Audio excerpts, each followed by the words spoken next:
4. Something I love about the Trinity series is the breadth of strategy means that deck building continues to evolve. But we have another match that's coming up right here. Planet Odd versus Tempo Storm. Now, last week, Planet Odd ended up dropping their match, but they looked pretty strong otherwise. They got a couple of really poor draws in that matchup. And I like the way that Tempo Storm's decks were built as well. I feel like they just ran into some really rough spots. So both teams started out 0-1 here in Trinity, but this is where that magic really happens. I just talked about the deck building, and this is why. Every single week, all 9 classes are represented across the board amongst both teams. From here, each team will ban 2 of the opposing classes, and they will not be available for play. Of the remaining 7, they'll omit 1 of those classes and then choose 6 to bring to the table. They'll then play a last hero standing match, meaning that each deck that wins stays on board, the losing deck is out of contention, and then the first team to get 6 wins takes the set.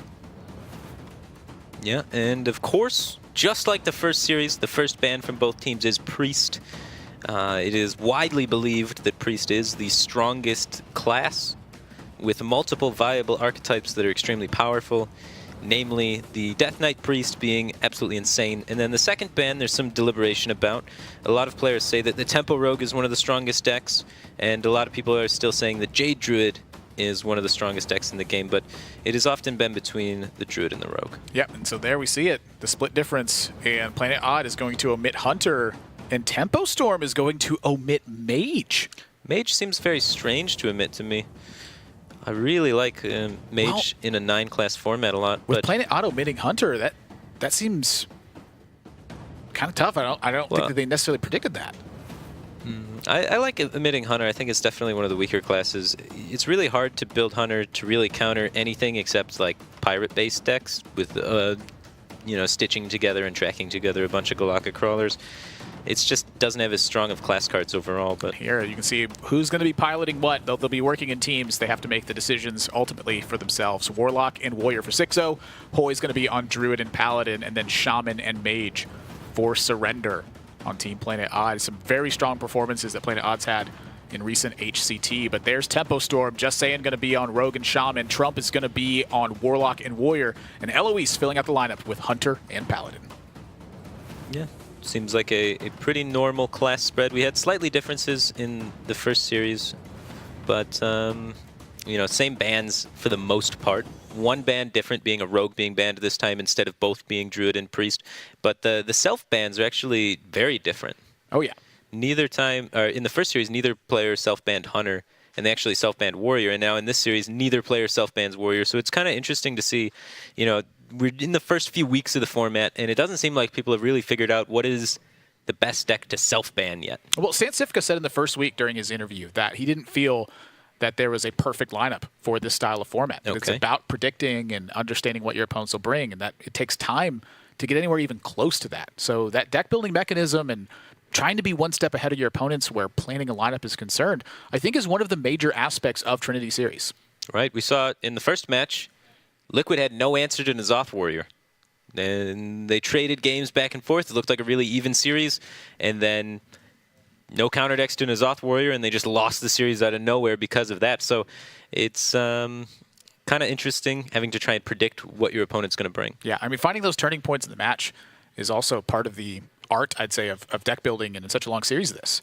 If you anticipate your first matchups, you can force those trades, like we saw. What's the best matchup then to pick off the remaining decks? Because to some predictability, you can imagine your opponent's going to end up with Paladin, right? With Mage, you have to have and with Shaman at the end. There's some finesse in creating the lineup where you have, you know, decks that you could potentially open with. Wow, Zixo with the crazy hair. Oh yeah, that drawing of Stan Cifka in the background. That's Zixo. No, that's the Stan Cifka in the background. Zixo is a huge fan of Stan Cifka. Really? Yeah. But like I was saying about the lineups before we got distracted by that beautiful hair, was oftentimes you have like what we call sweeper decks, decks that you're most comfortable playing on or you think have the highest win percentages all around, and you try and set them up in positions where you can sweep with them. That's why they're the sweepers, where you could take out all of your opponent's remaining decks. So like if we use the first series as an example, Virtus Pro, you know, took out some of the potential counters to N'Zoth Warrior, and then was able to find a spot where they could queue up N'Zoth Warrior, and it had nothing left that could beat it, and they set up that sweeper somehow by forcing the trades with some of the other decks, and like setting up your lineup so that it can adapt to the different ways that your opponents try and set that up is what it's all about. And that's part of the beauty of it. And that's not just the only approach. That's just one approach. Yeah, that's one that I like to see because that's a difficult thing to piece together. That is a lot of planning that comes into place to build a lineup like that. The bummer is you can spend a week building a lineup like that, and then you get one upset in a favorable, and then everything falls apart from there, because in those kind of styles of lineup building, everything relies on everything. And that's the beauty of Hearthstone to me, is that any given Sunday feel where you're constantly having to adapt to circumstances. Whether or not they're favorable is a whole other story. But when everything goes as planned, you look like a genius. Right. But when everything doesn't go as planned, it's easy to get criticized in that mechanism. It's something that I've tried very carefully not to overstep my boundaries on, is to realize what the game plan was, and then how often does that game plan work? Because it's just frankly not going to work every single time. I have by far the most fun in Hearthstone when I make elaborate, crazy game plans that rely on like a bunch of things having to line up for it to actually work for the entire lineup, and where like one random effect could screw everything up. I don't win the most doing that, but it's definitely by far the most fun, and you get to play the wackiest stuff, as opposed to the generic strategy of just bring all the best decks and then. I remember you at, I think it was BlizzCon last year. We were just playing some games on the side, and you decided to play Tank Up Mage. Okay. Your goal was to play Sir Finley Murgleton and get armor up. And if you didn't have that, you would immediately Youthful Brewmaster him back to try to get armor up again, and then you would play the Justicar. And it worked against me. You brewed it back and then got armor up on the second one, and I was like, I can't believe I'm losing to this. That was just a meme deck. That wasn't part of a beautiful lineup. I was just trying to point out that you like to do crazy stuff. There was almost enough decks that worked while switching the hero power to arm up and Justicarring. Well, but here we not go. enough for best of 3, you could get 3 Justicar armor up decks. Warlock versus Warlock is the open. Very different than what we've seen in the past. I think both these teams anticipating some aggressive deck on the open. Makes sense to me. Warlock also just has pretty solid matchups all around if Pirate Warrior is not a concern. I think a big thing to look at here too is how often are you going to open with Quest Mage? How often are you going to open with Fatigue Warrior? Both those matchups perform very well against this, but they're meant to service as counters. So Warlock actually feels like a very safe open to me if that's the case. And it's really interesting, I would say. Whoa! Wait a minute. Planet Odd's got Prince Valinor in hand. No Hellfire. There's a few different ways to build Warlock. I call that kind of like the more Stansifka variant, is where they use the Prince Valinor, no Hellfires, no Twilight Drakes, but still usually include Mountain Giants for the control matchups, and they play Twisting Nethers instead.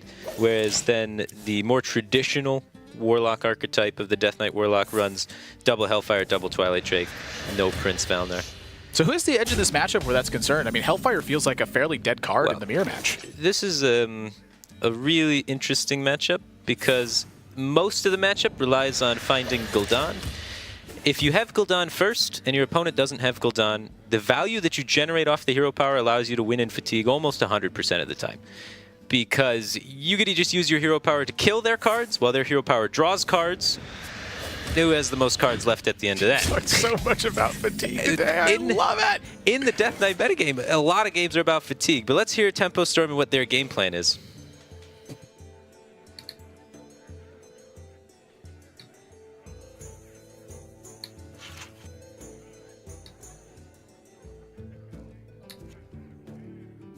I wonder.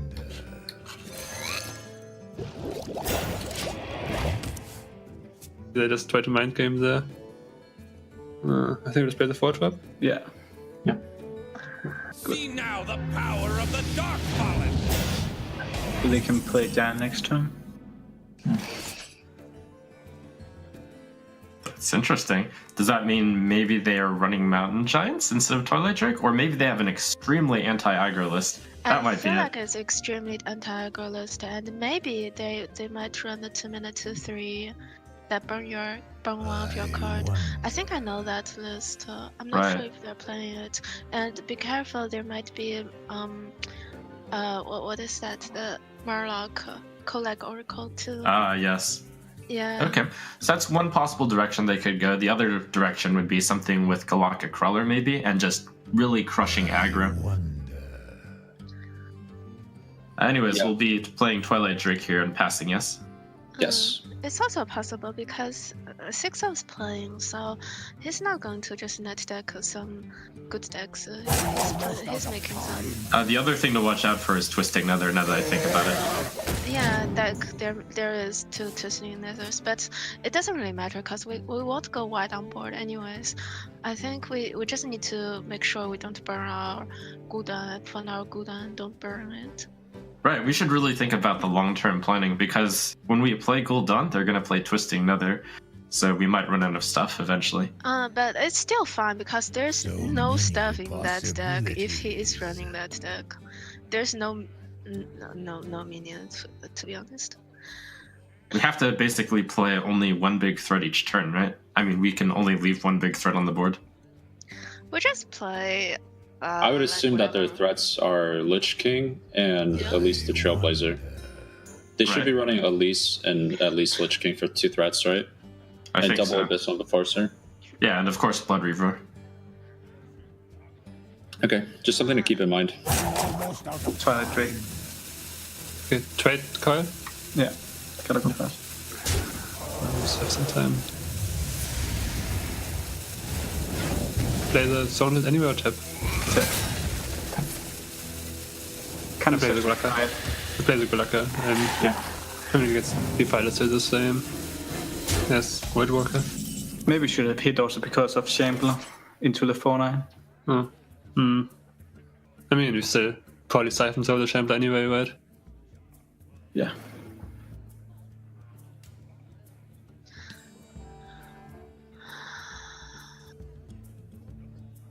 Or you could go Hellfire and play the Happy Ghoul. Both are fine to me.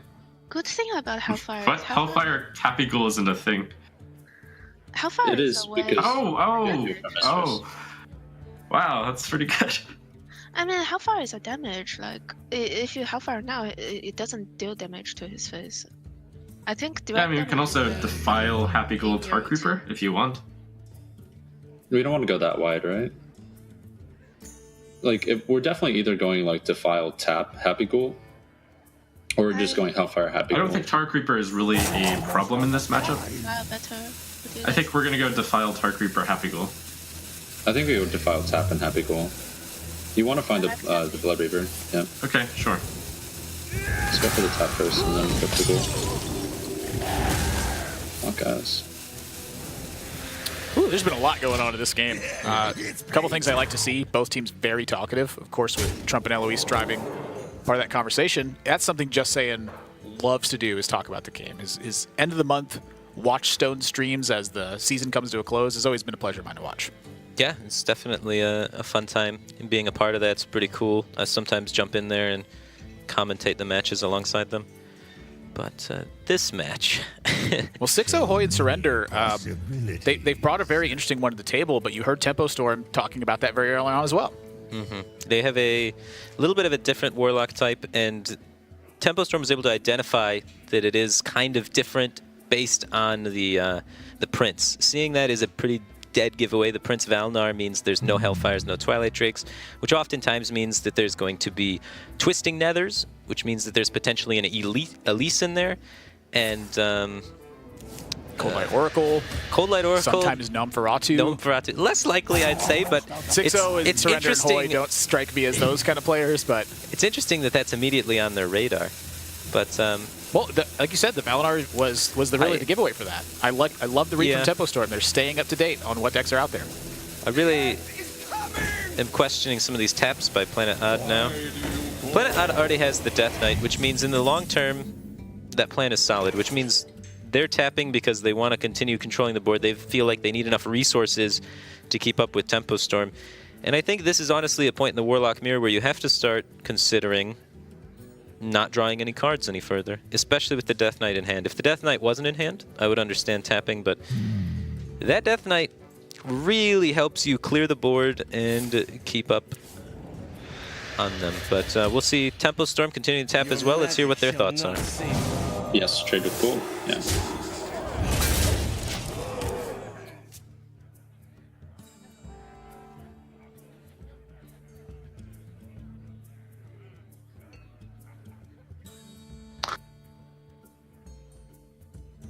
You could die. Silence, Defile, Bowl, Drain Soul? Drain Soul first, right? Yeah. So many possibilities. Something else, or do you want to go for it? I think I just do it, but we have time.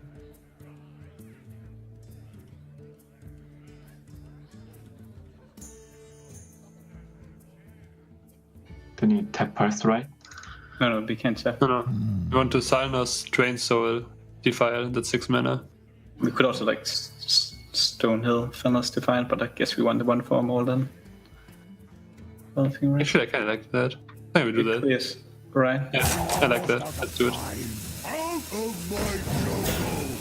Oh, those fucking suck. Holy crap. I didn't say that PW. Dark Reaper or Warden? I guess Dark Reaper. Yeah. I hope.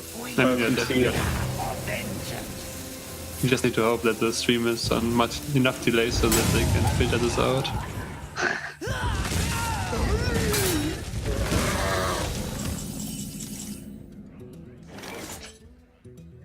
See. I like playing like a 1-drop tapping and playing 3-in-1. So like Mistress, Voidwalker, tap, Tar Creeper. 1, 3, 4, Yeah, 7. I want to dump the hand this turn. Yeah. So Okay. I agree with that play. Sure. I like it. Side effects? No. Trust me. Why do you call? Yeah, we want to draw with Blood Mage and dump that as soon as possible too. They're 2 cards ahead in Fatigue, but judging by the fact that they haven't had any demons so far, like maybe they just... Maybe they just already had Blood Reaver. Yeah, they might have Blood Reaver in the hand already. And also, it's not a 1-of deck, because if you play a 1-of deck with Cruel, you don't run Prince, you run Hellfire. Right? They can't be playing Prince over Hellfire in a 1-of deck. It doesn't make sense. Yeah, alright. That makes sense.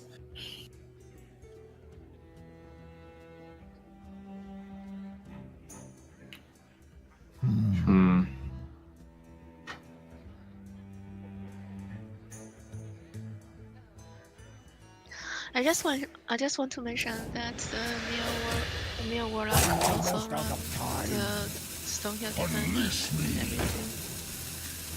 Side effects? Mako, Omega. Okay, so that's the confirmation. Second Mistress. if we really needed it. Right.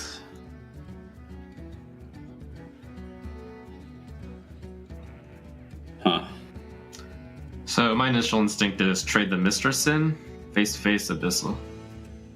Do you want to start by tapping and then coining Abyssal? Or Yeah. because if we tap and we draw Gul'dan, we can just go Hellfire and save the coin Gul'dan instead.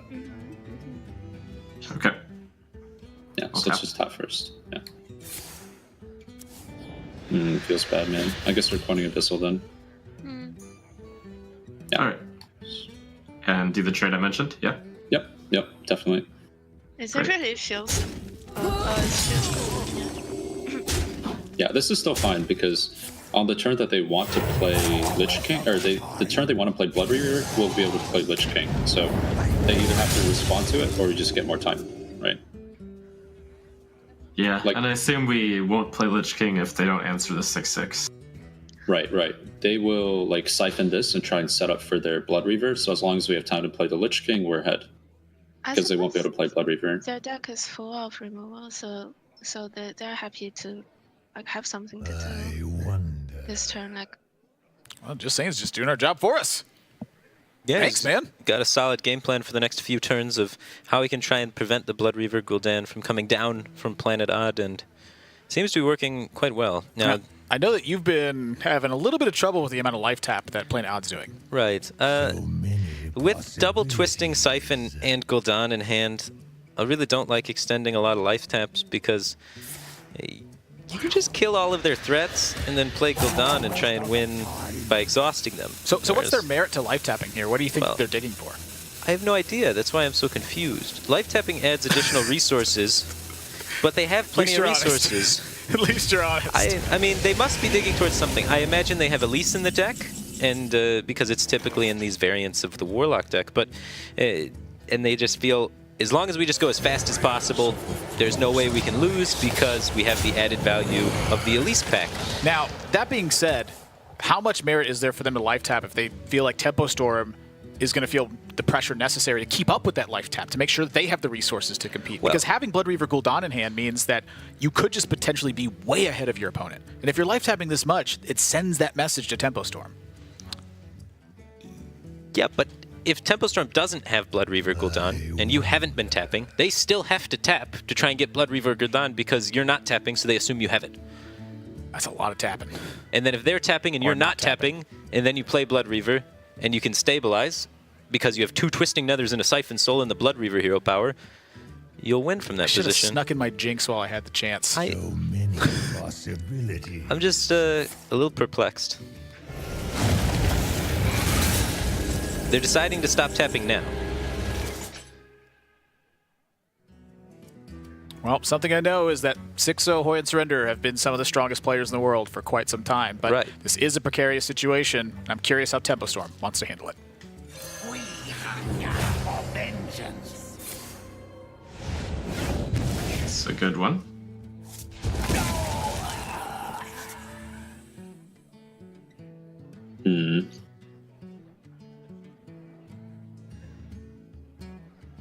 So we want to play Drake, I feel like.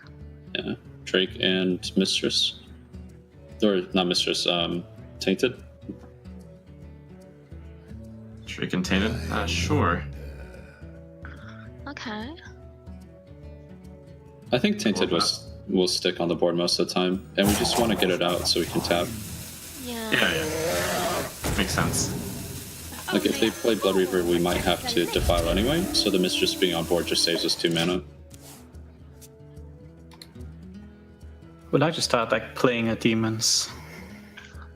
Yeah, I'm pretty sure Glenn pursued this turn, but I also don't want to tap armor, so either like Tide Creeper or Stonehill. I mean, you could also Mortal Coil Defile, or just Mortal Coil. So many I mean, not Defile, Train Soul. Like Mortal Coil the 1/1 Train Soul on the Drake to damage it a bit more. I think I like a free drop better. We're not scared of the spell power guy, right? I don't think so. Like, I don't think we have to be too scared. I mean, obviously, taking damage kind of sucks. What do we want to draw? Like, I'm not sure what we want to draw. I think like we have all the things we have. We have the demons and we have like the good art. Don't need. I know, just like if you want to kill the 1/1, but yeah. No, I don't think it's important. I think we play the Creeper because we want to fight the board now. So bad for Surrender to agree on it, but it seems pretty clear.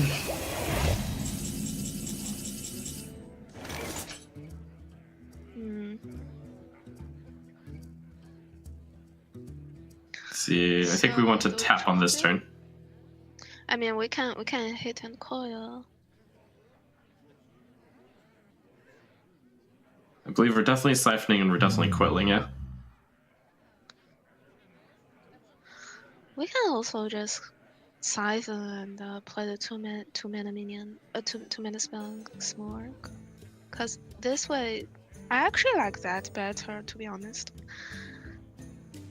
But the 2 mana spell is so flexible. I wonder. What else? What else big minion do you expect from him?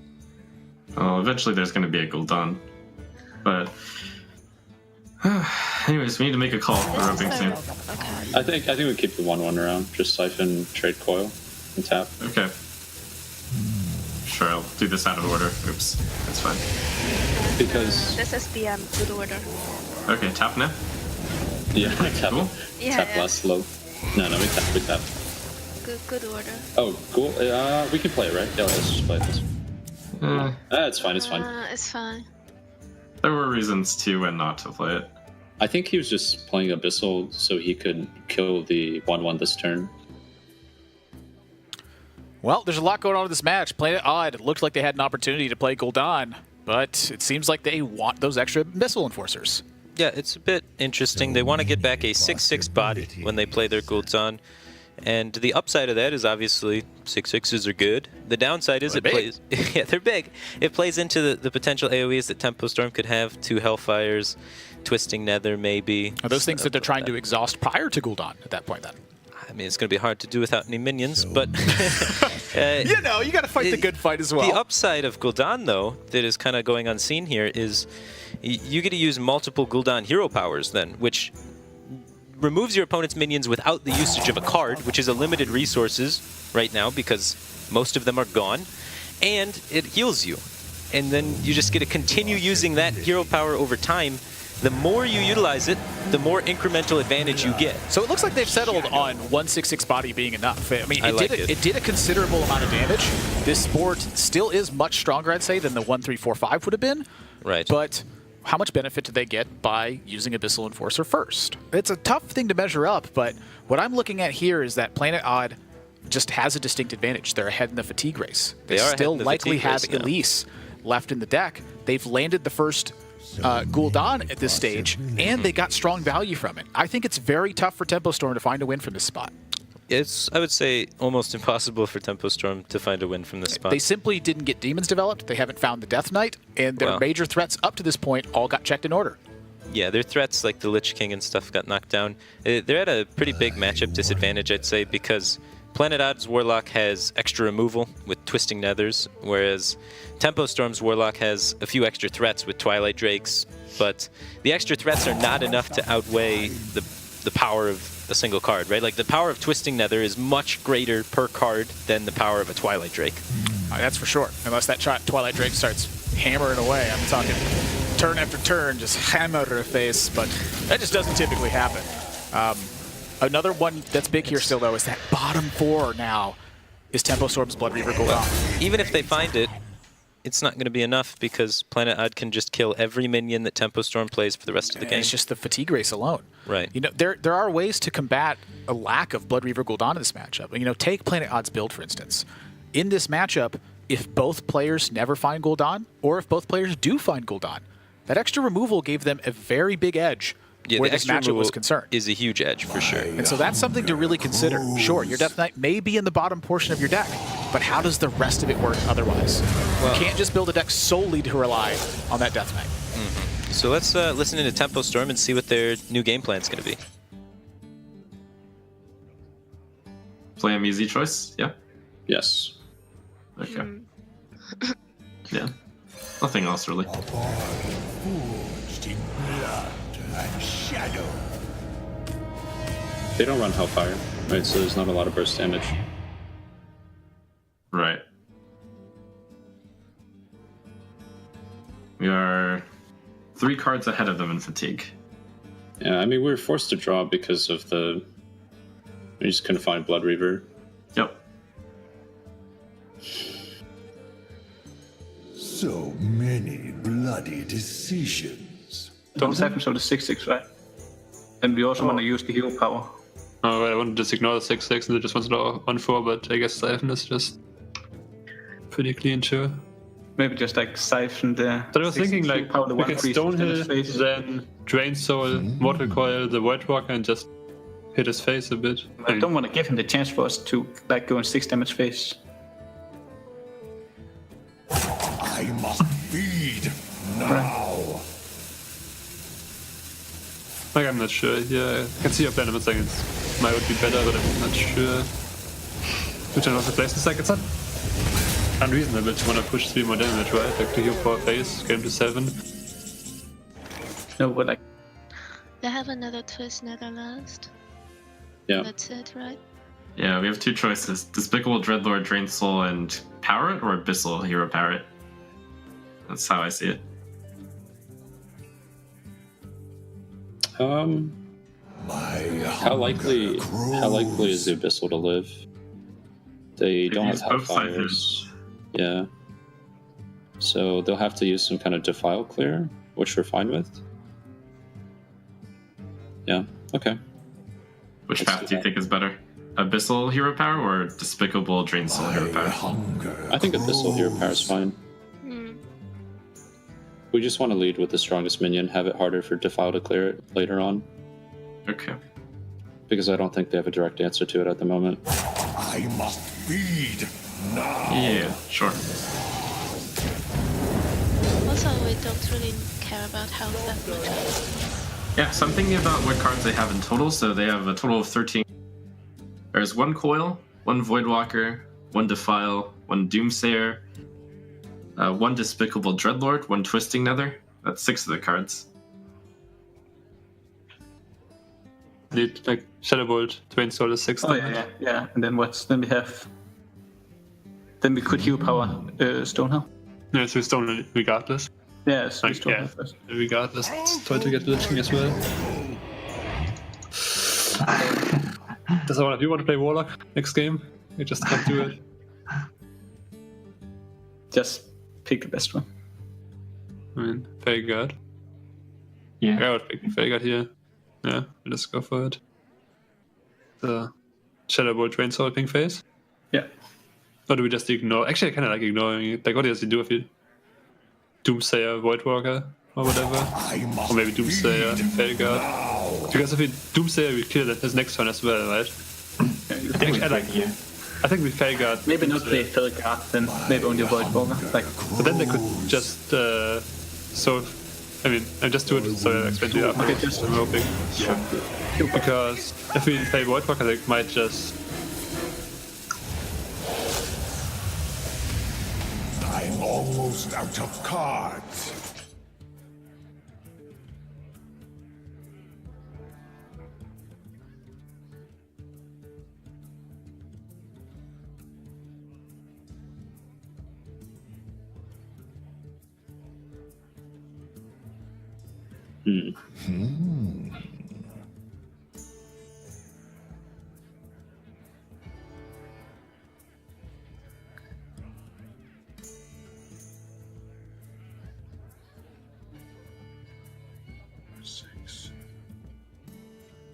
Okay, I'm taking Hellfire, Drain Soul, hit, and Hero Power.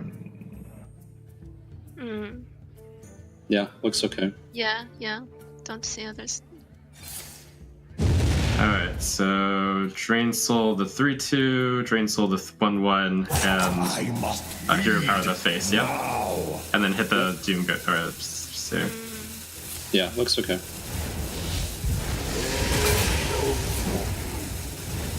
Yes.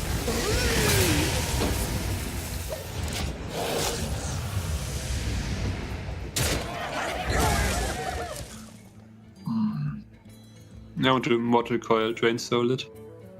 Yeah, Yeah. I think so. And then play both minions. yes.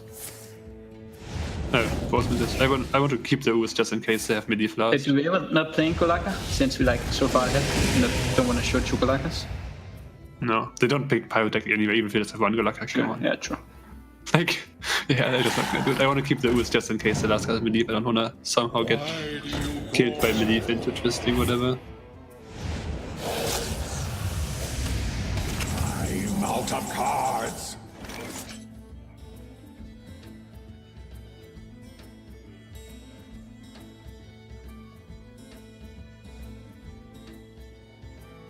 I think we can leave the 1/3 up, so I'm thinking Hero Power, Dreadlord, and Earthen. So And many he's going bloody to Nether for decisions. sure. Very likely. Yeah, it looks okay. Do you guys Yeah, like what's in- Farseer or Mistress? Is there stuff from him we need to defile? His I house think we're is doing really 5/3/2. cool, His hand is Defile, Drain Soul, Dreadlord, Twisting Nether, and those are the 4 cards in his right? deck. I'm just thinking about Mistress. I must feed now. Because his health is pretty full. Okay, I like that. Yeah, we can get the Mistress Seal on our end first, sure. And also that thing's at 2, so that's something. No. Trust me. Woo.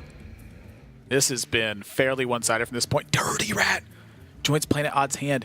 I think it's super crucial for them right now to not show that card. Right. It's the tech card that is intended most likely to catch the counter queue matchup. So if Tempo Storm happens to try and queue up Mage, but they self-banned Mage, to try and take down this Warlock deck, then they may be able to Dirty Rat out an Archmage Antonidas or an Alexstrasza and secure a win. Two things I want to mention here. Last week, Tempo Storm did bring Quest Mage. Okay. They did have Frostbolt in there as a nod to aggressive matchups, knowing that when that's queued up inevitably against Quest Mage, they probably need some extra stuff to deal with it. Sure. Planet Odd last week did not have their Priest banned. And we saw in their opening hand, they drew Dirty Rat and they drew Eater of Secrets. They put a lot of hate against that deck in particular. When they played the Dirty Rat right here, I think you're spot on. They are thinking about Quest Mage being counter-queued into this matchup. I think that's why it's so paramount for them to not show that card right now. If Tempo Storm doesn't see it, there's a likelihood that they do not account for it if that match occurs. Makes sense to me. And we can see just Planet Odd trying to guarantee that they hero power face every turn and secure the deal here. They're winning in Fatigue by a large margin. That damage is going to stack up very quickly and close out the game in their favor. And a lot of it is due to kind of the way that these two decks are built. Tempo Storm is kind of playing a deck that has more threats, less removal. Planet Odd, more removal, less threats. When you have the ability to play the Death Knight and kill everything, threats aren't as good as they are against other decks. It's also the nature of the removal. You know, you think about Warrior decks a lot of times, and they tech in Whirlwinds and Sleep with the Fishes. That's not necessarily a removal for a giant threat.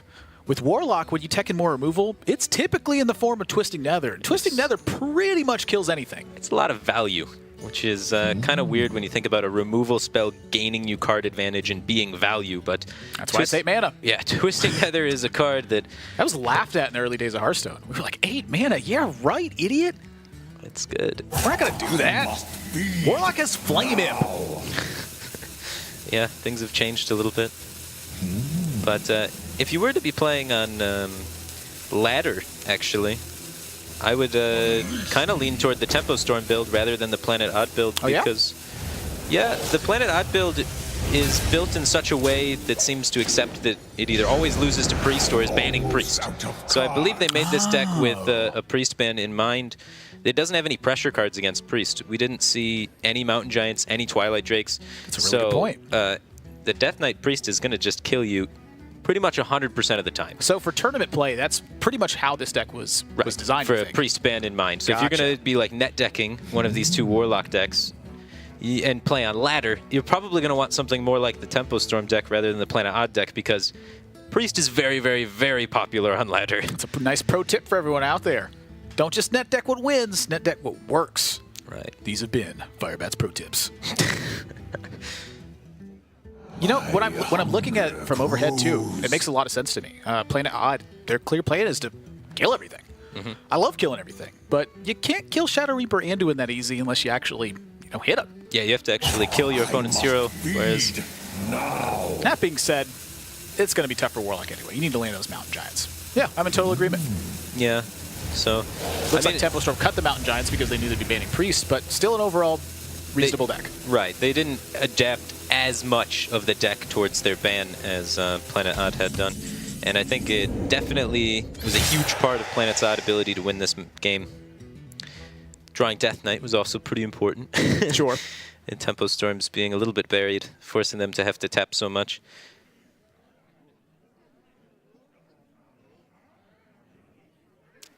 Yeah, that's a 30 up top and a 4 down below. That's yeah, there's... My hunger grows.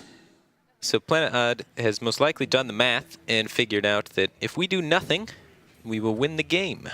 So they're going to continue doing nothing. Strategy that Firebat has been very fond of this week in Trinity Series. I've been mentioning it a lot. A lot of players, I feel like, have missed some opportunities where doing nothing was really good. And so now they're trying to force Tempo Storm to commit more cards into the Twisting Nether. And when that happens, they'll have enough they have value. created that circumstance. If Tempo Storm does not commit more cards right now, they can't win. But if they commit more cards, they know the second Twisting Nether's there. 100%. They should know that there's 2 Hellfires in the deck. They should know that there's 2 Defiles in the deck. The Voidwalker and the Earthen Ring, I guess, are kind of a little bit of flex slots. So they're just, playing around those being something wacky. And now that they see what they are, Twisting Nether and Lights Out. Because they know the remaining cards are Defile and Hellfire. Yep. No one's going to play one Defile Warlock. And if you're playing one Hellfire Warlock... Tell that to Tom60229 at the APAC Championships. He ran a Singleton Warlock. Okay, well, that's different. If it's a Highlander Warlock, of course. No, that is totally not different. Got him! If you're playing an all 2-of deck, Defile's one of your 2-ofs. Oh, yeah. That's definitely true. A Hellfire, I guess, could technically That's not a be fine a 2-of. one-off, I think. Sure, yeah. I've seen players cut Abyssal. I've seen players cut Hellfire. They're not paramount cards. Well, they're just very good. So then, in that case, I would like to see Planet Odd play Dirty Rat. No. They want to hide the Dirty Rat. Oh, that's true. That's the They absolutely dilemma. cannot play Dirty Rat. Right. No, you're just Twisting Nether here. Super easy. Yeah, I think you win. They got it. They most just of the fatigue. time. They got it. Well, what if that Hellfire is something else? Nizak brings back a lot of healing. But the second Golden! most of the things you can clean up with Defile and your hero power and the Despicable Dreadlord. So that was the hesitation there. They were like, do we need to play this Dirty Rat, or can we get away with reserving that information and still being able to play around them playing a 1-of Hellfire deck with some random big bomb threat? Tempo Storm stays in the game here. They try to just simply fish for information. Right. No dice, and Planet Odd takes game number 1. So the 1-0 lead in this series now. And again, this is last hero standing matches that are being played throughout Trinity series. That means the winning deck stays on board. Losing deck is now out of contention. So Tempo Storm can queue up a counter right into this, but being behind a game can be a little bit tough. The first team to take 6 games wins the set. Right, and being behind doesn't seem like a big deal right now because you still have all of your counters available, but as that starts dwindling, it's going to become more and more impactful that you're kind of behind the 8 ball. Yep, it's and Quest Mage has been a very popular counter to Warlocks that were out there. That's why we saw that Dirty Rat in this Warlock deck from Planet Odd, and they didn't have to show it. Right. This Warlock in particular is extremely vulnerable to Quest Mage as it has a lot less of an ability to pressure the opponent. It's we spoke about how it runs Prince instead of Twilight Drakes. There's no Mountain Giants, just a very thin, light, kind of agile deck. We didn't even see Lich King in there. It does have Stonehill Defenders, so that could potentially generate some additional threats in the spot of where Tar Creepers normally are in the DK Warlock. So a little bit of flexibility there, the potential to high roll a Stonehill Defender to generate threats to win against the counter queue matchup. Just pick up a couple Lich Kings. I mean, sometimes you get there, but it's... hey, maybe don't own Lich King. Just play some Stonehill Defenders. You'll get them. Right. Ooh. That's such a big difference considering the removal. I mean, you look at this across the board, they basically played the same game. But the difference, of course, was those twisting nethers. Right. Tempo Storm never had a turn that they actually got pressure going. Twisting Nether is an insane card. 4-minute game. It takes a while with the Warlock Mirrors, and they were both playing very aggressively. We saw a lot of tapping going on, I'd say more so than usual, because Tempo Storm didn't have the Death Knight, so they were like frantically drawing cards, which then kind of issued a reaction on a Planet Odd to tap a bunch. And they timed it actually really well so that they had enough resources to answer everything and still win in fatigue. So it's kind of interesting how in that matchup you have to kind of react to what your opponent's doing and try and understand, like, why are they tapping? How many resources do they have? Do I have enough resources to outvalue them with my current hand? And then safely make the transition into the Death Knight. You know, in my time watching Sixo play and in my time playing against him as well, he plays a lot of decks in that way, where he will take a more aggressive stance to try to force his opponents to do stuff. Like, I remember playing Kazakus Mage mirrors against him, and he would very aggressively draw cards, and he would play Kazakus on 4 and look for 5. I'm like, he's not going to hold this for Brand. He's not going to look for 10-cost potions. And suddenly I'd look up, and an Alex Straza would hit me and be like, oh my gosh, I'm just dead. But here we can see, ignore the lines, of course, if you will, but Planet Odds wins with what classes they've had. They did not have a strong week number 1, but I think a lot of that was on the back of some of their draws. They got some very fortunate games, but some very unfortunate games as well. Yeah, and they are above average with their Warlock and above average with their Rogue, and way below average with that Warrior. Warrior underperforming for them, Shaman underperforming for them, and Paladin not even making an appearance where it is the highest average winning deck in the Trinity series. It's been some rough stuff. Yeah, so it seems like the standard Tier 1 decks, or I guess those are kind of more the standard Tier 2 decks, but they're the Tier 1 after the bans happen a lot of the time, have really not been performing for Planet Odd. But the oddball decks have been working well. Come on, you can't hide that hair. Well, he's hiding the Sifka poster too. Zixo is a Red Bull athlete, so he's got to have that cap on there, represent his team's sponsors. Such a strong. Oh, talk about hair. Wow. Yeah. Multicolors. Zixo has multicolors too, but I don't think as many or nearly as bright. He's or clearly well done. Right, he's losing the hair game right off the bat. That's a big detriment. I mean, not to fire any shots here, you're losing the hair game too. As am I, but I'm losing it in a very different way where I'm actually losing it. Yeah, sure. You're winning the beard game. So slowly but surely my head has begun to transfer hair from the top of my head to the bottom of it. I mean, maybe it's just your upside down views on things. Amen, brother.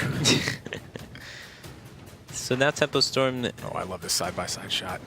Oh, it's just side by side of the hair. Eloise is a lot taller than Zixo. Well, I mean, the camera effects, I don't think that's necessarily true. Yeah, Zixo is about 6'2". Eloise is about 5'2". Yeah, I'd say he's got more than a foot on her, probably. Zixo's very tall. Zixo's big. The first time I met Zixo was at Fight Night in 2014. Okay. And that was in the wee days of Hearthstone where he, frankly, just didn't know how to play control decks. And I remember him sitting down with Kit Kats and Kit Kats walking through how the mindset of a Control Warrior player worked. Mm-hmm. And he went, oh, okay, I get it. And then he hit Legend that weekend, and then we no longer beat him in Control Warrior mirrors. And I was like, this guy's something. Yeah, and then later on that year, he was like, I think the first player to have all 3 servers #1 Legend at. Oh, yeah. Yeah. He's had a very consistent career for himself. Not a lot of HCT performance has been strong for him, but third-party support for tournaments has just been massive for him. He's got so many great finishes across the board. Yeah, he clearly puts in the time, especially if you look at his latter performances. I remember back on Team Archon, I was on that with Zixo way back when, and he used to race to Legend every month, kind of helped inspire the rat race to become a thing. He wouldn't race against anybody except himself. He just wanted to be the first guy to Legend every single month, and I think he held it for like 7 or 8 seasons. Yeah, I remember he used to put a timer up on screen. Yeah. And it was total time that he had spent playing the game. And he would play every game to Legend at the start of the season on stream. If he was off stream, he would not play a game to go to Legend. Right. It was very impressive to see him on his come-up. But here, Tempo Storm queuing up the Hunter deck versus this Warlock. And I imagine Warlock struggles pretty heavily in this matchup. Yeah, one of the reasons why Warlock struggles so heavily on this matchup is the way that removal works against Death Rattles isn't particularly swell. There's minions remaining on the field after you utilize the removal, so oftentimes against Death Rattle-based decks or sticky board presence decks, you want to try and actually establish your own pressure. Well, this Warlock deck doesn't really have much, so it's going to be a bit more difficult for it to establish pressure, but this opening hand from Zixo is so strong that he can't help himself from laughing. I mean, these are about all the cards you want versus Hunter on the open. Both Mistress, pad your life total a bit, fight for board. Both Mortal Coils, dig into the deck, answer 1 health minions, and a Doomsayer, buy back the tempo. Yeah, and then hopefully establish your own threat after the Doomsayer. So that's the missing piece of this puzzle right now, but with 2 Mortal Coils, I imagine they're going to find it. He just needs to find like a Despicable Dreadlord or something like that, and then he'll be all set. So many possibilities. Then we're off to the races. What wins, 2 damage or take 2 damage? Well, eventually it's deal 3, heal 3. Well, that's Tempo Storm's goal. Close before that point. Mm-hmm. And we see a little bit of tech already in Tempo Storm's hand with the Tundra Rhino over what is usually, I would say, the Bittertide Hydra more standard now. So, but let's tune into Tempo Storm and hear what this Hunter deck's all about. The end is coming! Just adapt and miss the Death Battle and Poisonous things. Poisonous Gamer. Men så kan könnte man säga. Så. To eat you with. Side effects? No. Trust. Side effects? Wow. No. Trust to luxury.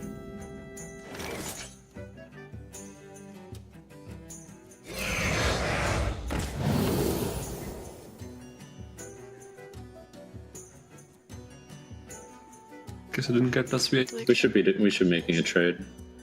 No. Yeah, they have too much health gain, so we have to clear this stuff off the board. I agree. Okay.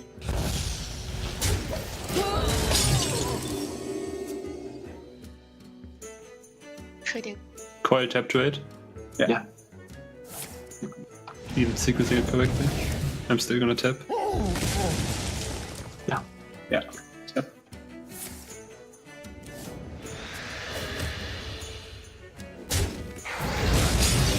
I think Rex has the biggest. Just high mains might be an issue since there's no like looking right here with high mains. I think I'm gonna tap Golaka here. I mean, I'm tapping regardless. Tap start with that, but I'm pretty sure I'm gonna play the Golaka. Yeah, okay, the Golaka. We can't really deal with Hydra yet, sadly. I say we play Hydra. What do you guys think? I agree. Yep, I agree. We don't want to Dodge is there. before the siphon, so. Exactly. And then next turn, it has to be high main, pretty much. I like playing on curve. That's the Smork life. We forgot to do that on turn 4. Was our only mistake. Sorry guys, I let you guys down. I wonder. By the way, one thing to think about is that game they didn't show us a Tainted Zealot. It doesn't mean that they don't have it, but if they do, it's only one of them. Yeah, it's Sure, one what? Zealot, one Blood Mage, one Zealot. What is Zola? A Tainted Zealot. Oh, we didn't see that card, so. Okay.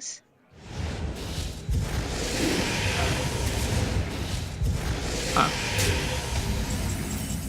So there's no Siphon then, or what? I'm definitely saying they're not going to siphon this card.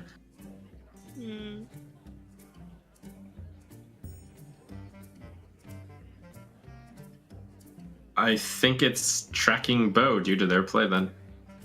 They probably want to coil this card or Drain Soul it again. Or perhaps Shadow Bolt it. In fact, though, if they have Shadow Bolt, then they have it anyways. They don't have Hellfire in the deck. I think the high main is just fine then. Yeah. Okay. I just don't know if we will take too much damage if they do weird stuff like defile, but Oh, I wonder if they can defile us for 6. That would be 18. We would still be fine if they defiled us for 6. For 7. 21. That's fine. you know, so Hyman? Yeah, I High main think Hyman. face. Yep. I mean, the other plays just play around too much random stuff. If they're trading turn like spell hammer defile.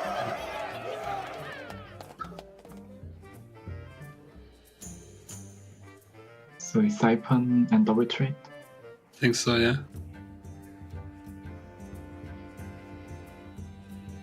We Siphon the Hydra, right? Yeah, we Siphon the Hydra and we do trade with the high main, right? We could Smork and ignore the high main. We never like siphon high maiden and do 2 value trades. It's actually interesting. Like it's a little greedy too, like if they have Unleash the Hounds. I don't think they have Unleash, but that's just we take more damage. Also like it's like only 2 damage different. It's like 4 damage different. 4 damage difference. I mean, damage doesn't matter too much right now, but It's really bad against Death Knight too. I think it's just Siphon the Hydra. Maybe but just Siphon Soul you Hydra. might Smork. You might not. Almost out of I time. think we Smork. So wanna Siphon Soul Hydra and go 5 damage face? I think so, but if you want to trade, I'll trade. Just tell me what you think. Sure, we can go this. Yeah, because like it's only 2 damage different. Sure. Think about Alright. Unless... No, I think there's no... Yeah, I think the move is usually tracking Bow. Yeah, let's go checking. Sure. Ooh. Bitter Hydra. Wait. Because we have Rhino or what? I don't like Rexar. Yeah, our hero power is probably better in this game. I'm fine with burning Rexar. Okay. So you want to pick Hydra over bow? Yeah, we already have a bow. Yeah. Okay. So, do we play it? That's a good question. He just used the Siphon. We're in before He the robbed twisting. us. He robbed us. I think this is a great turn to play Hydra, yeah. What do you think, Sam? I'm just gonna do some... Before you do, I'm just gonna think about if the Defile can kill us. Actually, I don't think I can. I like weapon down the 3/3. I like Hydra. I like Hydra too. I think it's better to take this game fast. Yeah. We gotta get in before the twisting.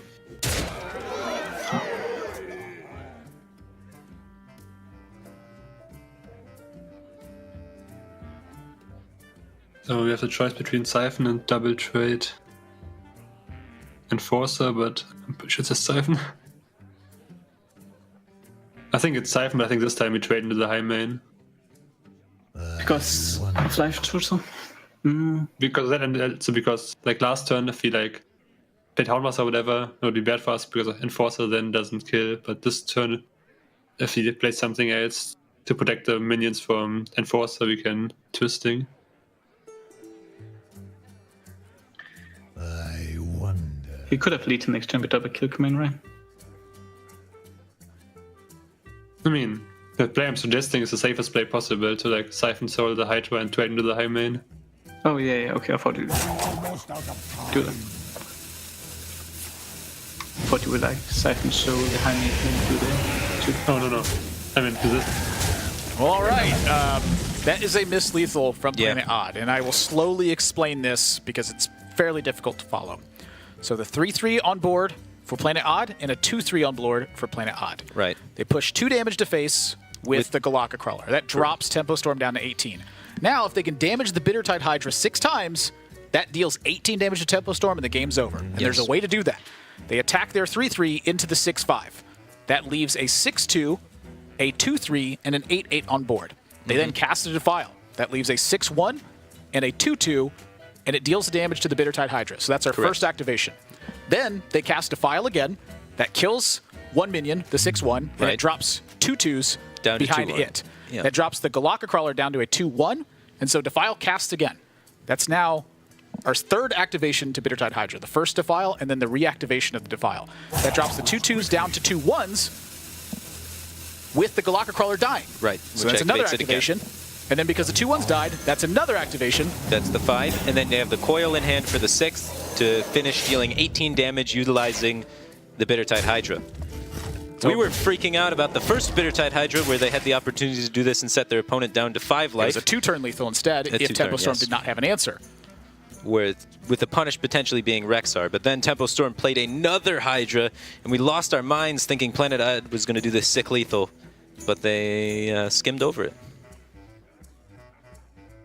And now it looks like they might die. They are probably going to die. That is a major punish in this game. They could have won an unfavorable matchup. Yeah. And instead, it's a missed opportunity, and suddenly things look very grim. They're not out of it yet. But the charge of the Chandra Rhino plus some beasts and a kill command. That's a lot of damage. Yeah. And damage is how you kill your opponent.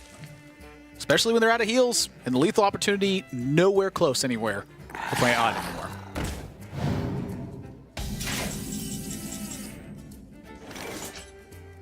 Well, you can charge in the Tundra Rhino and the Scavenging Hyena alongside a hero power, and then follow up with Bear Shark, kill command, hero power the next turn. That sounds like lethal to me. So it's a 2-turn lethal. It's in before Gul'dan can hit as well. Right. So Planet Odd would need some sort of healing effect. There's no one card that'll heal enough to get them out of that. Is there any merit to Prince Valinar coming down and maybe playing around that at all? But you're dealing 4, 5, 6, 7. You're dealing 9 damage this turn, and then you have 7 direct from hand. 7 direct. So you play around the Prince. Not really much of a counter to that. Yeah. You beat out Earthen Ring Farseer heal. You beat out a Siphon Soul's heal. And of course, Planet Odd still has to kill this board that you're representing. So I think Tempo Storm is going to take this game over Planet Odd on the back of that missed lethal. This is a little bit better because the board is a little bit stronger and you still push the same amount of damage. I like this play by Tempo Storm. I do believe they need to swing with the bow Oh, I think so as well. It's a great opportunity. Whoa, going for the minion. They still have 7 out of hand, but keep the Tundra Runner from dying in the face of Abyssal Enforcer. This is checkmate. Playing it odd. Missing that spot has cost them a game, and so now the series is tied up at 1 game apiece. And in last hero standing, when your deck loses, it's out of contention, and the winning deck stays. So that is a big win here for Tempo Storm. Yeah, that was close. It seemed a little sketchy for this Hunter to be able to get a win, but able to just barely squeak by and take down that Warlock. Can't miss those opportunities, and they tunnel visioned a lot on playing defense in that game, and I think that is a really key point to look at if they lose this series. It's really funny because the reason why they probably missed the lethal is because they top-decked the perfect answer for Bittertide. Like, they didn't even think about ways that they could use the Bittertide to kill their opponent because, oh, they have Siphon Soul. You just always Siphon Soul Bittertide. It's perfect. So if they didn't top-deck Siphon Soul for both the Bittertides, I bet you they would have thought a lot more about how they could use Defile offensively. Yeah. It's kind of funny.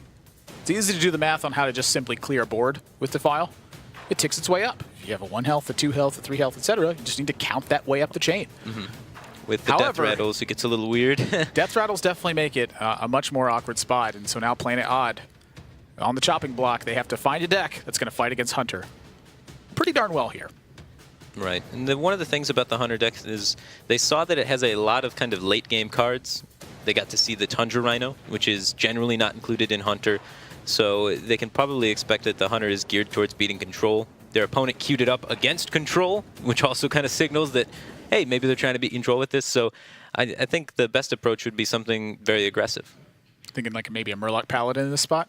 A Murloc Paladin could do quite well. A Shaman would do exceptionally well. So it just depends on how much do you need these other decks for specific things you're afraid of their lineup. How much do these decks help you set up your sweepers? That sort of thing.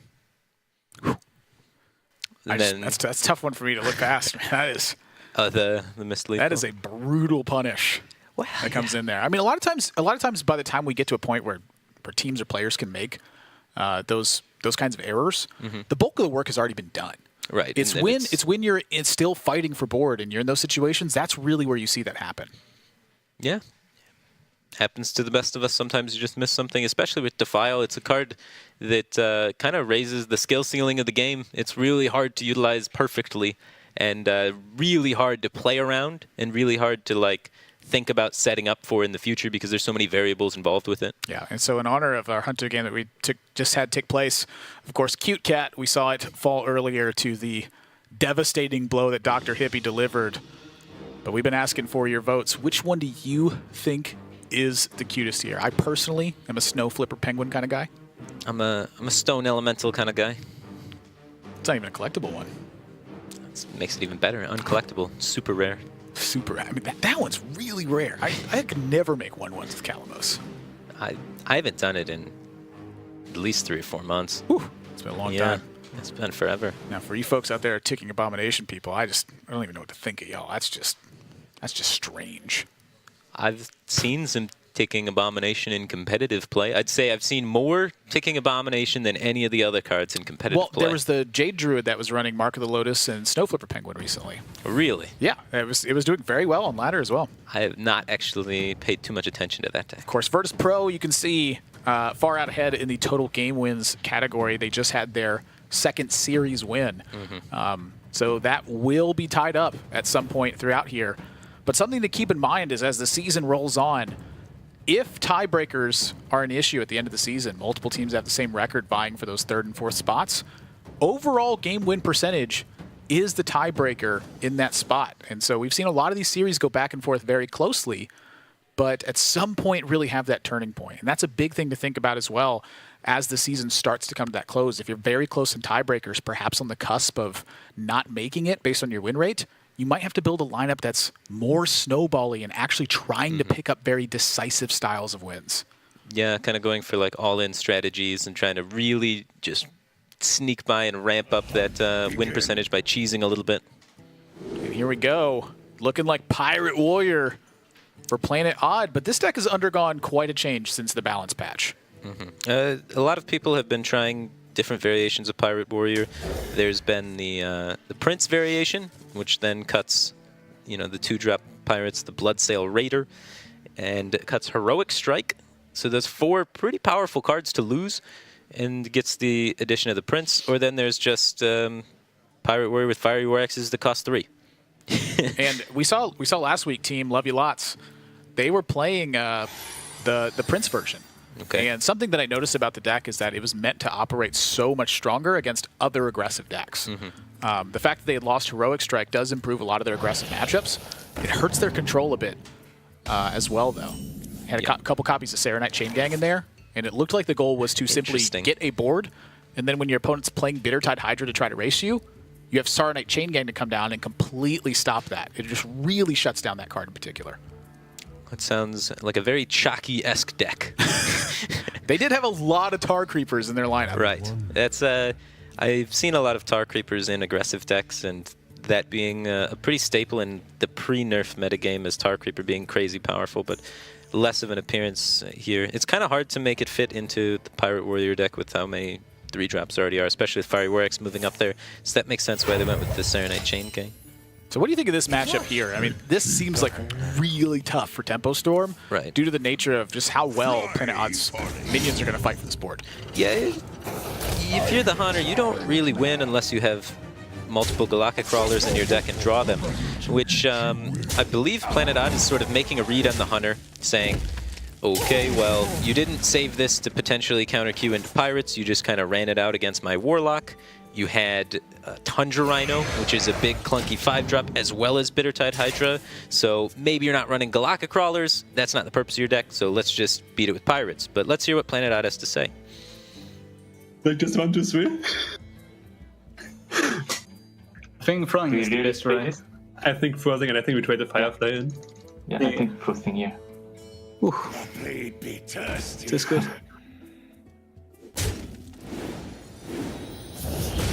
Now you need to get it complicated.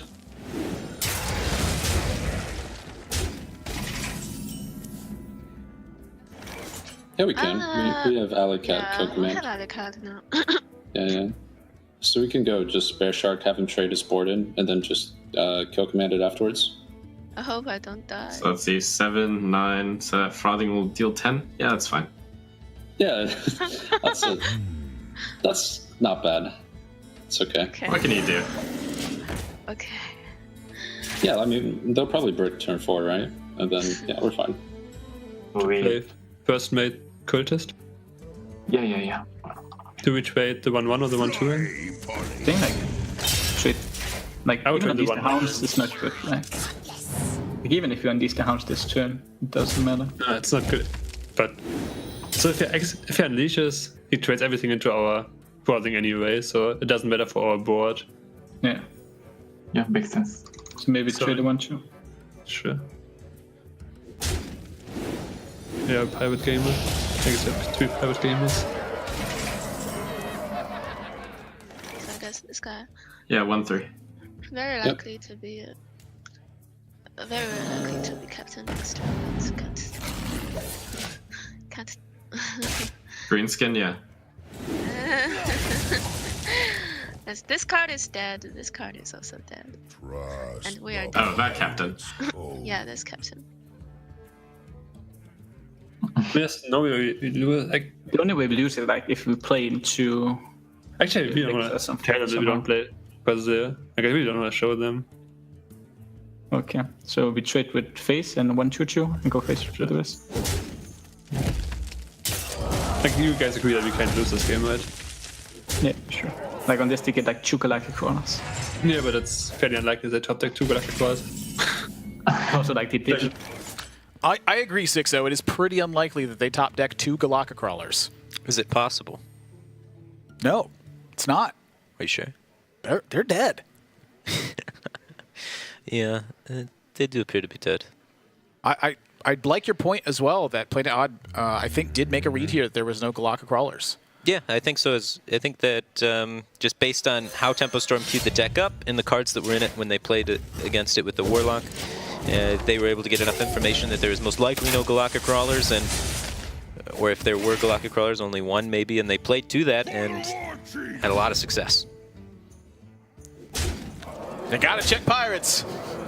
It's a deck a lot of people have kind of forgotten about after the nerfs, but it's really powerful. I've been playing it a little bit myself occasionally. I think it has a lot of place, especially in a 9-class format where a lot of classes don't have the removal to keep up with Pirates. Yep, and now a 2-1 lead for Planet Odd. Warrior's going to stay on board. A Hunter for Tempo Storm is out of contention. And frankly, I agree. I think the Fiery War Axe change did definitely affect this deck, but really the biggest effect it had was the power spike with Bloodsail Raider. It no longer has the coin Fiery War Axe and the Bloodsail Raider starts, no longer has the Fiery War Axe and the Bloodsail Raider starts with upgrade, but still a very strong deck. N'Zoth's First Mate and Bloodsail Cultist is still one of the most powerful 2-card combinations in the early stage. Especially against other aggressive decks. You can really just pound them into the ground with that opening. I'd say Pirate Warriors, you know, slightly favored or 50-50 against Murloc Paladin. It absolutely destroys Hunter, and it's 50-50 if not slightly favored against Rogue as well, even with the tempo variants coming out. It's just still a very strong deck. We have seen Galactic Crawlers teched into a lot of decks, though. And I imagine if Tempo Storm's not bringing him to the Hunter spot, one of two things happened. Number one, they assumed Pirate Warrior was not going to show up, and as a result have very few Galactic Crawlers. Or number two, the Galactic Crawlers are in other matchups that are still good for them, and that's meant to compound the issue. So they're trying to answer that back right when that swing happens. But the Hunter missing Galactic Crawlers here, it's a big deal in that game, too. Yeah. And now they have to counter Q against that Warrior, so we'll see what deck they have Galactic Crawlers in. Potentially... Paladin could have them, Shaman could have them. Right. One of the things that we often did in the global games, which is a little bit of a different format, but a team format, was we would use Control Paladin with, instead of Hydrologist, Galactic Crawlers, so that we could use that as a counter pick against Mage, because it's Control Paladin, so you could out-heal them, or as a counter pick against Pirate Warrior, because you have the Galactic Crawlers and just the general heal and defense tools of Paladin. Yeah, with the extra, like the Aldor Peacekeeper in there to try to check Bittertide Hydra. Right, because that was starting to rise in popularity as well. So you just have natural answers to a lot of that kind of stuff, so it fits pretty well. So I wouldn't be too surprised to see that, as well as you just have Shaman, which is a natural dominant force against Pirates. You don't need any tech and you'll be favorable against Pirates. Yeah. Now, that being said, the Galakas are typically teched in to handle Rogue a lot better. They just happen to splash onto Pirates very well in that situation. Yeah, so it'll be interesting. Sometimes you might want to save the Shaman to help check the Rogue, because the Rogue is still available for Planet Odd, right? I now know why he was wearing the hat. So he didn't have to face off against Eloise's hair. Okay, he got to dodge the hair fight. Ooh, that's very wise. Sure. Well, it's back. Oh.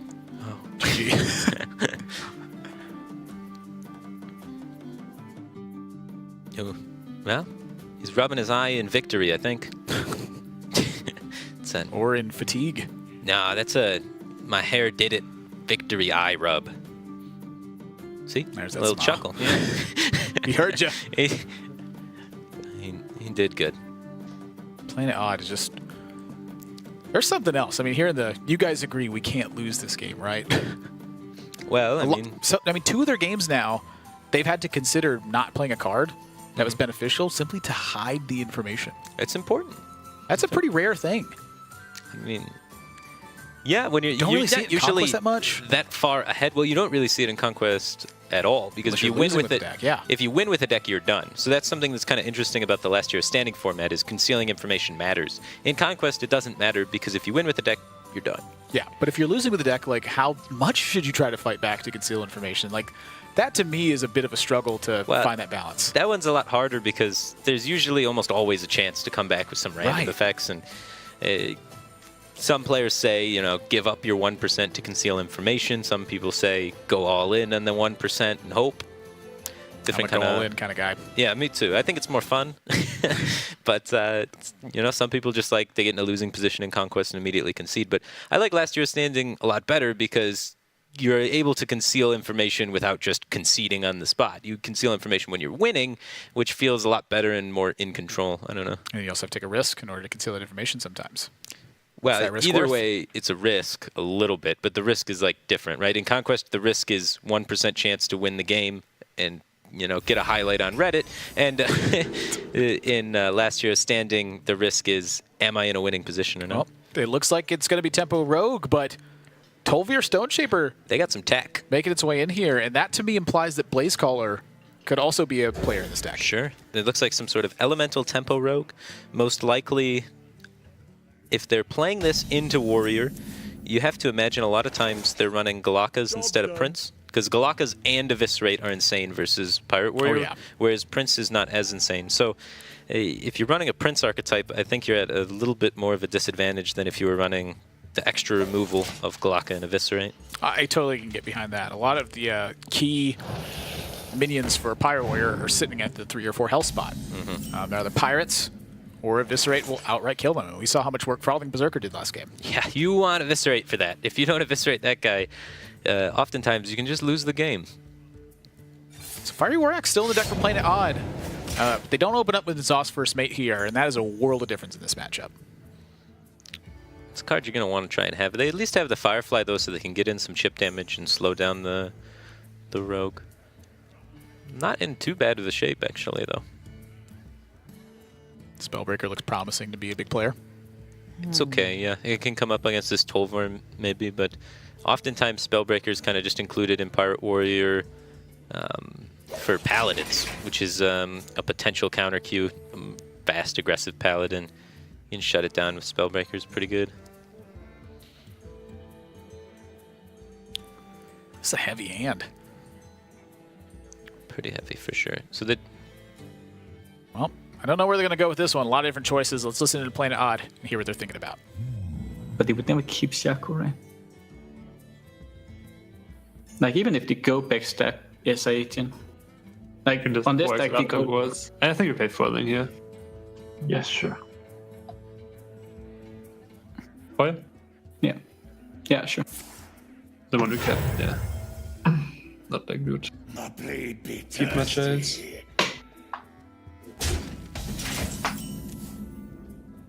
We played this guy, right? I think so. Firefly Captain and just kill off the guy. Yeah. It looks seems good. pretty good. Agreed. Yep. Okay. The pirate's code. I'm in charge now. And we just leave this guy up. Or do you want to? Do we want to play around their captain? No, we don't, right? Because we can go Tar Creeper, backstab their captain to kill it. Yeah. Enter. Agreed. Mit Platzeko sehr. Anyway. Yeah, Patches is a better draw than First Mate, I think. Not sure though, because Even up people with have Shadows of Mine. No, you could just attack first and First Mate. Anyway. Cause I'm a creep. I think we still go with our plan, at least this turn. Just play Tolvar, right? Whoa, what? No, Tar I Creeper. like Tar Creeper. You guys like Tar Creeper? Absolutely. So many options.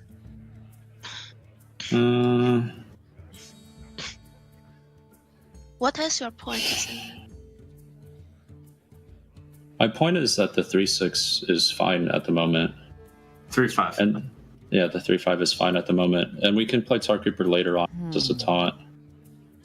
Yeah, Taunt Divine Shield is really good against that deck. I only scared if they develop something like Dread Corsair, Occultist, Dread Corsair stuff, so we cannot play Stone Shaper next turn.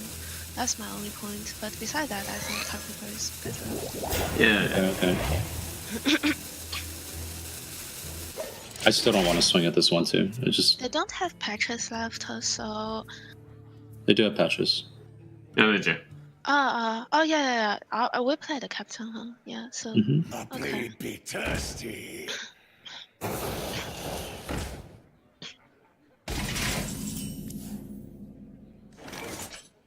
We can kill the forcing. Backstab the forcing. Play everything. What do you guys think? Oh, wait, we don't have patches. Oh my god, Lucas. Huh. So do you want me to play Tolvar then? Like this turn? I'm thinking about it. So we would backstab, we would hit it with our guy, and I think we actually take the backstab SI Swashbuckler route instead, which means burglar first. It'd be burglar first anyways. Okay. It's never gonna be scope banned, so I think it's okay. I want to play 12 right this turn, otherwise I never play it. Sure. So are we backstabbing the frothing and then hitting it with the Tar Creeper and then hitting it with our dagger? Yes. Alright.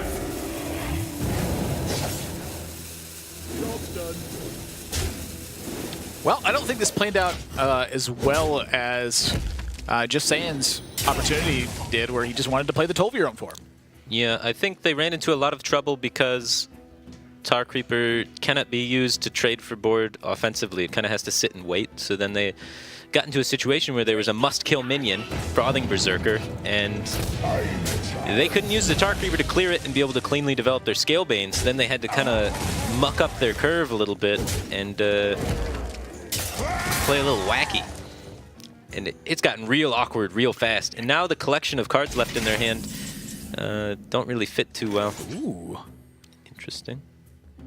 The Cultist in hand for playing it odd too, looking like it's going to be big here. They drew Greenskin at the perfect moment. Mm-hmm. That was a huge draw for playing it odd. Yeah, if Tempo Storm would have actually gotten that 3-5 online earlier, they would be in such a better spot.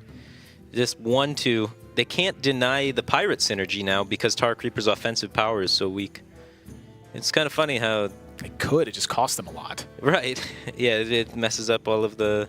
Honestly, I'd like to see them go that direction as well. I mean, you just saw Captain Greenskin hit. If your opponent has a Cultist, you're in a lot of trouble here. Yeah.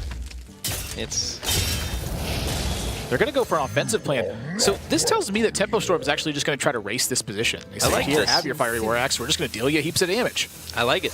I think this is better than trying to stop the Greenskin and the Pirate synergy. Just kill him. Pirate Warrior is not so good at trading. As long as you don't hit the Tar Creeper with the buff, I think it's you're in a better spot.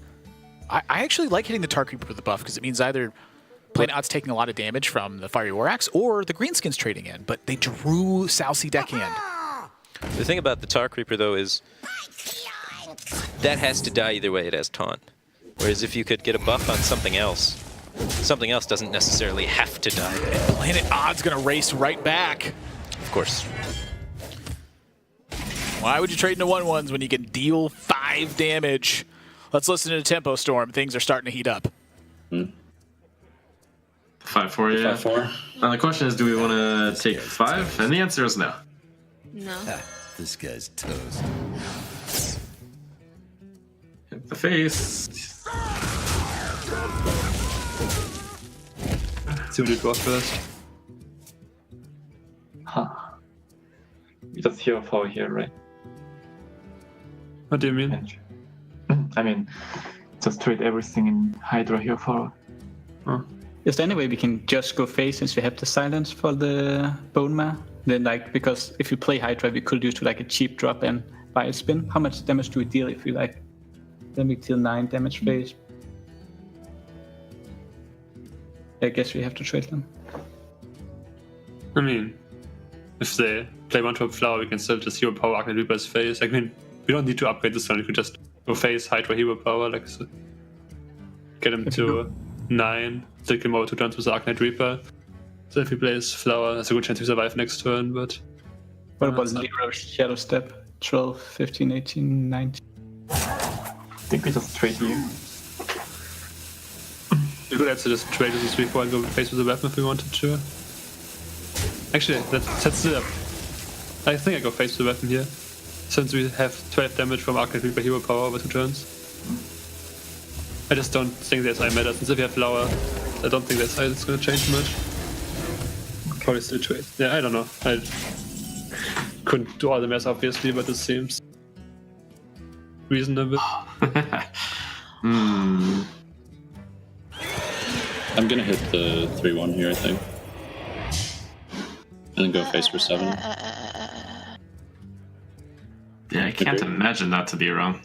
No. That very, very likely to be cook around in hand. It's very easy for him to deal. Right, we're hitting the 3-1 with our weapon. Is what I'm saying. Agreed. I agree. Okay. I mean, this is going face, so we know that. And then yeah, you hit the 3-1. Do you want to though? Yeah. I mean, yeah. I don't want to take the 8 out to the face. Okay. Job done. Like they still have a lot of life and they have the board, so There was no way we Your could magic shall hide not the save Spellbreaker. we can actually. Spellbreaker. Anyway. Let's go. Okay, change. Maybe they want to save the shaman. I don't know. Well, that's a third win now for Planet Odd. Warrior is doing some work in this set. I think that green skin changed that game completely for Planet Odd. Well, I think the thing that was most impactful for Planet Odd wasn't even their own play, but the Tar Creeper from Tempo Storm coming out on turn 4, trying to set up the synergies for the elementals. It was a good idea at the time. Of course, you want to get more taunts out there. You want to get your synergies. You want your Tolvar to get Divine Shield and taunt. But I think Just Sayed's line where he mentioned that, hey, let's just play it because we have the mana to do it and not worry about taunt yet. And I think that's a better approach to these kind of aggro versus aggro matchups is before you taunt, you actually need to win the board. So, find a situation to start racing. Right, you need to actually get ahead and then stabilize and set up your taunts and heal and whatnot. But till then, you actually have to fight off the board, stop the pirate synergies and shut that down. They got kind of blown out by inabilities to kill Frothing Berserker cleanly, so then they had to commit extra resources and break their curve to be able to actually remove the Frothing Berserkers because they were playing defensive minions instead of offensive minions, because Tar Creeper has only 1/5 on offense instead of 3/5 like the Tollfire. And it snowballed from there. Every turn after that was suboptimal because of that one turn where they decided to play a 1/5 instead of a 3/5. They needed the Tar Creeper to play Disruption more than they needed to play defense and get the stats from the Tolveer. So with now a 3-1 lead over Tempo Storm, we're going to find out if they can answer back. But before we do that, we got to go to a break. So when we come back, we're going to be seeing the second half of this series. Don't go anywhere, guys. More Trinity series right after this.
seeing this? Game, record, and stream without compromise. Only on Intel Core i7.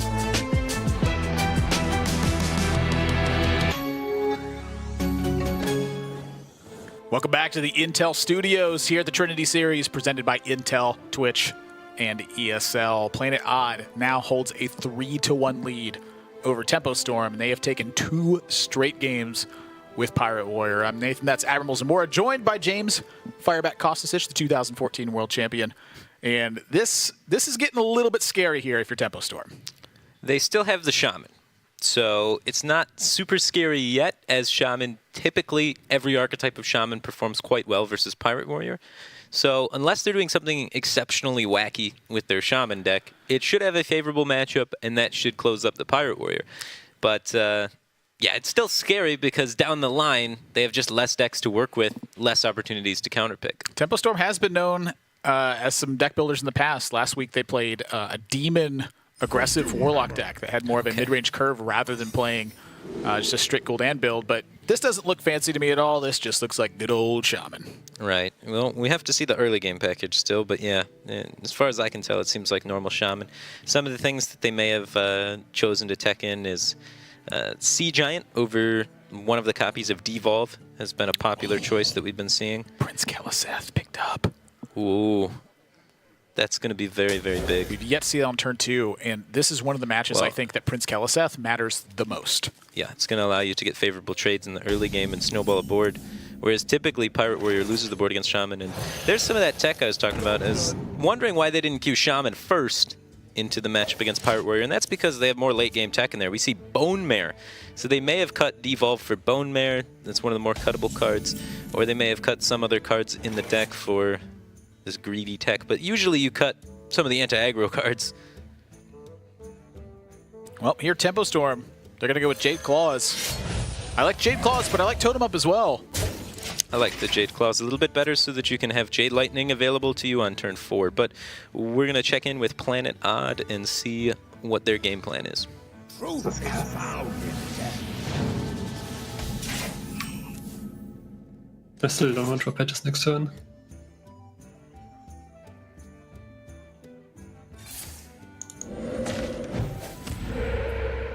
Okay, so if we don't draw patches, which one do we kill? Actually, probably red like Cultist here, just for I think 2 more stats. Like, do we play Cultist or Captain? I think Cultist probably, just for the 1 more HP. Yeah, it's fine. So Cultist and kill the spell damage totem? Everything. That's just like a lot better against Flame Tongue to play. Yeah, because you have 2 1/1s. Yeah. Sure. I'm in charge now.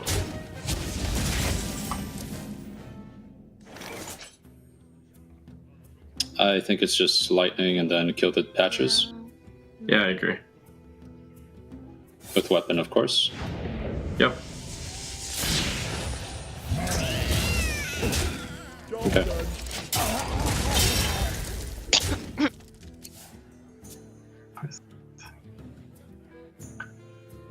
So Do what? War X Firefly?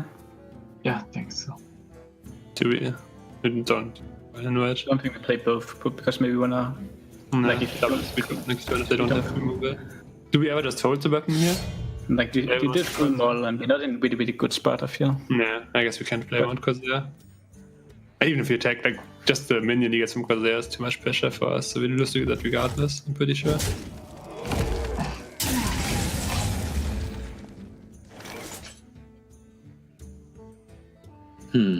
I think we're still going with just Totem, Portal, Elemental.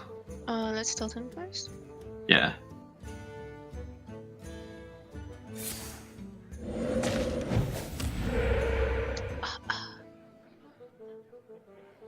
Yep. I guess. Hey, that's pretty good. The only question would be, is Patches better? And it's not because we have Bloodlust. Yep, Elemental. Trade. Cool. Do you think next turn is extremely likely Patch's Bloodlust? Let's see, 1, 2, 3 plus. I mean, if we use it to clear minions, then it's very likely. So I really want to take a look at this position right here. And you know what? Let's just stop for a sec. Let's just look at the warrior right here. Okay. Take a look at this. You're diving right into this board position. This is a great class. It's a very strong deck. I mean, look at this hand. Spellbreaker. Okay. They have the pirates. They got everything going on. But let's take a look now at Thrall right here. Boom.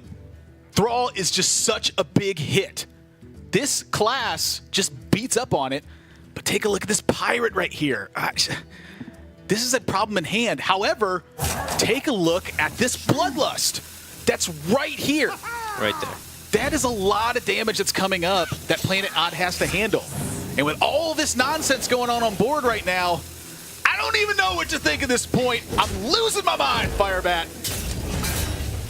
But that's a lot of stats they're getting. That is a lot of stats. You can tell a lot that the Prince is really helping the Pirates have a chance. If not for that Prince coming down on 2, I think the Thrall would just overrun these Pirates easily. But we got a game. That Patches could have been an Evolve. It wishes it was an Evolve. It's almost always the worst draw in the deck. It's so punishing, but that's a risk you have to take when you run Patches. Well, risk is a funny way.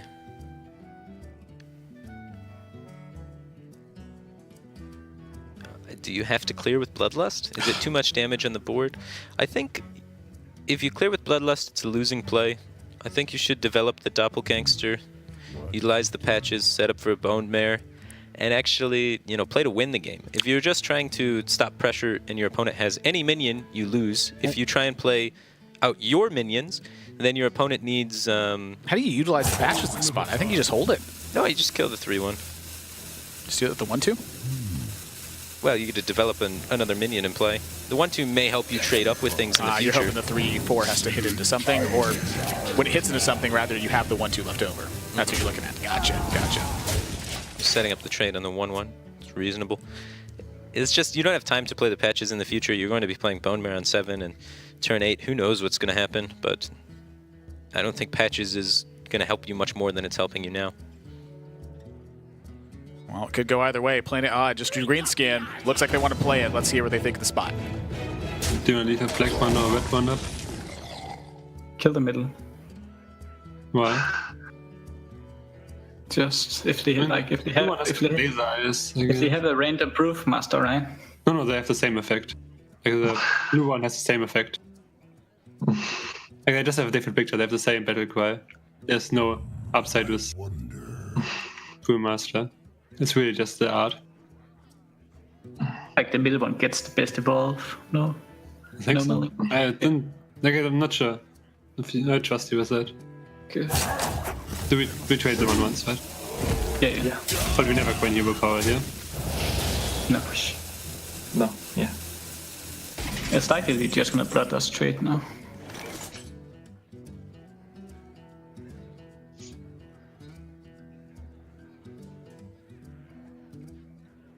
They have silence.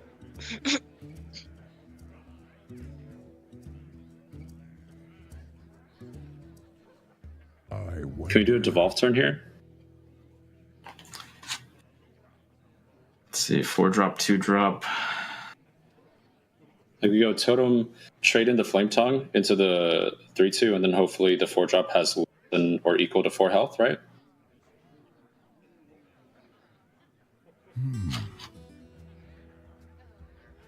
Interesting. I actually like that. Okay, I'll sign off on it. Because we have more stuff left on board than.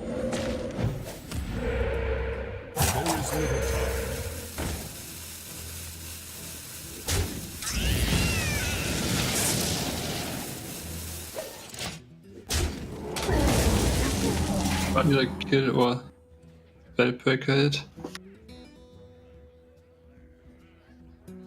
We could play like all the minions.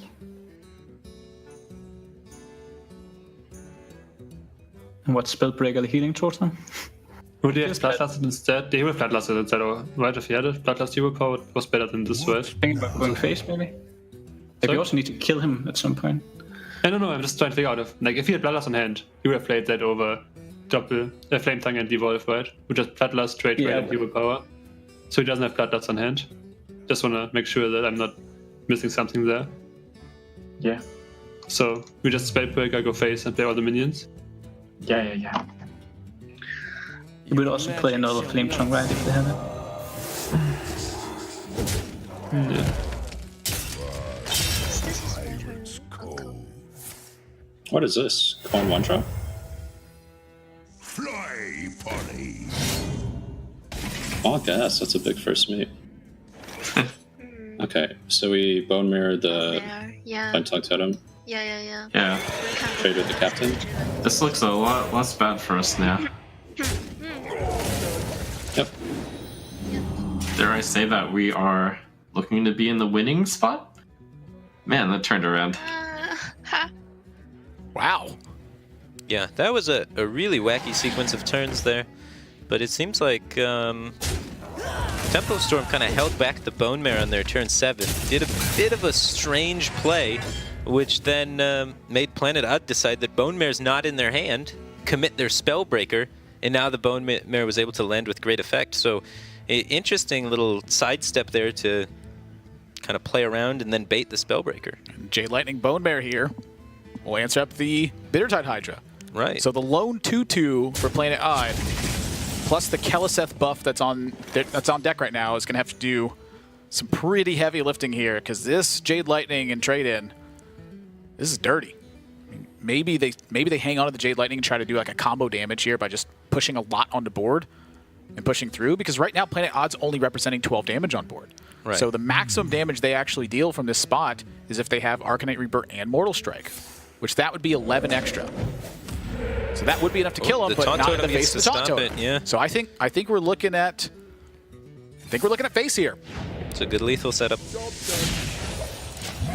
That's pretty crazy though. If the Bone Mare head came down on 7, I think Tempo Storm would have lost that game. The Spellbreaker would have been able to just shut it down. So that was a pretty cool little sequence of turns there where... Well, wait a minute here. Nope, that's game because of the Bloodlust. They can't kill everything. Right. I think it is. Yeah. Drop to 9, drop to 8, go to 10, 3, 4, 5, 6, 7, 8, 9. Well, it's 1 damage off lethal because they can use Corcoran. Oh, they can't armor up. What right. Wait, they just don't play the Arcanite Reaper. They run the Bittertide into the 5/5. So they can't stay alive here, but I mean, they're hanging on by a thread at that point. They use the Corcoran attack over the 0/2. Next turn. Oh, wait, the Corcoran's a 5/4. They could take 0 damage by trading the Bittertide. Oh, the 5/4, you're right. Wow, it's a tough turn. Let's listen to Planet Odd, see how they're planning it. Mm-hmm. That kind of makes sense in that way. This only has 8 damage on board. We have 9 HP Hydra. Like, we could Corcoran this Taunt Totem, weapon the 1/1 hero power.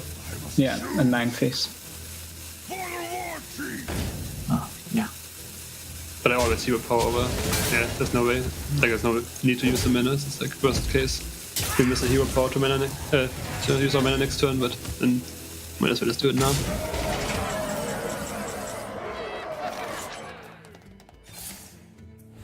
We did it! We did it! Yeah! Pirate Warrior down. Raid boss down. The conclusion of no Bloodlust from Planet Odd leaves them into a trap there as Bloodlust closes out the game for Tempo Storm, and now they start to crawl back in this series. Still trailing 2-3, but knocking out that Pirate Warrior here, I think, is a very big deal. Right, it's definitely essential. This was the last chance they had to do it, and that was just a really crazy game. If you look back on that turn 8, the options available for Tempo Storm, they had a Bone Mare that could come down, they had a Bloodlust that could come down, and a Flame Tongue Totem. And of the plays, when I was looking at it, it looked like Flame Tongue Totem was the weakest on that turn. And they utilized Flame Tongue Totem that turn and hero powered, cleared the board, set up a pretty weak board state. And then we listened in for a little bit at what Planet Odd was saying about that turn. Planet Odd said, well, if they had Bone Mare, that would have been better, so they don't have Bone Mare. And they said, well, if they had Bloodlust, that would have been better, so they don't have Bloodlust. And then they lost to Bone Mare and then Bloodlust after they committed the Spellbreaker. Then they had no answer to Bone Mare. And then they said, well, they still have no Bloodlust because of that turn 8 where they didn't use it. They used Flame Tongue instead. And then they died to Bloodlust. So that was actually absolutely crazy how that one turn caused 2 misreads to happen and allowed them to win the game. I'm curious what Planet Odd concludes the card is at that point. If it's not Bloodlust or it's not Bone Mare in that situation, because to me, finalizing what else that could slot it be? is really... I guess they assumed Evolve, maybe? Well, even if it's Evolve, I mean, they would have seen Evolve way earlier, because that Bloodlust was there while the Doppelgangster was there. I think, yeah, there's some lack of hand checking going on, because what else could it be? That's really where hand reading comes into effect. There should have been more discussion about it, at least, for sure. I don't think that their logic is far off. Right. I agree that Bone Mare and Bloodlust both are stronger plays in that turn, but in order for them to make that pinpoint, they need to conclude what that card actually is. When there's a wide range of cards there, that's very different. You can't pinpoint them all. Right. So that style of read, I think, works better. But in that particular situation, if they can't identify that card, I don't think that they can necessarily use that logic. Again, I still like where they went with it, but I think it trapped them in this one. It definitely ran them into a pretty sticky situation there, and the Pirate Warrior has now fallen. Raid boss, as Trump called it. Yeah. Taken down, and now Planet Odd needs to come up with a solution to the Shaman. They're +1 game right now, so they have a lot more available to them than Tempo Storm has at the moment. So interestingly enough, they don't have Warlock available to them. So very true. That's the typical, Shaman killer, which may be why Tempo Storm decided to hold back their Shaman and try and counter the Pirate Warrior with something else first to try and set up Shaman as a sweep because Warlock was gone. So unfortunately, they weren't able to do that for them, but yeah, Planet Odd, without the #1 Shaman killer left, they're going to need a different approach. Now, we saw Mage come into effect for Lovey Lots last week, where they brought a very defensive Mage deck, and it killed minions pretty much the entire way. So I'm thinking something like that could be on deck. Sure. Mage typically has a lot of AoE available to it. It's got a good arsenal of it with Volcanic Potion, Blizzard, Flame Strike, Meteor, and just removal in general. But even like the Volcanic Potion freeze mages don't have nearly as high of a win rate against Shaman as Control Warriors and Control Warlocks. Could be looking at Shaman Mirror. I know that Planet Odd does not mind mirror matches whatsoever. Shaman has an insane arsenal of area of effect cards. So if you're looking at a deck that could potentially be teched to shut down those wide boards and shut down a Shaman, Shaman is one of the best decks at beating Shaman. Yes. But Control Shaman is very rarely seen. Yeah. I was thinking just traditional mirror match, and I'm curious how much merit the Druid has in this spot as well. I imagine Druid's probably going to be teched to handle Mage in some capacity, and not really much else that you can really tech into that spot. Yeah, some of the Druids that run like double Primordial Drake crush Shaman, but Primordial Drake has really fallen out of favor for a lot of the Jade Druids with the nerfs happening, Innervate being less available. Just being a worse card makes Primordial Drake a little bit worse as a consequence, just because you can't rush it out and have its battle cry absolutely destroy everything. I'd be curious to see where this goes. And I know that they like to tech in stuff versus Secret Mage, and we saw the Dirty Rat in their Warlock deck. Last week we saw Dirty Rat and Eater Secrets in their Priest deck that got through in the lineup. I'm curious to see how the Druid is built, if and when it comes into play, but here, their options do seem more limited. I mean, if I had to take a guess, I'm saying Mage. I would say Mage is the most likely to come out of the remaining classes. I'd say second most likely would be a Shaman Mirror of some sort. But if a Shaman Mirror comes out, then you know that it's kind of desperate and that Planet Odd is running out of options to kind of deal with this Shaman. I don't remember where Hoy's class is sat exactly, but looks like he may be the pilot on deck. So if you remember, kudos to you, because I don't. Unfortunately, it doesn't look like Hoy has his bird with him. Pidgey. Yeah, Pidgey. Normally, Pidgey's flying around in the background of his tournament games. Could be chilling on the desk. Could be. Pidgey's he's a cool little bird. It's pretty sweet. I've seen a lot of videos of Pidgey and Hoy. Oh yeah, just gaming. It looks like the Druid is going to be what comes out for Planet Odd. It has a Dirty Red in it to help it against the Quest Mage, it seems. Most likely, it's going to have at least one Primordial Drake. Well, Dirty Rat's also good in this matchup a lot of times, too. If you can land it on Doppelgangster, or even sometimes hitting it on a Bone Mare can take away a big swing turn that Tempo Storm anticipates. This is really scary for Planet Odd, though, because probably the best card in Hearthstone against Druid is Bone Mare. And it's in this Shaman build. We saw it last game. Well, Devolve is also really strong as well. I mean, Spreading Plague got delayed by a mana. Right. Innervate now only provides 1. That sets back Spreading Plague turns a lot. And if your opponent has Devolve the turn you play Spreading Plague, that is pretty much a nightmare. And we see Tempo Storm keeping Doppelgangster and Evolve off the mulligan, so they are going to have that combo available to them on turn 5 if they're able to hold the coin. Oh boy. Strong Jade hand. That is a very good opening hand from Planet Odd. This is an insane Shaman hand as well. He's got the early drops, and he's got the Doppelgangster Evolve combo already waiting. Just needs a Flame Tongue to round it out, and then it's the dream. Spreading Plague picked up. Let's go ahead and listen in as the teams get underway in these early stages. Meh. Yeah. It's not even that bad a deck. Oh. I think it's primal. Yeah. So we play Thrall Deathseer to upgrade our 6s and the 8s, right? Yeah, give me three Tyrians. Yeah, let's go for it. We need a Devolve for spreading Shameless. Spreading Plague. Wait, okay, so they're playing this instead of what we think might be the Wrath in their hand? So we just have to clause here? Yeah. I mean, do you think they keep Spreading Plague in their hand?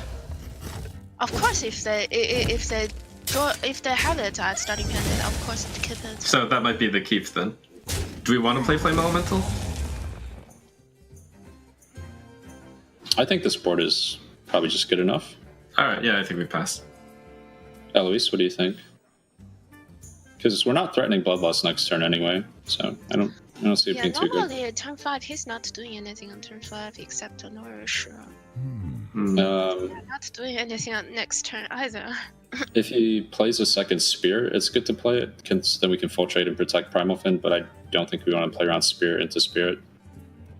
Agreed? There is a possibility, to be honest, there is a possibility that we play Thor instead of Doppelgangster Evolve if he really plays Spreading Shameless. Well, we can't coin Thor anyway. But we have Primitive Totem, we can't really play around the Spreading. Yeah, I don't want to play the Elemental. Agreed? Okay. Sure, enter. Okay.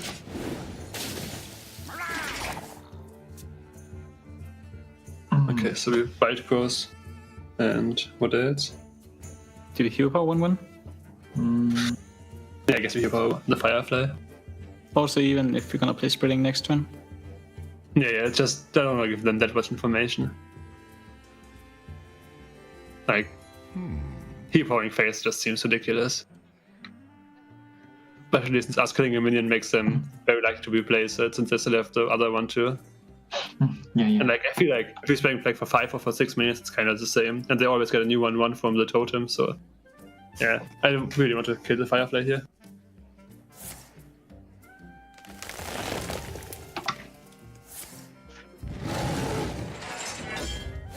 A lot of trading going on in the early spots, but you got to get board control.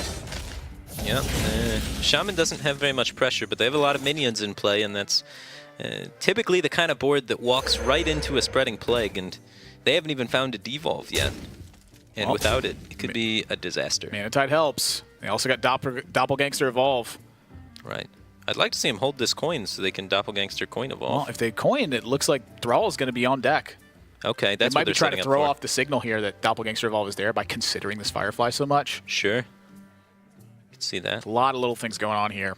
Trying to force them to get a little bit of a misread on what's happening. Yep. Something I want to note too is from Planet Odd, Surrender has been fairly quiet. Just more of a confirmation sort of thing going on there than anything else. And this is going to be it. Ooh, actually, Mind Control tech. I think it's a follow-up. That's for the Evolve, right? Okay, yeah, you want it on bigger minions.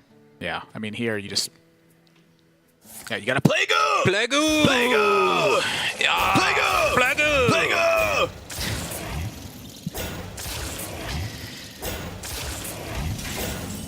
And no Mark of the Lotus, very wise from Planet Odd as well, because if they ran into a Devolve here, they would need something potentially to get that gas back.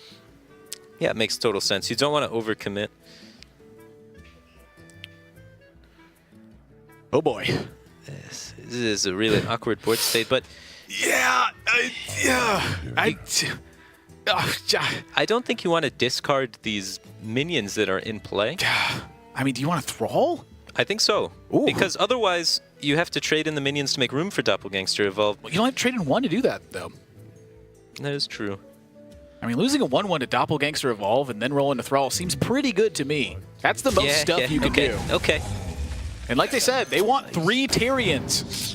Yeah. This is the play. And I don't know if Planet Odd can come back from this spot. This is massive. Oh boy, that's a lot of stuff. Yeah. That is a lot of stuff. Let's hear if Planet Odd has any hope of coming back from this. I think we mind control first because we want to swipe afterwards, but we don't want to damage the minion we steal. And it's like shit, because we don't gonna kill anything. We just the minion we swipe is a minion we would like to steal. Yeah. Like we wouldn't mind stealing it. So yeah, MC tech first. Engaging TC-130 until dislocator. Absolutely. Let's think about second. Let's just make sure that the mark of orders makes sense, right? Yeah, of course. Okay, so I just wanted to make sure. Then we swipe the 4/4 and just trade into everything. And we leave the 5/5 up, I guess, but kill everything else. We don't have enough to kill everything else, but kill most other stuff. So we leave the 5/5 and the 2/2 up. Like, does the trade 3/2/6 into this or one? And the trade 3 in. I'm not sure if you do the 2/5 or the 2/6. Choose yourself. Time waits for no one. And kill the 2/1. Yeah, that's one.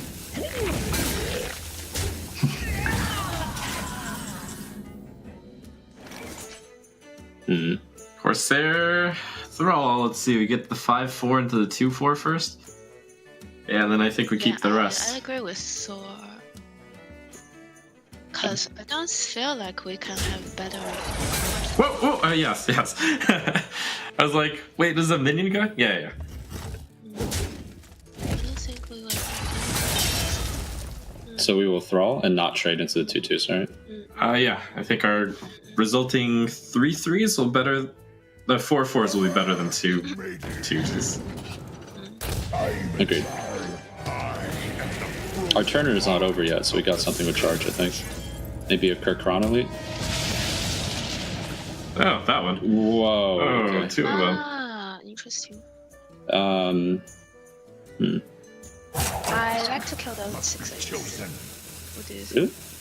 Here? But then this becomes a 1/1. I think the 3/1 and the 2/2 are the targets we should kill. The elements are silent. I agree. Let's get more off the board. And then he still has to kill the Devasaur anyway because he's afraid of the Thrall hero power, right? It's okay. Right. Not bad. Red for one on the 7/5 trade 4/4 into it. Sure. Sorry? What? I think we rest 7/5 and trade with 2/2. I wonder. Oh, you want to rest for 3? Maybe Yeah. just clear. And then double trade? Yeah. Really? Like, we kill our own 2/2, and we don't draw a card to kill a 4/4. I don't think that's worth it. Okay, so we red for one, trade the 4/4 in, and then Yeah, I trade think we this. rest for 1.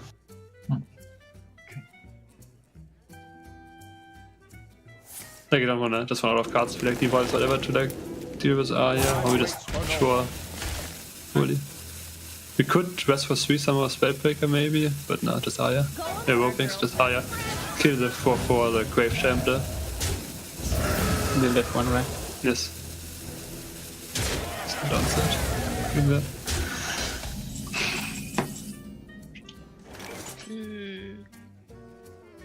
So if we want, we can rig the Serenite to be the one that gets buffed. Play Aya, Flame Elemental, trade those 2 away. Then we evolve the. I don't want to evolve the 4-drop. The elements are silent. I mean, that seems fine to me.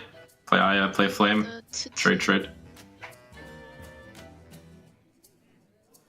Yeah, I think it's actually... Well, we could play Valley Game and Jade Lightning, the 6/4, trade our 4/4 into the 2/2.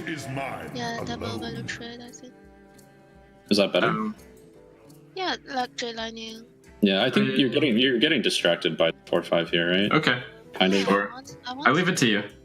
I don't know how good it is to evolve a 3-3. We dump Jade Lightning, and we also dump Flame Elemental this turn, and we have more chance to. Yeah, I mean, it's Chain-Gang or Aya. Buffing Aya and Chain-Gang are both fine. Okay. Yeah. This was better than my suggested line. For sure. This game's heating up.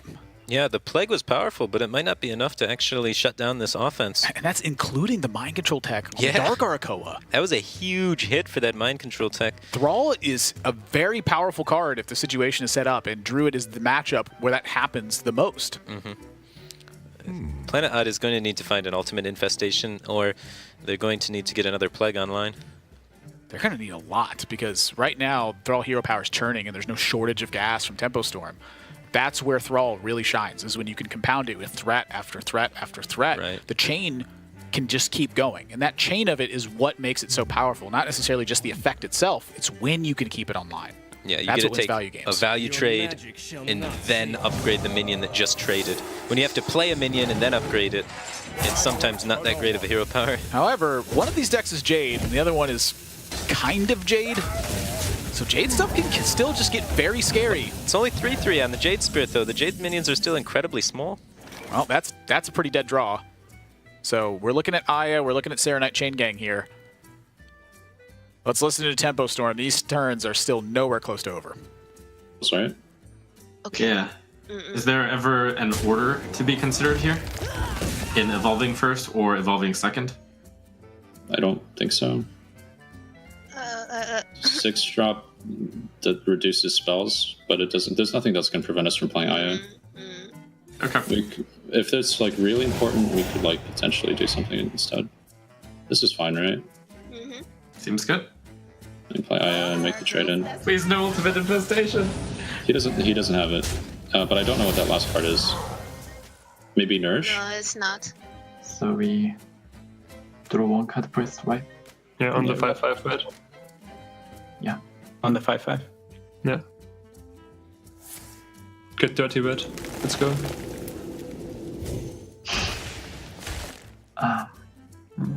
And we keep MC Tech. Don't play MC Tech, right? Do we? Like, is it reasonable to save it, really? Like, don't we just wanna get on board more? Like, Yeah, since you don't have hero power anymore, I guess we just we only leave Aya up, right? Like, we trade the use rest. hero power and 3-3 to kill the 5-4 and then trade the 4-4 into the 3-3, right? Yeah. Yeah, then we play the MC Tech, I'm pretty sure. Okay, hero power the 5-4, trade the 3-3 in, right? Yes. 4-4 into the 3-3. Yes. Yes.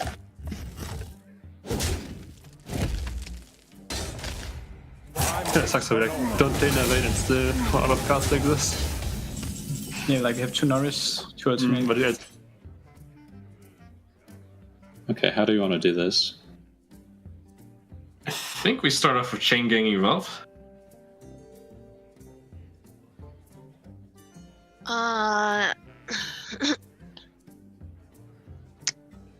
Need to think about this. Elements are silent. I mean, the 5-3 is probably going to the 5-5. Yeah, let's do that first, right? Unless we want a 7-drop from Maya. I want to No. set the Chain Gang for Flame Tongue, because even if we get a 4-house minion, he can get very good trade. He can get very good value trade, like 4-1 into our of the Chain Gang, and 3-3 into the. Oh, so we want to evolve Corsair then, right? I want to Flame Tongue and not evolve the Chain Gang. What do you guys think? Then we want to Corsair we want to evolve Corsair then. Must be chosen. Yeah, we probably. So, evolve Corsair very likely first. Evolve Corsair.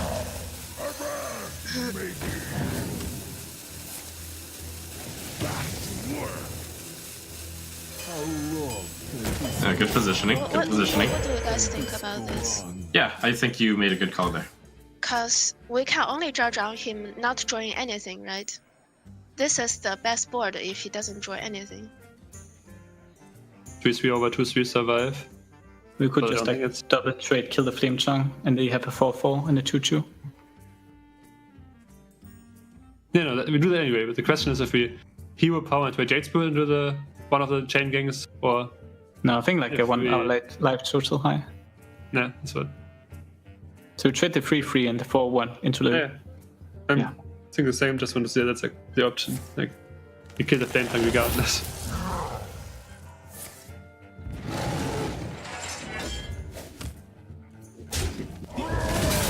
No, they're killing the flame tongue. Oh. Now we get to evolve though. Wait. Wait. How much damage? No, not enough. I mean, it's definitely not enough. We should evolve a 5-drop though, right? Yeah. Sure. We're racing double MC tech already. None shall. Black Knight. Alright. See, like they don't play ultimate.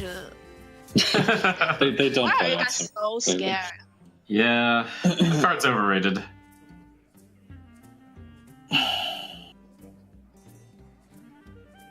Jade Idol, maybe? We hope that they top deck Jade Idol so we can get the win here. Oh, Malfurion. Feels bad, man. And he'll kill a Doppel, right? No, I think he'll kill the 4-tier. No, you should kill the Doppel. We already have one Doppel to evolve anyways. I think the 4-tier is the better kill. Maybe. Well, we have the Bloodlust here. Yeah, I agree. Clear, right? Yep. Oh, wait. Do we? But then we don't kill them. We don't need to kill him.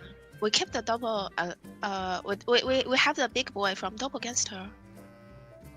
So you want to we also have Bloodlust? Yes, I want to bloodlust here. Then we do this and then see what we get, right? Yeah. Big boy. Nice. Kind of big, I guess. And now we trade here. Yes. Okay. As long as I even take a spreading plague here. Okay, that's fine. Spreading plague. Play that and then kill the 2-1. Yeah.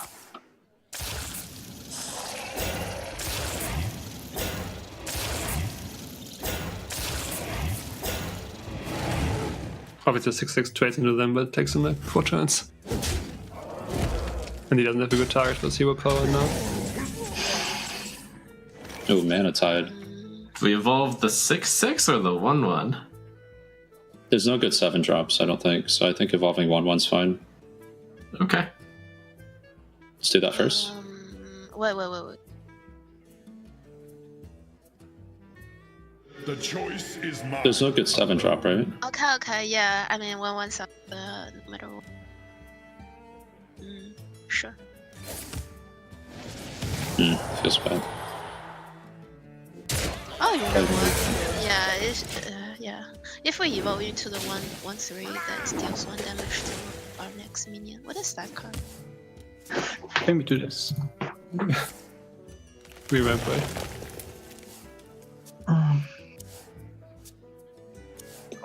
So we swipe here, right? What? Really? No. I think What do you want to do? dirty red, hero power 1 totem and trade into 1 totem. We hero power first because of the 5/5, right? Which 5? Oh, Thing from below? They would have played Thing from below. You just got a card from Manata. Oh, right, my bad, sorry. Like, Yeah, we then hero power the 0/3, kill the other 0/3, and then play dirty run? Sure.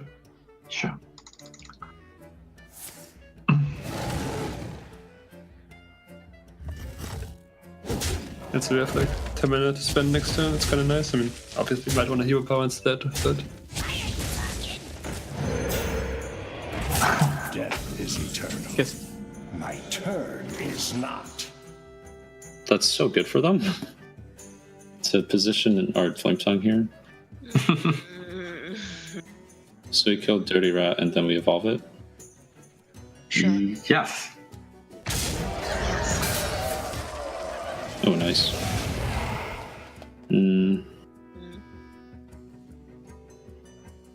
We don't need to bump anything, right? No, I'm just thinking whether or not we play the thing from below. Why not? It's really bad into ultimate, but I mean, I guess we have to do it. Yeah, if we don't play this into ultimate, I'll just start into ultimate. The choice is mine alone. I'm just thinking. Yeah. Oh, our positioning for Flame Tongue is so bad. Okay. Come on, no ultimate. We don't want 6/7. no, I think we swipe, trade one of the 1/5s in. kill this Flame Tongue with the others and play Behemoth.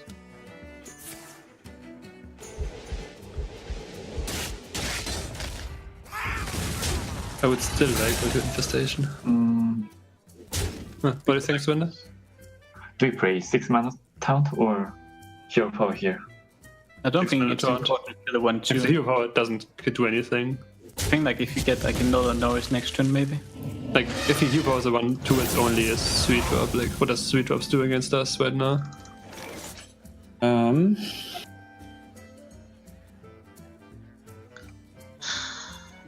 So you need Tyrion, right? So we trade and try to get Tyrion. We can portal first. Are there any 8?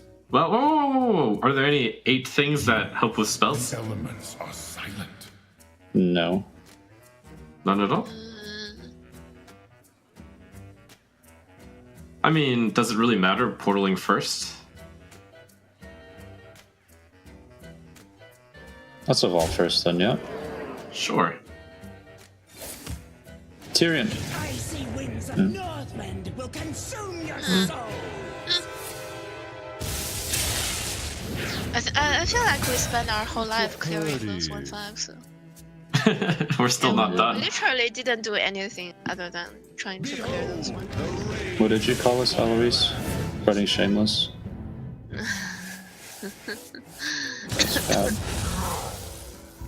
Yeah, that's how we call it in China. Spreading shameless and ultimate shameless. Shameless infestation. Hi. Okay, next game. Oh, hello. Hello.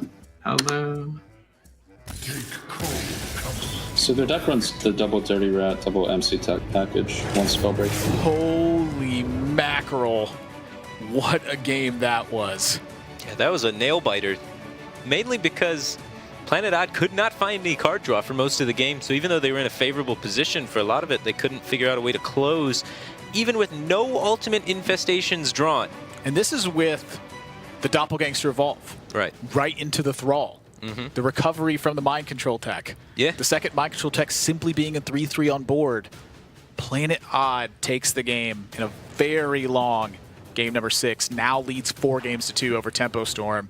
Their Shaman knocked out of contention for Tempo Storm because in last Hero Standing, winning deck stays, losing decks out, and now they're 2 games away from closing out this set. That was a really important win for Planet Odd, even though the scores are fairly lopsided in Planet Odd's favor right now. They don't have a lot of decks remaining that are particularly strong against Shaman typically, so that Druid being able to shut it down is huge because Shaman could have ran away with this series for Tempo Storm. If they'd drawn a Devolve into the spreading play. Oh, that could have just been it. If they had had a weak steal with the Mind Control tech rather than potentially the strongest steal that was on board. I mean, a lot of things could have gone awry, but again, them not having Nourish or Spreading Plague halfway through their deck, I mean, that is super unlikely to happen. Yeah, incredibly unlikely to not have any of those 4 cards. Wow. J-Drew is something else. It's powerful deck. The thing about it is the deck is so much more fair. I think the thing that was really unfair about it before was just the power at which all those things came, like being able to Spreading Plague super early or being able to Ultimate Infestation very early. Ultimate Infestation is still an unfair card, but that's kind of how 10-mana cards typically work. It's hard to build a deck that actually gets to 10-mana cards unless you're playing J-Druid right now. Well, yeah, or you're playing 10-mana cards like N'Zoth in your deck, which your deck, kind of builds around, and then that's why it's super powerful. It's kind of the purpose of a 10-mana card is to, if you safely play it, kind of win. So it makes a lot of sense, but still, Jade Druid, one of the more popularly banned decks. Tempo Storm kind of took a big risk leaving it up. They left it up, so they must have a counter in mind for it. So I'm interested to see what that is. Yeah, I'm really interested to see what it is too, but I'm also interested to see where the cute card vote is sitting at the moment. Now, if you ask me personally, I'm still a Snow Flipper Penguin kind of guy, and I probably will be until they make another cute 0-mana 1/1. I don't know, man. That ticking abomination's kind of growing on me. It's making my heart tick a little bit.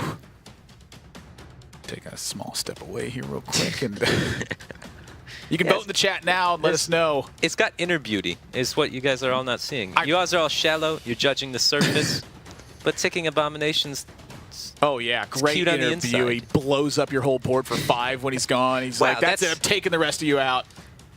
It's kind of beautiful destruction. Oh, jeez. I hate that card. It has been seen a little bit of competitive play, though, in some of Warlock decks. Yeah, the Singleton Warlock decks have been kind of jamming it in there. They just don't have a lot of stuff. I mean, it's just a 4-mana 5/6 for them. I mean, if you have to play all one-ofs, I guess sometimes you have to include a little bit of wacky cards. Wacky. Yeah. The H is there for extreme emphasis on how whack it actually is. It's pretty out there for sure. But yeah, I played a lot of best of 5s against Freshka. He's a player that loves playing wacky decks. An NA player that used to play back in like 2014, hasn't played as competitively lately, but he's the creator of a lot of the most strange competitive decks. He was rocking Ticking Abomination in all 9 classes against me, so I got to experience it a lot. It's not a very good card, no, but it's not. He was trying really hard. Freshka and I toyed a lot with Cold Light Oracle. Yeah, for sure. He's the Cold Light man. Oh, he is a fish believer. Yeah. Until the day he's done. He was the original creator of like almost all the mill decks. Yeah. Yeah. So definitely a fun guy to play around with and practice with. Whew, this is going to be tough though. Warrior, we've seen how poorly Warrior can often do versus Jade Druid. Right. Now that being said, I imagine that if they're leaving up Jade Druid, that if this is a Dead Man's Hand Warrior, that Skulking Geist will often come into effect. Well, I think if you're leaving up Jade Druid, you would probably want to play Pirates.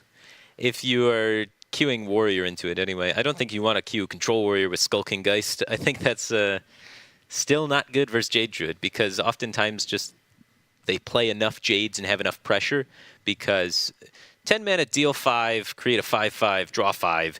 It allows Druid to kind of just flood the board constantly and just exhaust the Warrior of removal and then kill them. So it's really hard just to control the sheer amount of card draw and how fast the Druid can move through its deck, let alone the infinite potential. You have to include a bad card in your deck to stop the infinite potential and stop these waves. It's almost as if Blizzard wanted Jade Druid to beat Control, even if they had Skulking Geist. I've seen you play a lot of Skulking Geist, though. I have. I've definitely tried to play around with it and make it work, and after many attempts, I think it's bad. Yeah, let's take a look at what's been happening throughout the day. Of course, we're nearing the end of Day 1 of Trinity Series this week. Of course, there is more matches tomorrow with the remaining 4 teams, but there you saw it. Team Liquid was bested by Virtus Pro, who took 4 straight Control Warrior games, and this set has been a doozy itself. There have been some really crazy games going on in our second set of the day.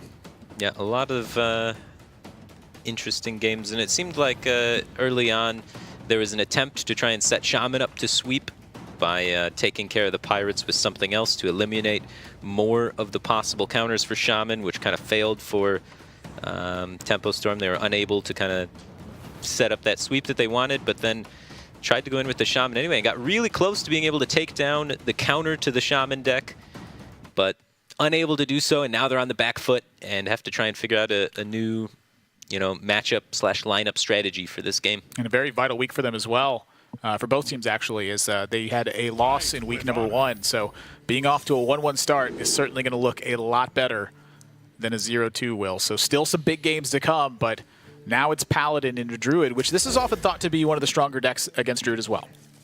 Yeah, most likely, I'd say in the top 3 strongest. It's not quite as good as like Quest Mage, for example, but Paladin extremely powerful. 2 Bone Mares most likely included in the deck because that card dominates against Druid. Well, a couple weak pickups here. Steed and the Righteous Protector, not the strongest cards in this matchup. Yeah, Righteous Protector is better against the other aggressive decks. It can be okay to kind of shut down some hero powers occasionally and force trades to go your way, but it's not the juiciest of minions. You kind of want to get something that puts more offensive pressure out there. That'll do. Yeah, that helps a lot. That changes. Now suddenly that Righteous Protector is looking pretty all-star. Anytime you can block the way for these Murloc Tidecallers, they're certainly good, but losing the health buff from Murloc Warleader makes a big difference here too. I mean, this is still a fairly fragile board, just got a lot of power. Let's listen to Planet Odd, because this start could be dangerous. But let's just wait for now.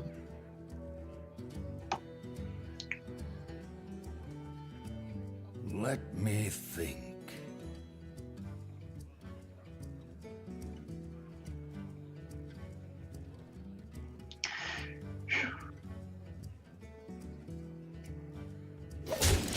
think we hit because of weapon, right? And I'll take the 1/1, right? Yeah, we take the 1/1 Coin Blossom. Yeah. Did White take the 1/1? Oh, because weapon. also Divine Shield weapon. Okay.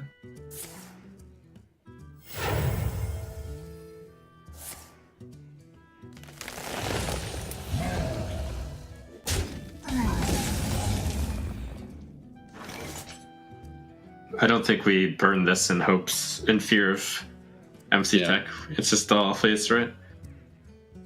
What? I mean, we could trade off something, but Yeah, I like going War Leader and trading off the 1/2, the weaker one, right?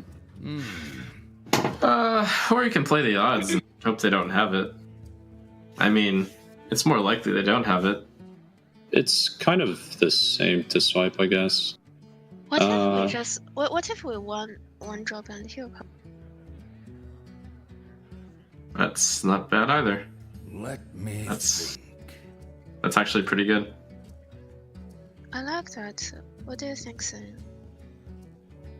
How do we play around swipe? Are we trading or not? Yeah, we trade. Okay, sure.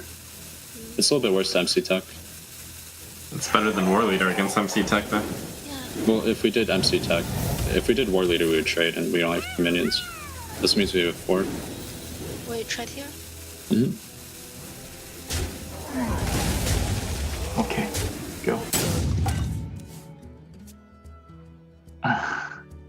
I mean, we could dirty right now to pull the Mega Sword. Still bad to get the 5/4, but at least it buffs less minions. I think it's bad, right? I think we rest. Rev hero power, maybe. Yeah. We could also rest for 1 on the 1/1. Just Moral 1, right? I think we want to keep it. But like, there's such a high chance that he plays Mega Sword next turn. Not playing anything.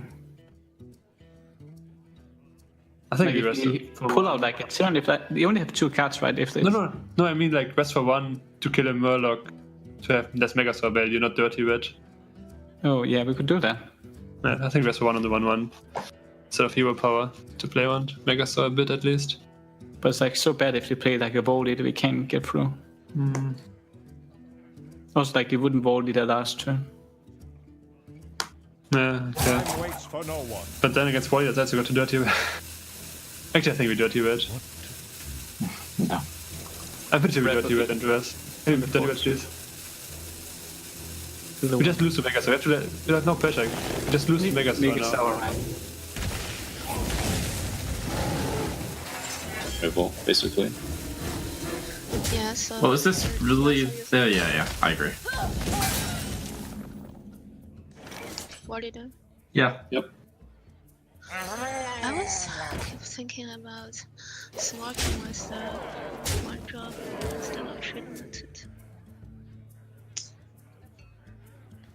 Well, I mean, you heard the debate with playing it odd on Dirty Rat, and if they're not playing it here, I don't think it's getting played for quite some time. 6-0 was very much in favor of it because of Megasaur, but I think there's a lot of bad outcomes.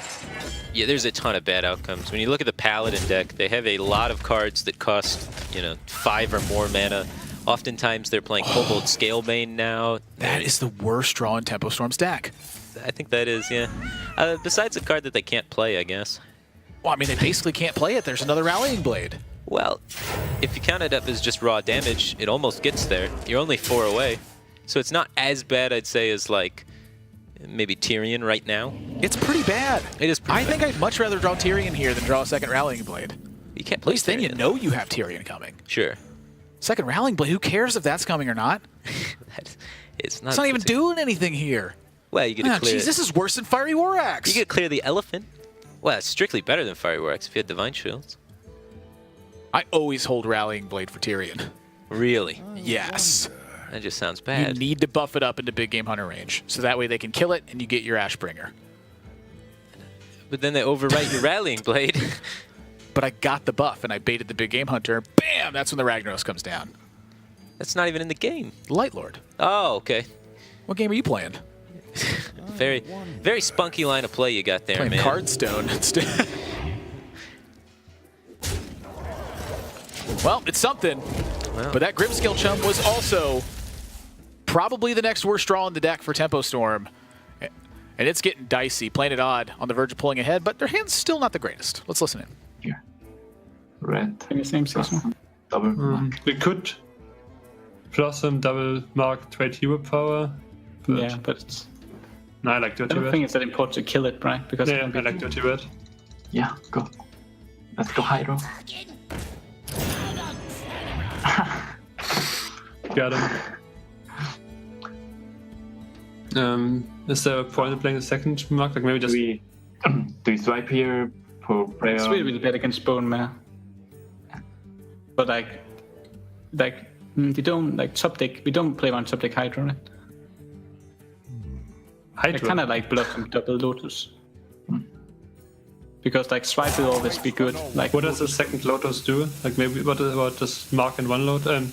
Blossom in one Lotus? I'm not saying I'm sure about it. I'm just asking. It's better against Bone Mare if you Bone Mare's this, right? I'm not sure. Then yeah, sure. Double mark if you want. Yeah, double mark. Do you trade? No. Okay. I just Terran, please. Ooh. Oh wow. So do we take the extra Murloc or what? That's a good question. We take the extra Murloc. Yeah, because if it's poisonous, it's really good. If it's plus 3 Am I a attack, good it's player? Guys, give me energy. Good player. Am I competitive? All right. Oh, potion. Do we get poisonous? Oh, we got both. Nice. We got both. Yeah. Okay, so we trade the. No. What? But that's obviously right. You don't like this? You don't It's like fine. this? So 2-1 into 6/6 and then face, right? Yeah. Yeah. That's definitely right. I think. Yeah. I'm not sure why you You hesitated. want to smoke? Yeah, face. Yeah, we don't play around one copy. Oh, is this really? Okay, they don't have swipes, so it's fine. The other way we could. Just swipe the 5/4. it's yeah, sure. Do we trade? I think we do trade. Yeah. That way we're less bad to swipe like this. We wanted to do the 3/6 into what? The 3/6 into the 4 attack guy, so then it has 2 health, so you can't swipe down the board afterwards. But it was like pretty ooh, okay, never mind. Ugh. GG. I told you I'm a good player. Oh my. Thanks for being Like such a good super player. good tonight. Hot chance. No, okay. Feels bad. Maybe we should swipe that one. But like we knew he didn't have it in hand. I concede. That's fine. And despite the series of poor draws, Gentle Megasaur comes in big, and Tempo Storm starts to climb back 3 games to 4 in this series now. Yeah, they have a decent chance of being able to take it. They're still at a big disadvantage with less decks available, of course. And what are the options left for Planet Odd to try and counter-Q this? What are they going to bring to try and knock down Murloc Paladin? Well, Hunter's out of the equation. Warlock's out, Warrior's out, Druid's out, Priest is out. So there you go. Well, they have Shaman, which is generally speaking a pretty free win against Paladin. Mage has been pretty well against them too. Mage is okay. Depends on the build. It definitely depends a lot on the build. And then the Paladin mirror is oftentimes pretty coin flippy. Yeah, I mean, the attacker's initiative is a big deal. Right. In the Paladin matchup. You know, the player has the coin, gets extra card. But going first, you get to do the first trades, which means if you have buff cards, they get to land first and take value trades. So if you go 1-drop into Rockpool Hunter, you win the game. A lot of times, yeah. I would say above 90%. So I think that the most obvious choice here is going to be Shaman, unless they want to try and save it for some other situation with upcoming matchups. But I expect to see Shaman, and I think Planet Odd is still a huge favorite. Tempo Storm's got a lot of work ahead of them if they want to actually win this series. I mean, we've seen plenty of teams overcome this style of situation before. You string together a couple big wins. I mean, you turn that whole series around. There's something to be said about momentum because, you know, people say that it's not really a thing. You know, you just have to like line up your matchups and counter Q. But oftentimes when you win one unfavorable, you continue winning more and you keep snowballing that. And you can see it change a lot with players' attitude and stuff like that. So I think there's definitely something to be said about gaining momentum throughout a series and, the whole psychology behind that. No one is susceptible to not being frustrated. It doesn't exist. And players can tell me whatever they want and say whatever they want. I've seen players struggle when pressure starts to get to them. And while the pressure here in week 2 isn't the greatest, I mean, this isn't the highest stakes match that's going to happen in Trinity Series for any of these teams, it still matters. Again, with your backs against the wall at 0-1, this is not the start that these teams envisioned potentially on the verge of 0-2. That is a lot of pressure in and of itself. For sure. Definitely is a lot of pressure. So Planet Odd still deciding, taking plenty of time to choose between which of these 3 classes they want to queue up into the face of the Shaman.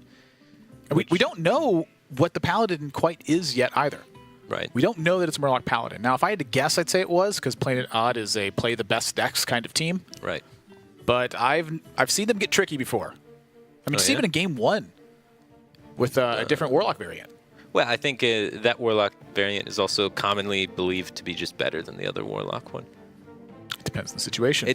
It does slightly depend on the situation, and it depends who you talk to.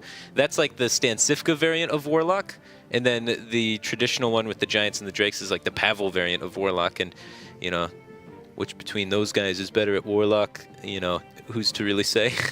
I think it's Sivka. Or you do? Pavel even said himself. You're kind of voting against Pavel here, so that's Pavel even said himself he's not the best Warlock player. Okay. Yeah. Sure. Well, if Pavel himself says it, then you got to believe it. Yeah. But just because it's Pavel's Warlock deck and he brought it... Now, Mage, on the other hand. No one's coming close to Pavel and Mage. Okay. Well, just because he brought that Warlock deck, it's, I'd say, the more popular variant of Warlock, and people believe it to be the best. Even if he himself said he's not the best Warlock player, that's the deck he played, and I think largely that is why that is the most represented Warlock deck on ladder, which then people just naturally bring to other stuff. So it's way more popular than the Prince Twisting Nether variant. Yeah, I definitely would think so as well. Just in my experience, I have used Prince very little in Warlock thus far. I really like Hellfire, but let's get into it.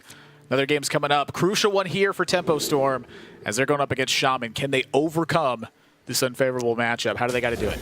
To overcome the Shaman, step 1, tech in good cards. Consecrate, fantastic against Shaman. Crazed Alchemist as well as another card. Paladins, popularly tech in to help against the counter queue of Shaman. So we can see that trend continue here with Tempo Storm. They have the Consecrate. I wouldn't be too surprised if they have the Crazed Alchemist.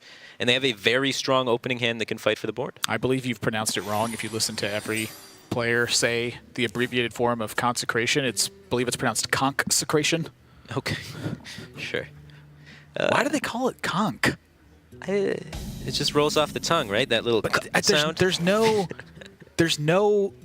Wow, that is a good opening hand, though. C-O-N-C is not a sequence of letters that happens in this card name. I just don't get it. I don't know. Doesn't make any sense. What do I know? Doesn't have to make sense. It's Hearthstone. Wow, that's a good opening hand from Planet Odd, too, though. Well, it gets shut down, actually, here. As long as Tempo Storm goes for the line that plays around Jade Claws and patches being pulled, which they should. What's that? You just have to make sure you play the Protector. So if you're playing the Protector, then play any Murloc alongside it. Preferably, you'd play the Tidecaller so that you can threaten to trade up into... Totems? Totems, yeah. Well, either way, you can threaten to trade up into totems, but this way, 1/1 totem doesn't beat your guy, and you can trade up against 1/2s. Preferably, you'd like to set up a way to get up to 3 power, which there isn't really a way to do that unless you want to play into Jade Claws. So that's kind of the dilemma here. It's like, well, if you respect Jade Claws, then Primal Fin's okay against you, but I think that's a risk worth taking. You definitely are way in a worse spot against Jade Claws than you are against Primal Fin Totem. Oh, yeah. She protect, but she also attack. Oh, and what am I even talking about? This gets you up to 3 because the Protector can attack. You're right. And Surrender, his first appearance thus far in this series. He always looks so focused. He is always focused. I don't know if you've ever talked to Surrender. I haven't talked to him in about a year, but in 2016 I met him at some of his first tournament appearances, and very, very focused guy. Almost no time to just casually hang out. He was like playing, studying, or talking about Hearthstone pretty much non-stop. Yeah. It's all business. Let's go ahead and listen to Tempo Storm, though. They played around Jade Claws. Is it going to pay off? They don't swing. So Hydrologist? Why do they don't swing? They don't swing because they have Maelstrom Portal, so we should try and deal. We tried Divine Shield. Wait, yeah. Sorry. Yeah, don't show. Do we ever get punished by just going face with the 1/1? Well, Yes. yeah. If they're forced to play Devon. Trading 1/2 and trading 1/1 doesn't do any difference against a portal, but it is better against the Patches. the rest of the turns if we value trade him. Yeah, I mean we're gonna value trade. We value trade right, like 1/2. Right. I think hydrologers will change our option as well because if we get redemption, we don't die. We should also think about that. Redemption. Yes, redemption, and then we trade the 2/1. Because now, if the 1/1 survives, it's such a big, it's such a big block.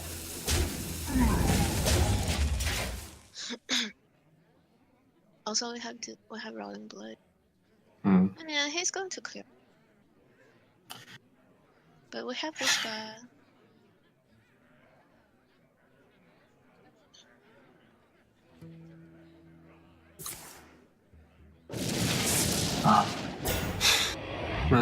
Do we hit into that? I don't think so. Oh, it sucks. But I think we just ignore it. Yeah, but like... It definitely blows.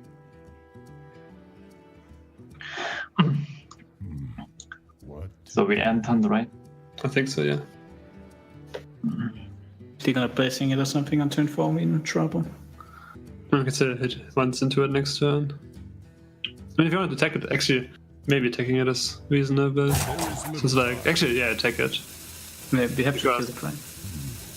We probably want to like bounce our 1/1, so we don't want to trade the 1/1s into it. They don't die then. So we probably want to trade our minions with Flame Tongue into stuff that kills them.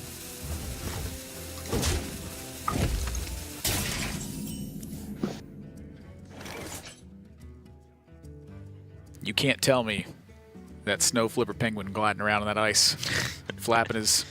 He's pretty cute. Wing arms. Wing arms. I think those are just called wings. Wing arms. All right.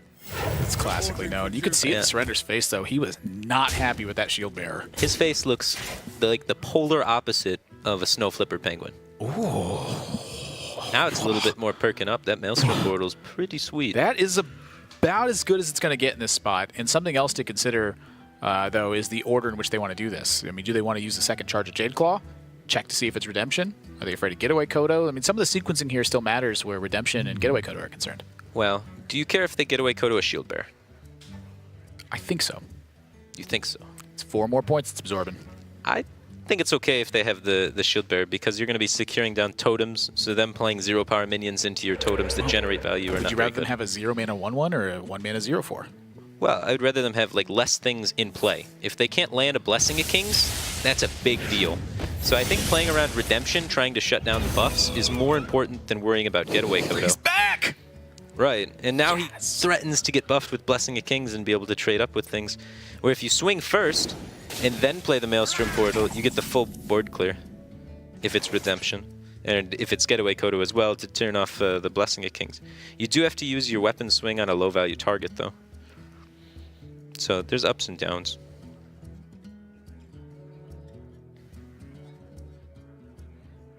Because Tempo Storm has Consecrate in hand, they don't really have to fear or respect the Primal Fin Totem that much. So they may be able to just develop minions here, but let's hear what they're thinking about the turn. I don't think it's that bad. Yeah. I don't think it's good here because we'll always be able to consecrate more 1/1s. I think Corpse Taker and trade into the 1/1 is correct. The Dragonhawk. Sure, we can take it slow. Yeah, okay. We agree that saving Conk is better until like turn 6, so we can try and set up Bone Mare. Not. Yeah. Tight. Yeah. And trade everything.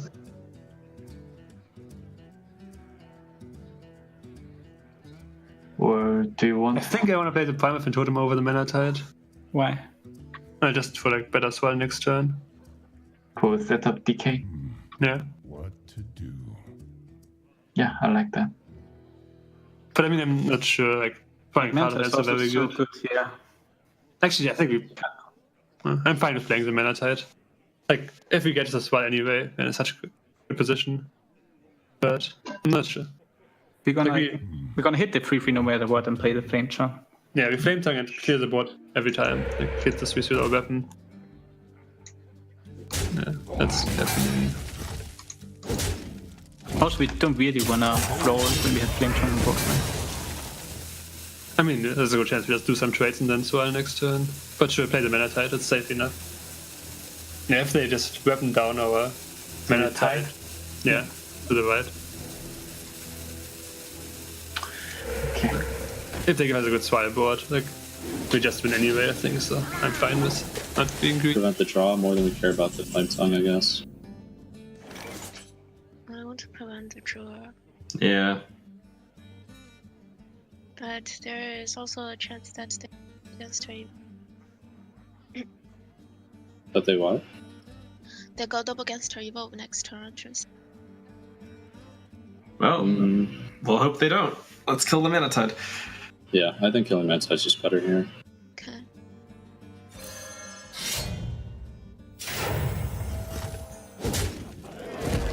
Swell is good enough anyway. Reporting for duty.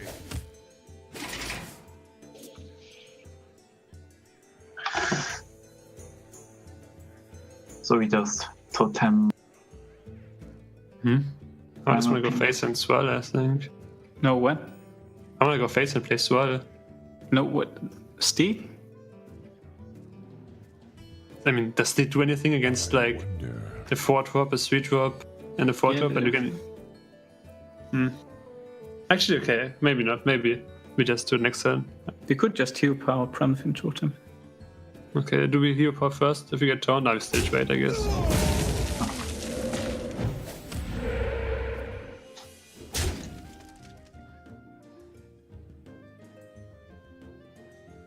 Oh, think from below? Yes.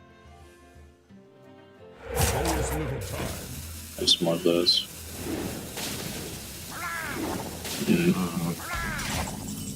I don't have good feeling about it. But we don't die with blood loss, right? It's only 17 damage. Ah. We just heal power and blessing. Yeah, I think so. Kings, yeah, kill the Flame Tongue. I agree. Reporting for duty. I think after that turn, you can get a pretty decent read on their hand, too. Seems to be more reactive. Definitely. It is hard to pass up that big of a bloodlust. Well, the Shaman doesn't have a lot of incremental damage, so if you're not killing them with the Bloodlust, usually you try and wait if you can, and just push whatever little advantages you can get here and there. Tempo Storm not having Wicker Flame Bird Bristle in the deck as well, still having the Corpse Taker in there. And I agree with this Bloodlust. I think the #1 mistake players make is that they do not Bloodlust often enough when they have enough damage that it matters. Okay. You don't have to get the full kill from Bloodlust, you just have to get a lot of damage. It does help clear the board quite 15 nicely. and clears it out, so they protect themselves from Steed, they protect from Spike Ridge a lot in this spot. Bone Mare. They still get bored, and they have Thrall and Evolve in hand. Almost any way you slice this, it's going to be a big turn. What if you slice it with a Consecrate? Well, that certainly hurts, but then what? You don't have anything left to evolve. That's where you're hoping for the magic draws. But I imagine at this point, playing odds, just assuming that Consecrate's not in the deck. I mean, Murloc Paladin has rarely run it, and when it does, it's typically one copy. That is true. I think in this format in particular, in Last Hero Standing, Consecration is seen a lot more often than on like ladder play. But even in ladder play right now with the rogues gaining popularity, Consecrate performs very well against the rogues. So you trade see a lot. Yeah, you start seeing it as a one-of in just standard ladder Murloc Paladin. So I don't think it's too unreasonable to expect that it could be there. Well, it's a tough turn for Tempo Storm. Let's listen in, hear what they're thinking about it. We can take a riskier line. No, I think Conk and Ground Flood is okay. Sure. Riskier line would have been We just play Rallying Blade and Chum and Hero. We don't flop this turn. Void. So just Firefly as well? think so. Actually, wait. Isn't Firefly Hero Power Evolve better? Maybe even. I think we just Hero Power double Firefly and pass to like get another 1/1 from the totem before we evolve. I wonder. It's a little greedy if you like. Hmm. Have to kill. We also don't have that much life. I mean, still, if Ethereum, it's not enough pressure to like threaten us. And so we get 5 HP from Swirl later. I kind of like. We could also just do Firefly Hero Power Evolve. I feel like we need it. I don't think Evolve makes our board better since like the extra 1 we get is really huge. I think we just Hero Power pass here. There is little time. But I'm fine with Swirl, but I don't want to Evolve. Like if you want to upgrade them, then I would just Swirl this turn. I don't like Evolve. Okay, then pass. Because 2 drops like could just suck.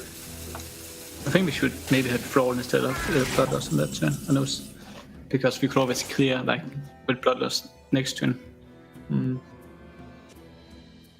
Not the Protect? Not the Protect. Oh, yeah. The Okay. Divine Shields there, yeah. I want to kill the 1/2. Not the 0/1 that keeps on making 1/1s. I wonder. I think the 0/1 is better. He doesn't have anything. Wait, I just think killing the 0/1 is way better. Yeah, I agree. Okay. Wait, are we... That one? Yes. It has the most health. It plays better into Jade Lightning. Okay. Yeah. That's right. Yes. Yeah.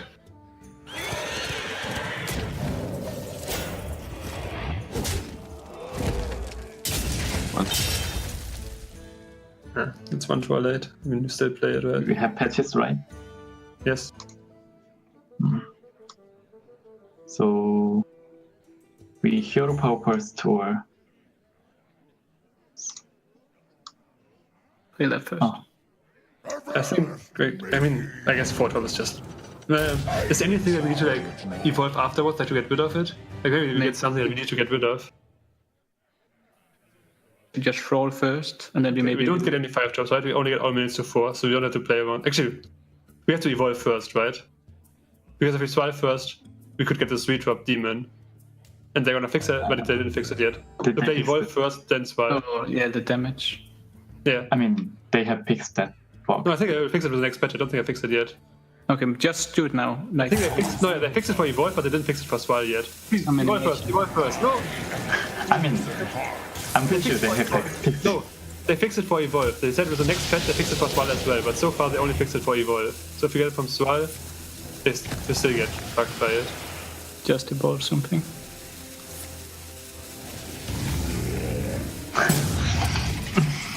Yeah, they fixed it that if you get it from evolve, you don't take damage, or if you get it from swallow, it still counts as summon. That's why I want to evolve. They have 25 damage on the board. That's pretty good. What? Okay, well, let's play out the hand and then think about the trade. Just play the hand out first, right?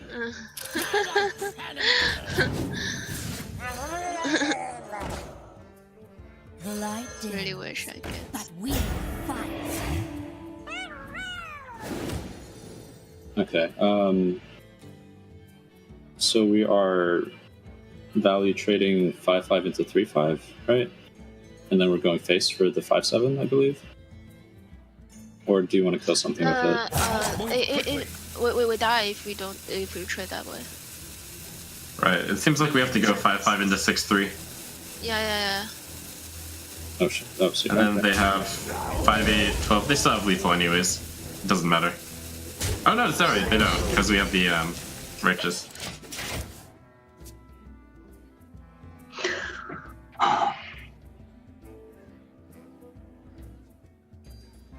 So we Wait. I don't think we face tank that much time. I mean, it doesn't matter. Yes, 21, but can we just We have to play around Tarkham, right? Tarkham is the way we lose. I mean, we have enough 3 drops. So we trade everything here, right? Can you play Doppelgangster and evolve one of the units first? Just like if we get, I don't know, what 6 change stuff, but still might as well check. And you trade like this? I don't think we need to take the damage, but do as you think. Yeah, sure. We have a good life total. But then I think we kill the 3/3. Yeah. Actually, we just trade with everything. Just like let's play around trade the 2/1. Then we never lose if we trade everything. Yeah, we just don't lose.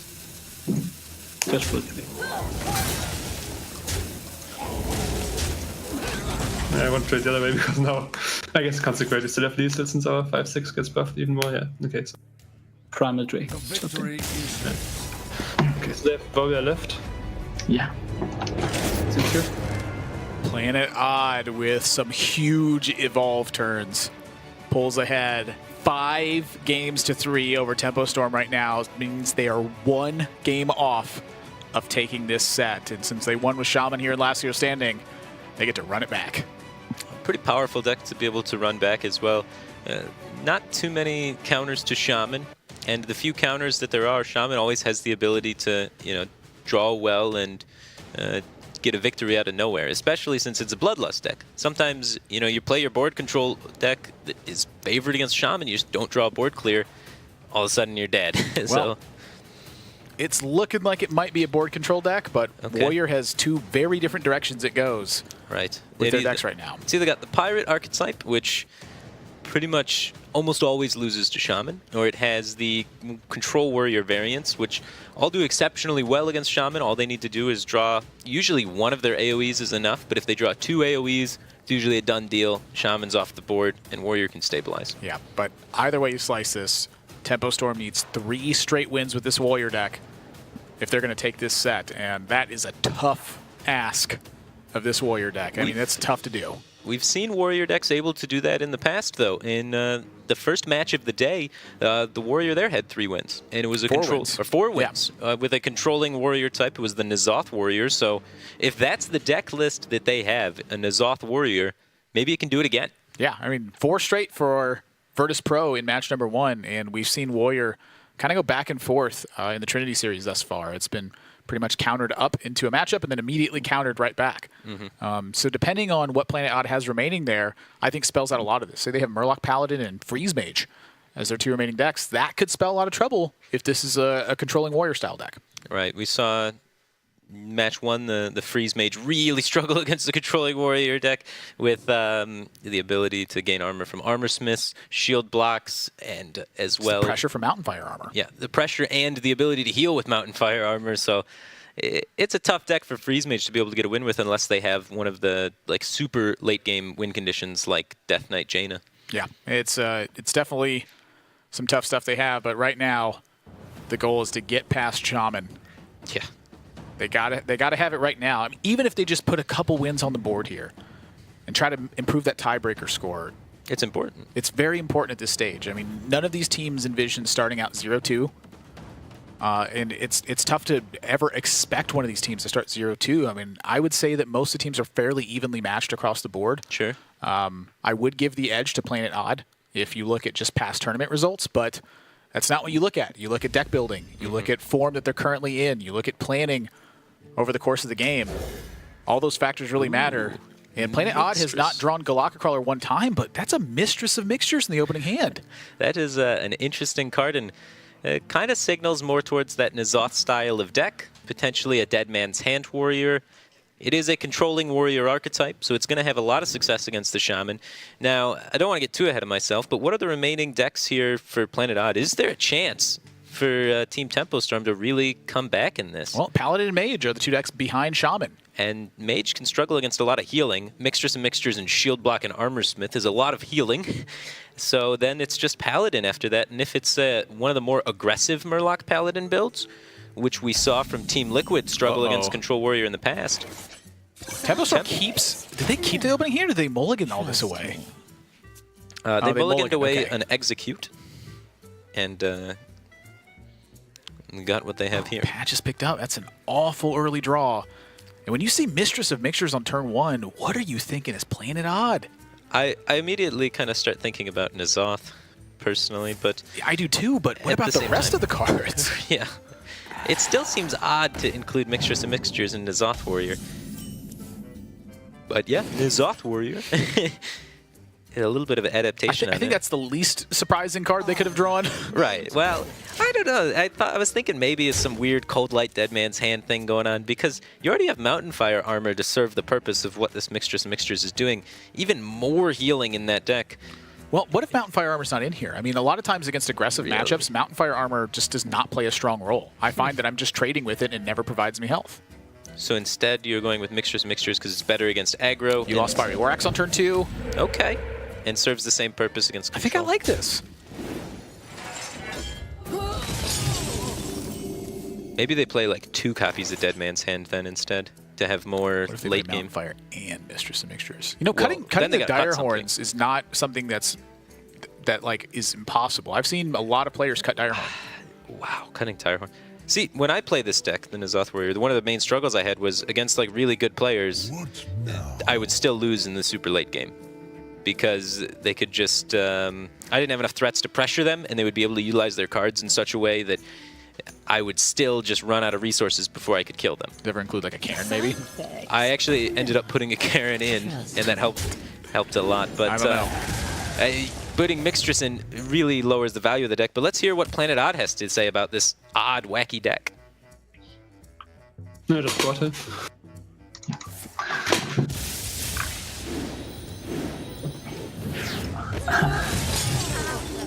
Decent. Luck pass. I need to find an Acolyte. Is this Rowan's with? Yep. Acolyte would be... Right. Yeah. And we have If you always get Totem. out. Oh, so we Brimtongue. Yeah. Yeah, sure. As I can't. Find some too. Let's start by slamming the fight tongue. Yeah, I agree with that.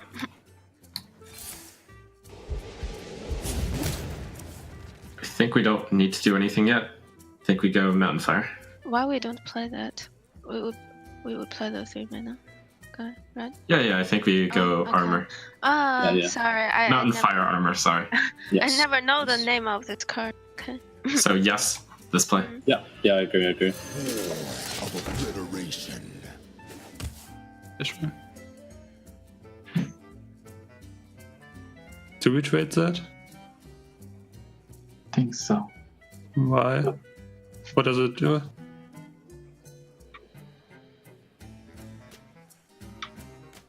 Like if he has to like weapon Sleeper Suspicious or something next turn and it dies by that, he doesn't get the armor. What about Div over here? Oh no, we don't debuff here. No, I know. But I think we just ignore it. I think hero power, go face and probably patches and go face. Giving him 6 armor. Kill us. But if like... Sorry? We know he doesn't have the ghoul, right? Because he would have always played ghoul, so... But there's a good chance he has weapon plus devolve, plus sleep, right? I like to trade here. Okay, then do it. To trade. Like, I don't see why we should trade. Because... I'm not sure, do what you think. Just... Yeah, sure, you can try. You have to take the patches, no matter what. No, it's fine to not play it. You don't. It's fine to keep patches. Oh, PogChamp! PogChamp. There it is. Let's go Acolyte Whirlwind to start, and then maybe we do second one. But Let the pain speak to me. if we draw Blood Razor, I think we can just do it. Oh, we have this. Yes, we should just do it then. Right? Yeah, I agree. Woo!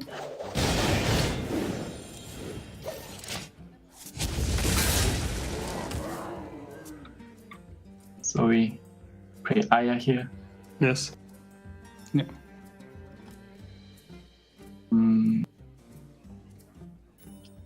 we We play would battle raids instead of Whirlwind last turn, right? I mean, not like you can play around Battle Rage, like the OF sucks here. Yeah. First time.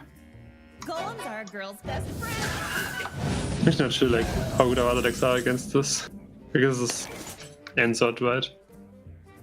Yeah. Well, jumping right back into it here, this Warrior deck has had an incredible start. Picking up that Acolyte of Pain was really huge for Tempo Storm. You could hear how excited they were when they were able to finally get there, and it just really snowballed their entire draw engine. I just want to point out that I called the Skulking Geist. You did? Yeah. You did, yeah. And it's working fantastically here. It would have worked better against Jade Druid, obviously, but knocking out the Evolves from Planet Odd is going to make it really hard for them to reclaim board once they suffer a board sweep. And Evolves taken out of this matchup now. It's a big deal. It's a very big deal because there's a Doppelganger sitting in hand, and there you can see it, Skulking Geist. If you haven't done that before, you can roll over the Skulking Geist action in the sidebar and see exactly what it destroyed. It will show you if it destroyed your opponent's cards. Mm-hmm. I've often wondered that myself. When one time there was about 12 Jade Idols in that thing. It's a very small-looking icon at that point. It's like when you used to scroll over the old Yogg and there's just like 38 spells yeah, on the board. Not a card I miss that much. So Planet Odd having to come up with now a different way to try and close the game, and it looks like their plan is, well, the opening didn't go very well for us, so let's play all of our stuff out there and hope he doesn't have an AoE, and then maybe we can sneak in the Bloodlust and win. If you're in Tempo Storm's spot here, I mean, do you want a Dead Man's Hand something like this? To get inside, more Whirlwind effects than a Zoth. A Slam is decent. Execute's Brawl? really bad. Brawl is good. Is it good enough? I don't know if you really need multiple Brawls in this scenario because their Evolve is gone, so their potential for board floods are actually not that high. I like getting value out of the Execute here. So I like slamming the 5/5 Executing. It's not a card that typically gets too much great value against Shaman. And you can kind of just trim down almost all the minions on the board without using Brawl. So I think you definitely hold on to the Brawl. And I don't like Dead Man's Handing because I think you want to draw towards your other removal rather than cycling a lot of garbage like another Mazoth into your deck. Makes sense to me. Tempo Storm. I don't know what this is. Different plans in mind. I'm just trying to utilize the Geist. See, we could have left. I'm pretty surprised by the Brawl here. Yeah, there could have been 2 2/2s left, and we potentially could have top decked something better. The opponent has a fistful of cards there with 5 cards in hand. I think this is a nod to Thrall, I believe. It is a nod to Thrall a lot. But 2 5/5s, huh? All right, well, let's tune into Planet Odd and hear their thoughts on how that turn went. Lightning Phase. I kind of like Jade Lightning Phase. Heal pop first. Yeah. Heal pop first. Honestly, there's a realistic chance they just die at some point. So, like, if we draw Flame Tongue next turn, like, patches Flame Tongue. Lightning and Goraka here, right? Yes. Probably Goraka to the left.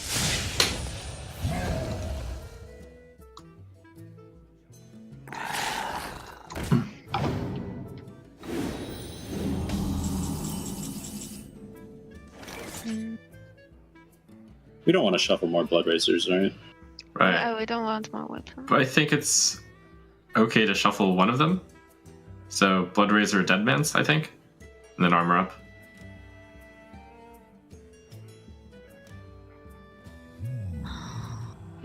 Unless we think that shuffling an extra Execute and a Blood Razor are so bad that they don't outweigh the N'Zoth that gets shuffled in. I think we go Blood Razor Dead Man's. Okay. Or maybe even not play Dead Man's here. I'm not very good. I'm not sure if we to save the dead man for Sleep with Fishes. Something. Yeah, that'll probably be too late since this deck doesn't draw that much. So we're guaranteed to play N'Zoth next turn? Yes, yeah, I think let's not play the Dead Man's Hand then. Just armor as much as we can, set up for N'Zoth. So you're suggesting just Blood Razor hit and then Armor Up and then pass, right? Yeah, I'm even thinking about using Execute. I think we just kill the 2/3 Execute, the 3/3, Armor Up, set up for N'Zoth. I don't think we use that. Why do I execute? The 2/2. I'm gonna decide not No, to. you would execute the 3/3. Oh, right. He doesn't have anything in the hand. Like, as long as he can't flood this turn and make it so we can't play N'Zoth, we're in a good spot, right? Like, if he floods here and we're afraid of Bloodlust, then we waste another turn. I think it's just better to clear as much as we can in this spot. Okay. Sail first. Yeah, just. Because there, then hero power, then weapon phase.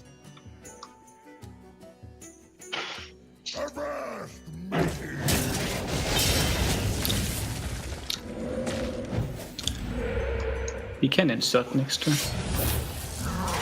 I mean, if they insert, we just kill them. They don't get transferred. Then. Or maybe hatchling? I don't want to hatchling. No. We just clear. Really? No hatchling into the turn right before playing this? Yes, that's fine. Any execute shuffle? Do we want to shuffle here? No. I don't think so. You're sure not playing the Direhorn hatchling here? This is so good here. I would execute here. I don't know you guys. Yes, but I would yes. full clear here. I would full clear too. That sounds insane to me. Just play it safe and make sure that we play N'Zoth next turn. This is the same scenario as. Okay, we are playing Deadmans, right? Do we play Deadman? Of course we do. We're playing Execute, Deadmans, and then Hero Power. I guess so, because if we play N'Zoth next turn, yeah, right. yeah. If we get a Direhorn or yeah. Maybe we want this execute, to be honest. No, we don't want the Execute. I think. Yeah, he has Patch's Bloodlust in the hand, and one other thing. Like, we're super safe, this, even if they top deck something good. We just want to make sure that we never, like, get pressured out to the point where we can't play N'Zoth.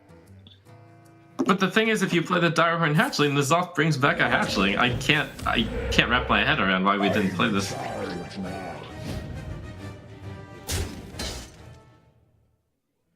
Is this Thrall? Okay, that's Thrall. Wow, there is a lot of debate going on Tempo Storm's side. Yeah, there's a definite struggle with the difference between the hand reads there. We had information that there was a Patches in the hand, and the entire team agreed that there was likely a Bloodlust in the hand. And then for many turns, one card just kind of sat there doing nothing. So it kind of means it's either like Maelstrom Portal or Devolve. And that's kind of why they decided not to play the Direhorn Hatchling. Eloise and Just Saying were pretty confident that that was probably a Devolve. And Trump wasn't really sure what that card was, so he wanted to try and play the Hatchling. But good thing they held it back, because that could have been some risky business. Blubber Baron is about the worst card you can get at the 3-drop slot. It's not good, for Although Howl Fiend would be pretty bad here as well. Yeah. Discarding cards doesn't sound like a great time, but Tempo Storm's still not out of the water entirely in this spot. Not completely, for sure. They have to be afraid of the Bloodlust Evolve potentially happening, but it's not that bad for them. They have to be kind of a little bit worried about potentially getting outvalued in this scenario. Now that I'm not so worried about. They have I'm just worried about the kill window. I mean, they're going to have so much healing. Oh, Devolve shuts some of this off. They could have tried to bait the Devolve with the Direhorn Hatchling first, and then play the N'Zoth to get the healing, but it's a little bit risky if their opponents are able to top deck another way to push damage. This is a big point here. There is a Doomsayer possibility with the 2-cost, but 9 drops are big. Right, and a lot of them have very taunt. few small 9 drops. 9 drops one of the best mana slots for getting a taunt. There's also just like no reverse hits. Like if you think about like 10's got like, you know, that 6/6. Right. 9s are solid. They're big. Yeah. They're very large. You have some bad ones with like Blood of the Ancient One and stuff, but well, Blood of the Ancient One's a good one. That's a 9/9. Most of them are like 8/8s or better though.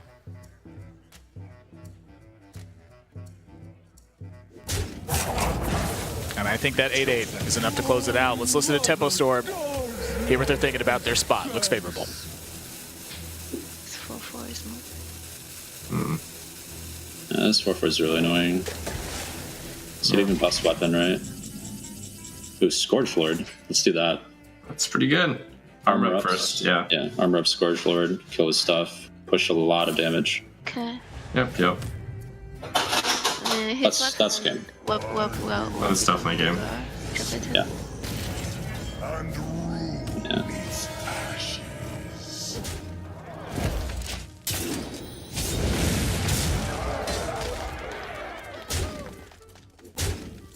Come on, keep sailing away, Penguin.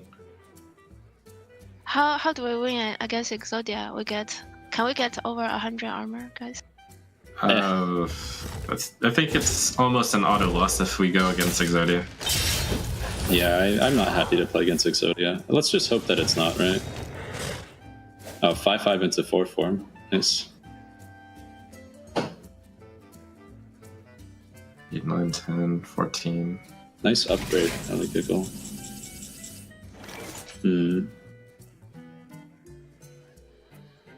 I think we can take the 4, right? Oh, you want to hit him? Yeah, that makes sense. Yeah. And then play these the 2. and then just pass. Yep. We don't die. And it saves Alex from the last straight lightning. Looks good to me. Sure. Do we want a battle rage? Nah. Maybe tomorrow. Doesn't really matter. Or next turn. Maybe tomorrow. Maybe tomorrow, okay. Maybe next year. Alright. Warrior getting the job done for Tempo Storm. Once again, starts to crawl back. 5 games to 4 now, still in Planet Odd's favor. But step number 1 is complete. Defeat Shaman. Well, now step number 2 comes into play. We heard Tempo Storm talking about it on their comms there. The mage needs to not be Exodia Mage, or also known as the Quest Mage. If that is the case for the mage remaining, then Team Tempo Storm is kind of screwed. Yeah, I mean, there's clearly no Dirty Rat in the deck. Right. There's no Stonehill Defender. Didn't see one. And those would explain the cuts for the additional Mistress of Mixtures. Exactly. To try to get that extra life from N'Zoth. Oftentimes, I've found when I'm playing N'Zoth, I'm just pressured out of the game. And you heard Just Saying mention that in the matchup. He says, we just want to make sure we're not pressured out of the game so that we can't play N'Zoth. Right. He was trying to convince his team to use an execute on a 3/3 so that he could create a window of opportunity to just play the N'Zoth. And they ended up going against it, and the N'Zoth got delayed for another 4 turns after that. It was kind of brutal. Still works out, though. I mean, when you've killed Evolve from the Shaman deck, a lot of that burst power potential goes away. No longer have that Doppelgangster Evolve turn that can get really tricky. You roll right into it and try to bring it back. I mean, at that point, I think it's just a matter of killing everything that Planet Odd played in that spot and hoping for the best. And it's not Exodia Mage, but it is Secret Mage. All right, so step 2, halfway complete. It's definitely way better than if it were to be the Exodia Mage. So they have a shot. Step 2 is complete. It is not Exodia Mage. Right, yeah. Step 3, question marks. Try and win the game. There's Sorcerer's Apprentice on the side of the Mage. That's been a card that's kind of been going in and out of the Secret Mage builds. A lot of players been cutting it a lot lately, so interesting to see it make an appearance here. I'm curious how they end up keeping this hand. You know, Mage got, I think, a big boost against Warrior with the loss of Fiery War Axe at the 2-mana slot. But Tempo Storm has Mistress of Mixtures. And Planet Odd saw that in game number 1. I feel like Sorcerer's Apprentice goes way down in value when that card's there. Yeah, I think Sorcerer's Apprentice is more value when you have more cards in your hand. Can't fear it, though. I'll try and go for Mana Worm and if you're putting Sorcerer's Apprentice in your deck, it definitely serves a specific purpose. And that's a specific purpose for it. Turn 3, Sorcerer's Apprentice, Primordial Glyph. Those are good cards. Sure, you get the double discount going on. Now Counterspell drawn. I imagine the secret's probably split between Counterspell and sometimes Spellbender, maybe 1 Ice Block. Mirror Entity still makes an appearance. In a 9-deck format, Mirror Entity isn't bad.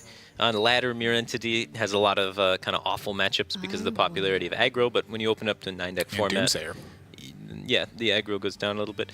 Sometimes players in tournament formats will play Potion of Polymorph due to the popularity of Doomsayer and due to players' inclination to test for Counterspell.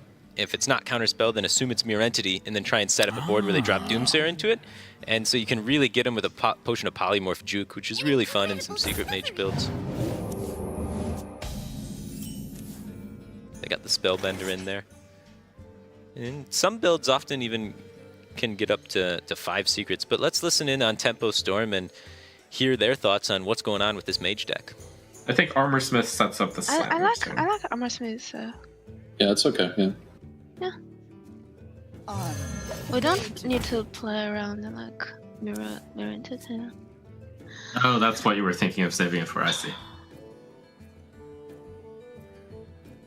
Yeah.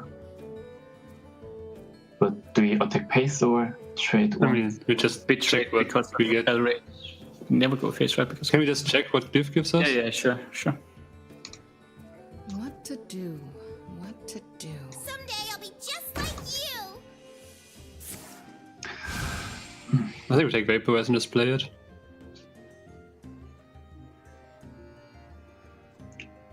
But I think then we go face with the Vaporize. Why do you want Vaporize? I mean, I just want to have a secret for him with Leaves Valid next turn. Yeah. Are you gonna take the Pyro? Actually, the Pyro's interesting, yeah. We're gonna need the damage. Okay. Do you want the Pyro? Actually, I'm fine with the Pyro. What do you think? Surrender? I like the Pyro. Just hit and hit into Armorsmith maybe.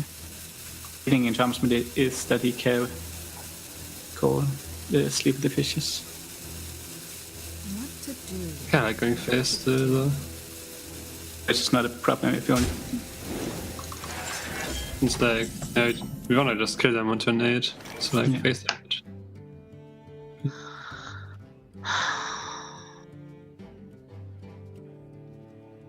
I like slamming the 3-2, I think.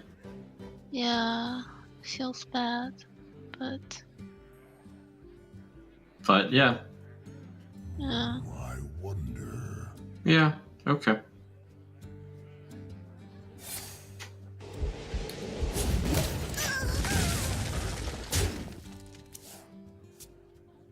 So just human tour. Wait 1 second. Let's think about which spell to play. Still have a coin, right? I think we play Spellbender, yeah, sure. Actually, yeah, they have coins, so for sure Spellbender.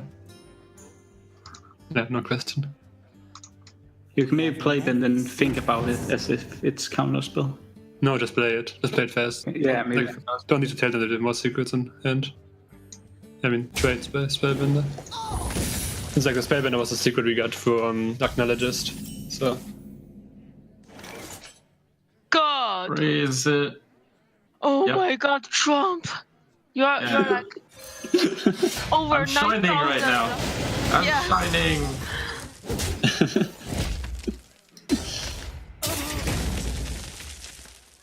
So we just AI. Yeah. We most likely. Still Medea's Valid his face. No, I'm pretty sure we still Medea's Valid his face. Make him use his weapon and take 5 damage. Excuse me, you are on fire. No, they were running an Ice Block. Pretty sure. So let's start with Corn because we want to play both Acolytes this turn if we can. Hmm. Yeah. All right. Hey, wait! If we acolyte and it is mirror entity, do we execute here? What now? Let's just say don't coin. let's start with Coin first. If it has mirror entity, then we don't. I think it makes sense to Acolyte first, given that. Are we supposed to execute the Acolyte? I mean, we just give them an No. I'm Okay. just getting an out. Sure. Okay. And then Acolyte, yeah? Yeah. Regardless. Hey, speak Oh, nice. Feels amazing. Oh, quick answer. Trump, you're the best. Thank you. Ooh. So we know that's basically Ice Block or Spellbender. Yeah. Another grip, I right? like Leaf, yeah. Volcanic Potion seems too bad. Yeah, we need damage. Put her, for sure. Yes. But we play counterspell here, right? Think so. Yeah, do it. I think now we have 2 secrets to protect our violence minions, potentially. From Glimpse. No. The 2 glyph cards are still in hand. Yeah, let's play the Mistress first, shall we? Sure, but I don't think it's Mirror Entity. Can we start with like Shield Block? Wait. We don't want Shell Block to be countered, right? We can use Diamond Hands, right? Yeah, let's use Deadman's Hand to get counterspell. Yeah, we do it Demon's Hands. But if it's not counterspell, that's awful for us. I think we play Mistress in case it's Mirror Entity first. If it is Mirror Entity, we still want to Whirlwind, I think. So if we Whirlwind no matter what, then why not we... What? Because we wanted to get Mirror Entity killed. It's kind of clear it has to be one counterspell, right? Yeah, I'm pretty sure it's like Bender and counterspell or Ice Block, and yeah, a combination of those three. This is like a disaster if we did. Just go Deadman's. Believe. Believe. Oh my gosh. Okay, Whirlwind. Okay, Whirlwind shield block. You can do it. Right, Whirlwind? I think. Yeah, Whirlwind, play Mistress and Hero Power. Mistress, yeah, because I don't... Okay. Mountain Fire instead? Mountain Fire. Yes, Mountain Fire actually. Okay, good. Oh, yes, Trump, you did it! Oh! I can't believe you made such a tough call on Deadman's. Like, this is a terrible hand to Deadman's. Nope. You were that certain. Yes, Yeah, this pretty obvious. We looked at their other mage list already that they brought last week. We're pretty sure it's just not Mirror Entity. Where shall I strike? Yeah. Not much belief. Yeah. Yeah. Okay, slam. Okay, time to find out if this... If it's Spellbender. Why? Okay, If yeah, it's Bender, true, Spellbender. Alright. Nice. So... Oh, they run Medieval. So maybe we want to save the execute for some reason? We do, yeah. So we should play Armorsmith here, and then just bump in an Acolyte into the 1/1 first, right? Okay. Made to fit. And the other He just gets armor. Let's see what he does and then decide if I'll try to go for board or just Pyro Face.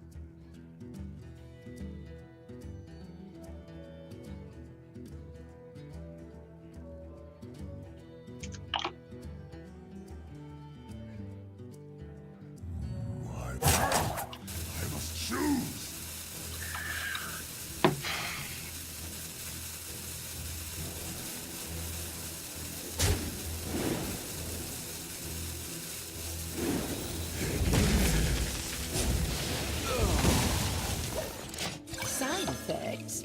No. Trust me. I think we just played that.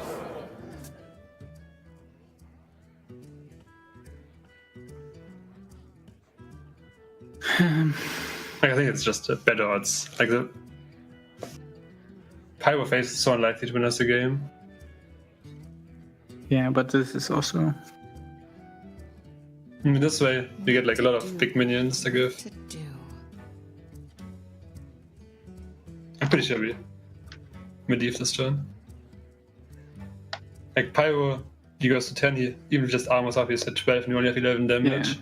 Obviously we have some top decks outs, but like he would always have a way to... I mean, I guess we could just Pyro Face, see if he has to kill off his own minions somehow, and then Medivh. But then we miss out on an 8-drop from Pyro. So we made it. Yeah, I think I like Medivh more. So kind of you to join me. Hope. Didn't saw this last card. Boy, that Medivh changes a lot of this. I mean, Planet Odd looked like they were on strictly the burn plan, but are they going to adapt to a value plan now? I mean, this is... Yeah, things are changing for them. They had the potential there to go all in with burn spells, hoping to draw the second Fireball or the second Frostbolt to round out enough damage to close if no Whirlwind effect is drawn, which isn't completely unlikely. With the slams being utilized already by Tempo Storm, it's hard for them to kill off their own Mistress and Mixtures, and one Whirlwind and... Planet Odd has 27 damage available. Yeah, and 2 Whirlwinds and a Blood Razor being used, it's difficult to Whirlwind their own board. The problem is the Medivh. The Atish now is summoning minions to fight back. I don't know what Planet Odd's going to do. Let's listen to them and hear how they want to adapt. Armorsmith just getting the armor back. Isn't it better maybe to finance Portal? Also feels better finance Portal the Armorsmith. I mean, he already used one weapon and he has no Whirlwinds left. I don't think there's many ways for him to use the Armorsmith. So, what's the play? I think Finance Portal Face. Hoy is considering Finance Portal on the Armorsmith. What do you think?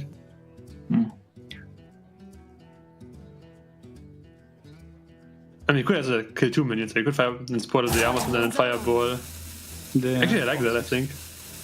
Yeah, fire and spot the Amos miss. No, You can play take mana fireball first, the right? minion or fireball phase. Let's see, we'll get 2 minions, wait for them.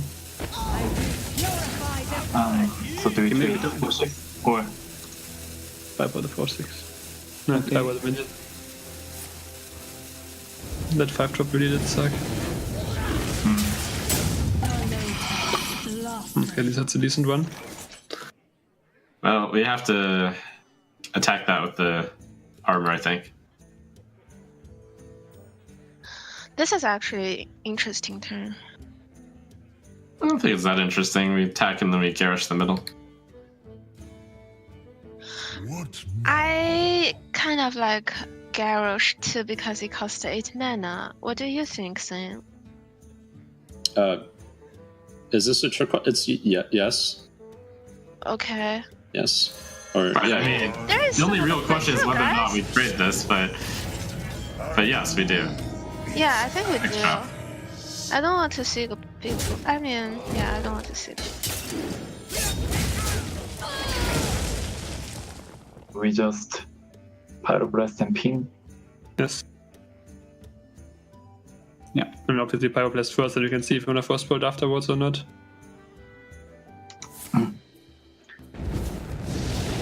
Maybe one pink rumors.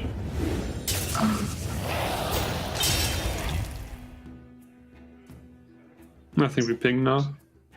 Do you play 1? No, he's. They won because of the weapon. I mean, we have a taunt. You can't attack the on drop, but. I still think we just ping. Yeah, just ping. We play the mana worm with Frostbolt next turn to play on the weapon. What to Sure. do? What to do? Still have one fireball left, right? And one finance portal. So we still have some burst. Yes, I think so.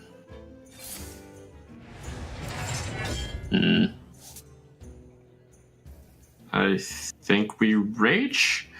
Well, let's see. We have 2 Direhorn hatchlings, 1 Mountain Fortress, which we could potentially draw 1 extra off of. If we play Battle Rage, I don't want to battle rage here. It's very likely we get a battle rage target. Like, It our hand is. is full of removal. It's not like we really need to draw into anything right now. Our hand Yeah. is actually not bad. So I like just to execute here and pass. sure. Yeah, I think so. Do we want to hit them? So here's other things. Do we want to hit them in the face with the 4/2? And do we want to just play Blood Razor here instead and then execute? I like this weapon. What do you want to producer? Yeah, I think we just don't pass need on to- that. Yeah. All right. Do you want to hit them in the face? Yes, I think so. Really? Oh, okay then. Because if we draw another big minion or two and they don't have I have another question. 2-3 turns, Do you guys think he runs Antonitas? maybe. I Maybe. don't know if he runs Antonitas when he runs Medivh. It's kind of weird. I think it's unlikely, but it's He possible. used to both execute already. Let us coin double Frostbolt. But we We only first have put this turn, right? So Yeah. Oh, do we have to play Acknowledges, right? Because we don't want to draw secret. I think we play Yeah. both minions here. Play Acknowledge this turn.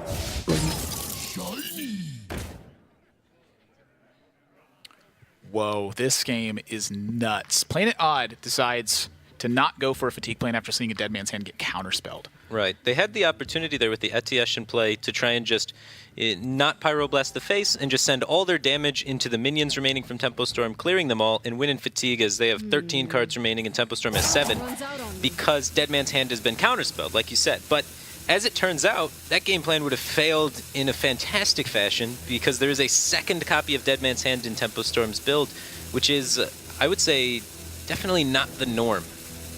With Skulking Geist, I would consider it more characteristic, Okay. but still fairly uncharacteristic. And the Burgly Bully from Planet Odd's deck, does that mean that they have Archmage Antonidas as well? I think it's very likely. One of the If that's things, the though, case, could you have gone for a fatigue plan still? I mean, the Archmage providing extra fireballs kills a lot more stuff. well, it's better at killing the face, though. Well, they get 1 coin for their efforts, but now Tempo Storm is faced with a decision. When do they Dead Man's Hand? What do they Dead Man's Hand? And do they need another Sleep with the Fishes for that to work? Right, because they need to get enough value off this Dead Man's Hand that they can beat an Archmage Antonidas potentially, because with only 6 cards remaining, they're still losing in fatigue after Dead Man's Hand, so they need to hit something big with it. And the Zoth is still there. Right, they need to hit that. Which means it would have to be delayed for a turn, though, so... We saw Planet Odd use the Frostbolt earlier to delay the attack with Scourge Lord Garrosh's weapon. Well, I don't know if they're going to do that again. Looks like they will. Tempo Storm under some pressure here, but I imagine they like their spot. And the Seeker is probably just Ice Block, right? Or Counterspell. Or Mirror, maybe, but we'll play Hatchling, yeah. And then Whirlwind and Battle Ridge. Yeah, I think so. Okay. Sure. Or Battle Ridge could get countered, but that's fine, right? Yes, that's okay.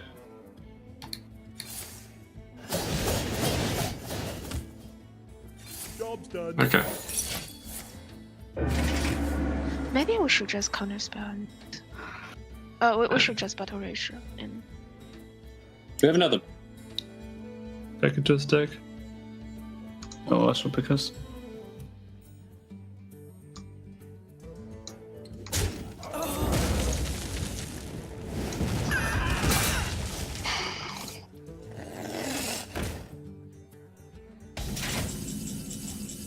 Alright, well, that's definitely Battle Rage now, right? Yes, let's just pull it. And then anything that we draw that isn't as off, fine. Yeah, and even if we draw this off, it's kind of good. Direhorn Hatchling again? Sure. Alright, hit the worm, play the Hatchling. Wait. Let's war one first, right? Or... Oh, are we not hitting the worm? No, I guess we can hit the worm. That's probably fine. Wait. Antonidas coin Fireball. What now? And we're dead. Antonidas coin Fireball. Right, but if we don't hit him, then we aren't dead that fast. Yeah, maybe we use the Hatchling too. Yeah. Like, if he draw Antonidas coin Fireball the Hatchling next turn, we can brawl.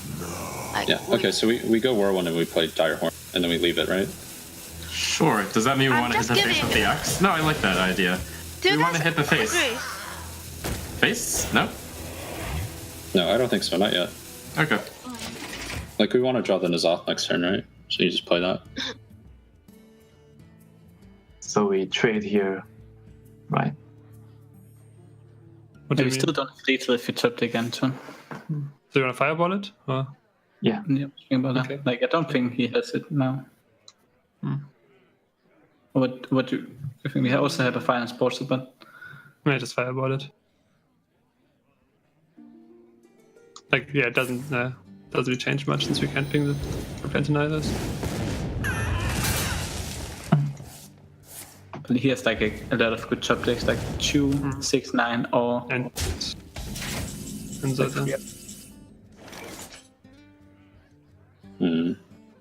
So we play the Whirlwind, and then we Direhorn, then we hit face, right? Yeah, I think so. Yeah.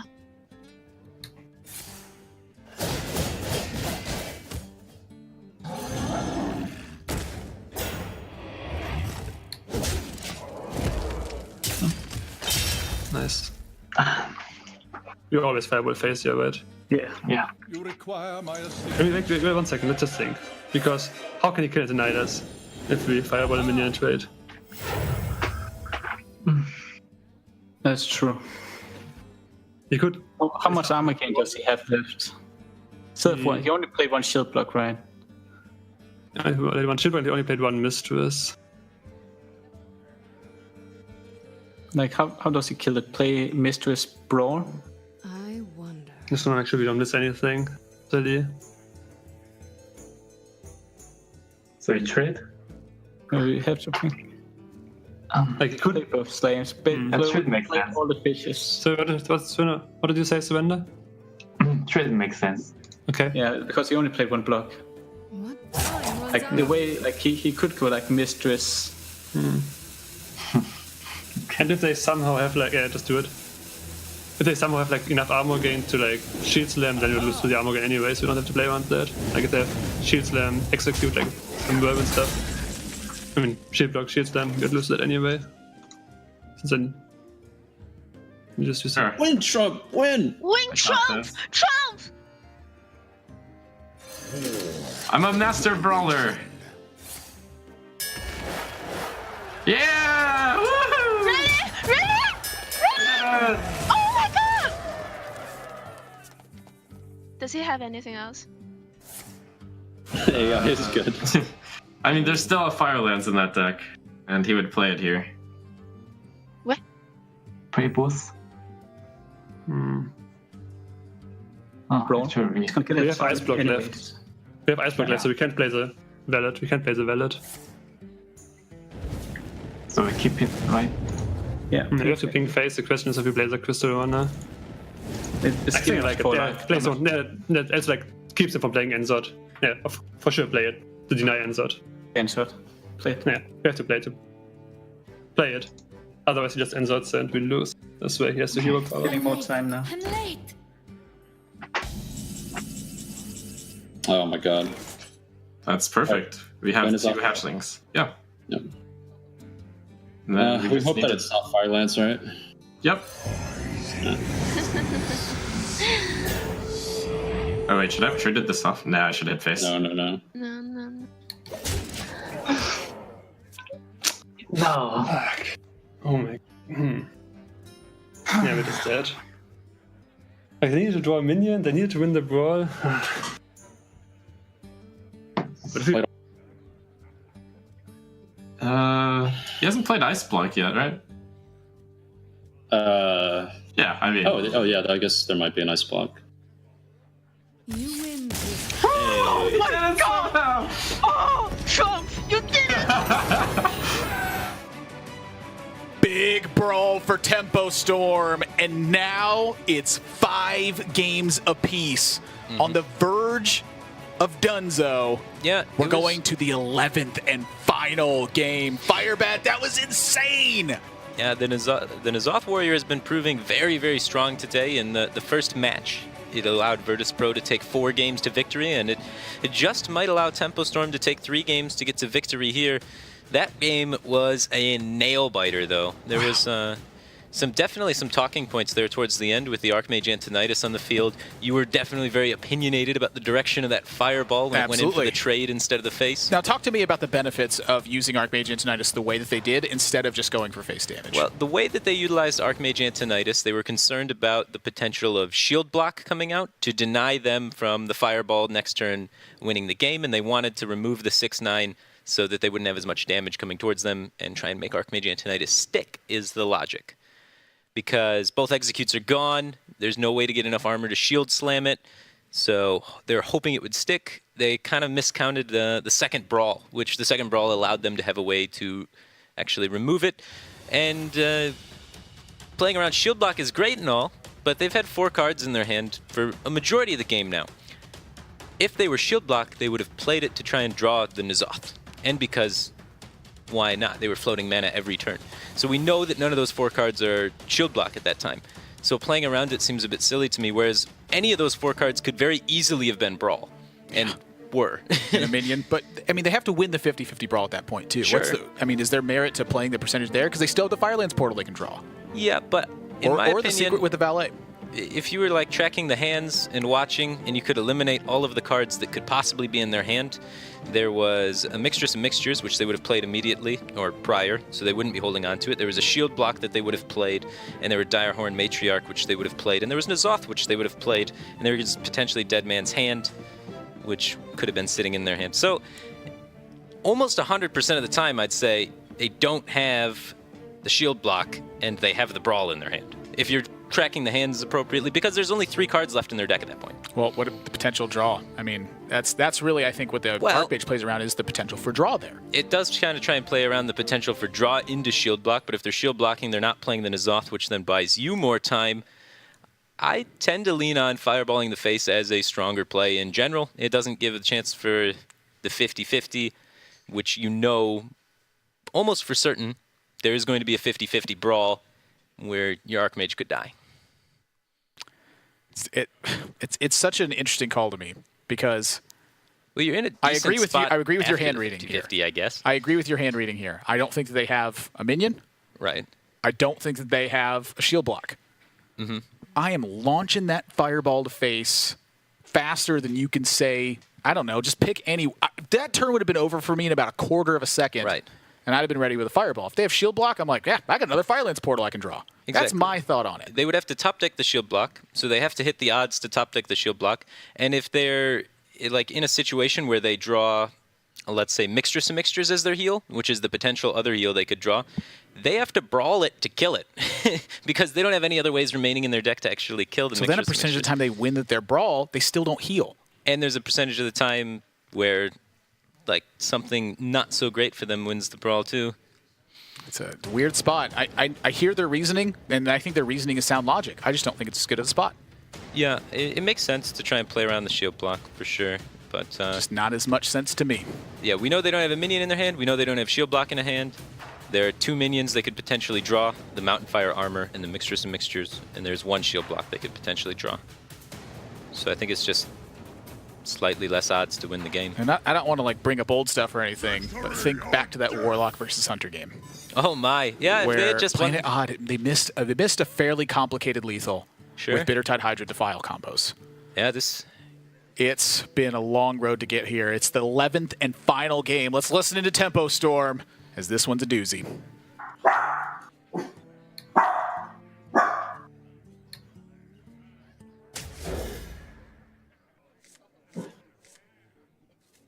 Blood Razor's not bad. Direhorn's kind of a good follow-up.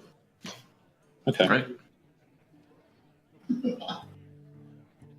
I think we'll see in the next few turns if they're Murlocs or not. I think so also.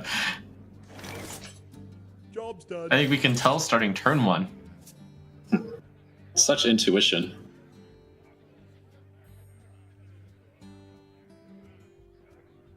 Card that says 1. The light dims, but Put the focus now. Mistress. Yeah, I think so. Yeah. What about Coin Rallying Blade? That would suck. So do you want to slam to play around it? No, I like Mistress here because slam. We might slam like his 3, like 2/3, or even Queen 3/3, and that's to set up Rhythm Round next turn. Yeah, I don't think for the most part, I don't think they're gonna keep Rallying Blade against a defensive deck, right? Yeah. Yeah. Mistress is fun. side effects? No. Trust me.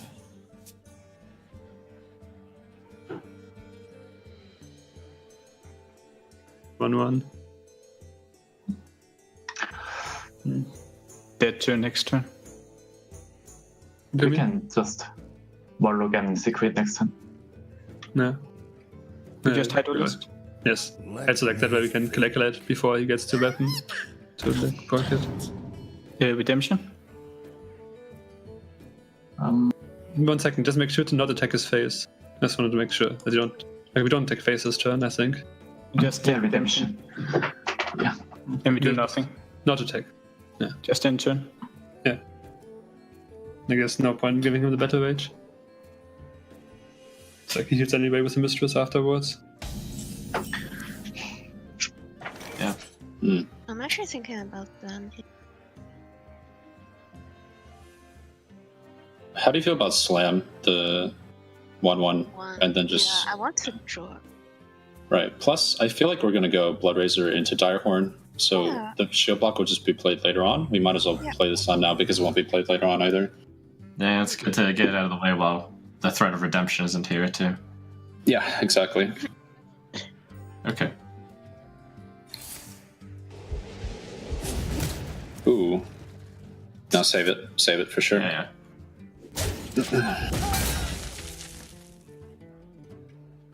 This is some high-level stuff going on. Yeah, one of the things that's kind of interesting to note is how aggressively Planet Odd has been holding on to the coin. They had a few coin plays that seemed like they could be pretty powerful there, but it feels like they really are trying to save this coin for Curator as much as they can, not coining out the Redemption, not coining out the Murloc synergies faster. Be looking for a big Bone Mare turn as well. I mean, their hand is pretty bad. Right. So they're kind of surrendering the offensive push and just kind of doing a more, mid-rangey approach to the game. Because he's surrender. I get it. Yeah, he's on the team. He's not actually playing right now, though. And we saw them play around Battle Rage, but I think that time is past. You got past Mistress, you got a 2-2. Start attacking. Yeah, and in this situation, Battle Rage only draws 1, so it's not too bad.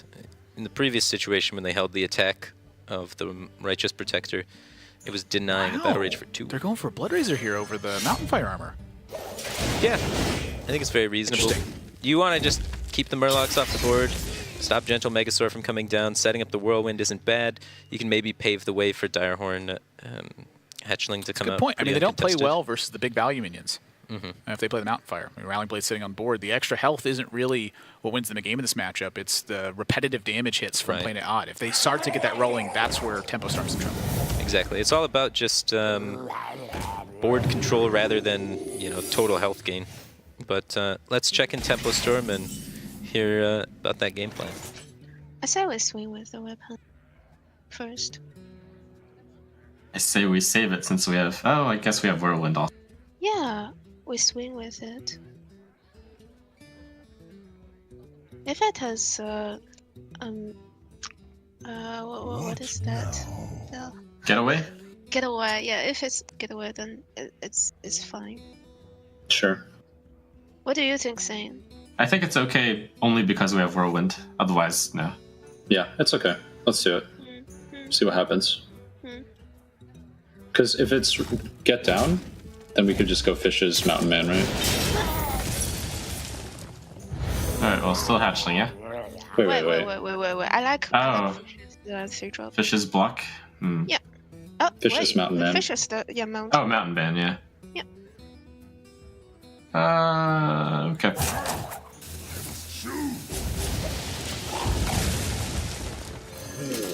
Of obliteration. Do we give him them 6 armor? I think so. I don't think the armor's that important. No, okay.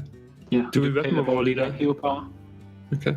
I mean, the warrior's very weak to a second weapon. Then. I think we need to set some pressure. I mean, doesn't the second weapon do the same? You want a hero power Belling Blade instead? But I think what the... Yeah. We need to think is super important. I think we avoided it here. Yeah, I think we will do it too. Okay, let's really back to the second The weapon. body is not that important. Okay. Sure. I mean, we do get another Murloc from Curator, and we have hero power Murlocs, so Wally, that's pretty good to keep. If you don't play, you can just play 3-6 for. What? I mean, then we just coin. Oh, actually, never mind. Coin Bone Mare is one off. Never mind, yeah, sure, then do it. For some reason, I thought Bone Mare on the hero power would kill.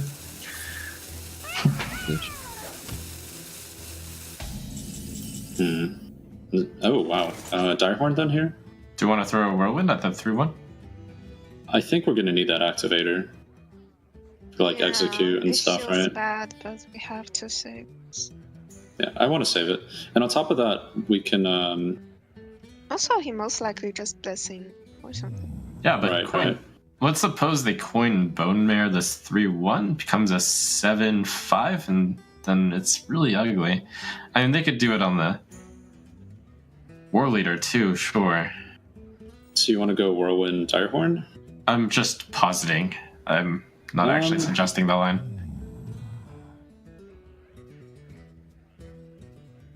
So if we Whirlwind, that's a 3-2. It would get buffed. After she Yeah, I think so. Yeah, let's save the Whirlwind. Because we're going to be bad against Bone Mare even if we play the Whirlwind. We might as well wait until we can combo it. Okay.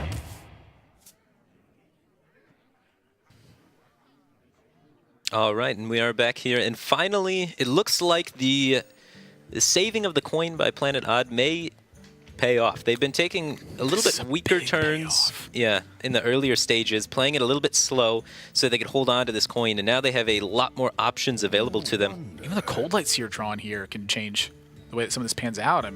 I mean, they have to know Tempo Storm's getting light on removal at this point. They've seen us sleep with the fishes. They've seen a Blood War Leader Razor. stuck. That's how you know they're probably light on removal. Yeah, so the question here is, how big is this Bone Mare. And I think this is major right now. You're protecting yourself pretty well against Brawl because all of your remaining cards are significant threats on board. Sure. And even if Brawl comes out, the Curator offers tons of additional support with the reload. It's This is looking really rough for Tempo Storm. I mean, things are starting to get out of hand. Yeah, this is what control decks can kind of struggle with, is just lots and lots of mid-rangey threats coming out one after another. Just a never-ending conga line of mid-range minions. What now? I just see like Bone Mare and Curator and like Gentle Megasaur all starting to line up for the Congo line. Yeah, that's kind of what happens. They just follow each other one after another. They're all buffing each other as well as the Conga gets stronger. Well, that's how they get their energy. They form an actual Congo line. Exactly. You have to envision that. Of course, Hearthstone doesn't do that process for and then you, the Bone Mares at the end just empowering the entire Conga. That is exactly how it works, though. And let's hear what Planet Odd has to say about how their Conga line is progressing. Cold Light and played? Yeah, I think so. Play Volley and Cold Light or what? No, Yeah. Cold Light Seer and Valiant played, what we were saying. Okay. Yeah. Also, like if you play Curator, we could use to Brawl or something. Just Cold Light weapon, right? Yes. Trade the Ball Leader. Yes. Yes.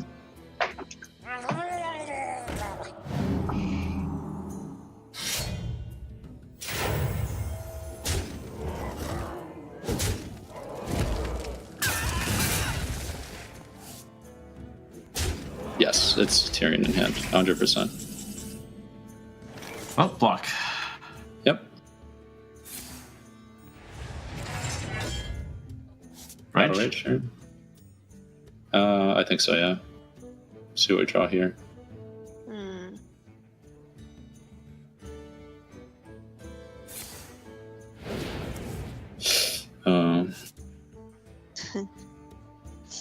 Execute.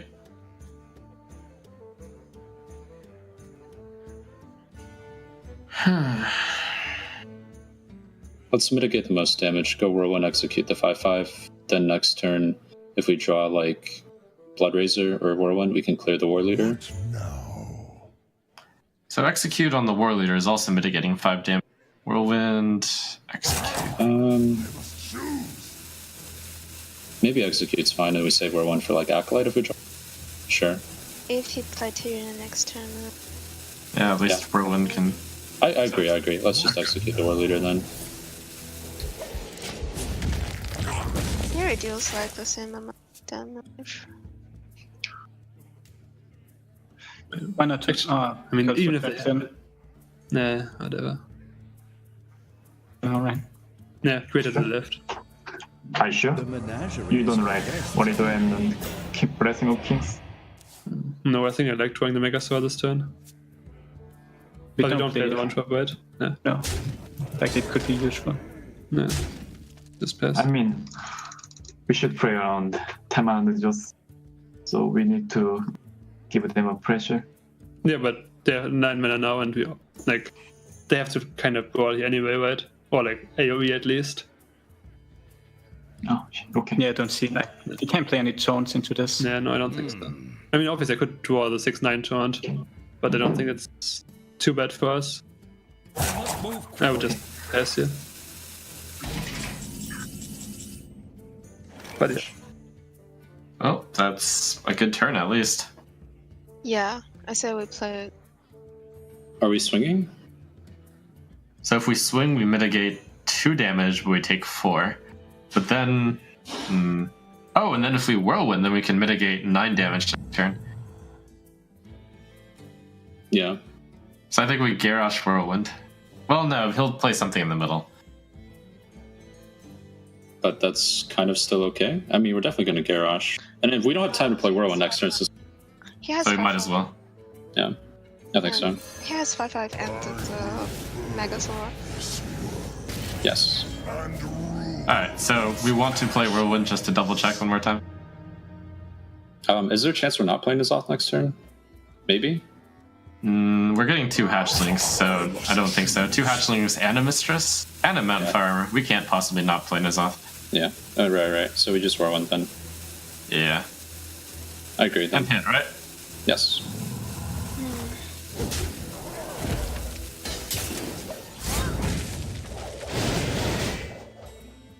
Is it very obvious we're going to play N'Zoth? Yes, but do we have to do it? Probably.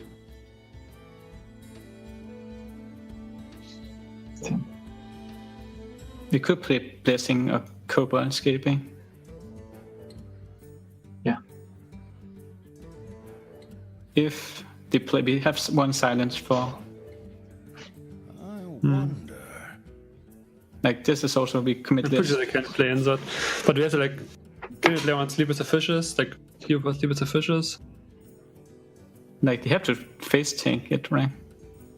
Oh, like Whirlwind Fish. Yeah, Feeble Powered for Whirlwind. How many executes did they use? One. They use one.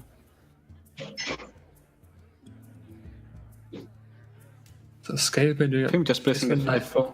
Must move quickly. You guys, we're Blessing the 5-4, right? Actually, I think we're blessing the 4-1, right? 4-1, for sure. Yeah, 4-1. And it's with right. scale band to the very right. Yeah. I don't think we swing with the weapon, but do as we think. No, we only have. So we're getting, well, it's not like we can worry about, yeah. We'll just play it and then lose. Yep. Yep.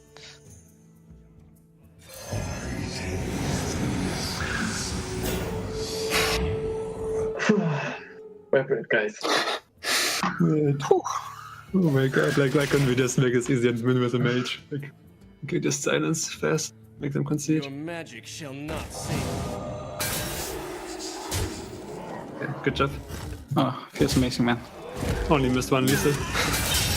Only missed one Lisa. Only got punished once. Good job, good job. And GG. So close for Tempo Storm, but they puttered out in the end. And the Congo line of threats that Planet Odd Places takes this set 6-5.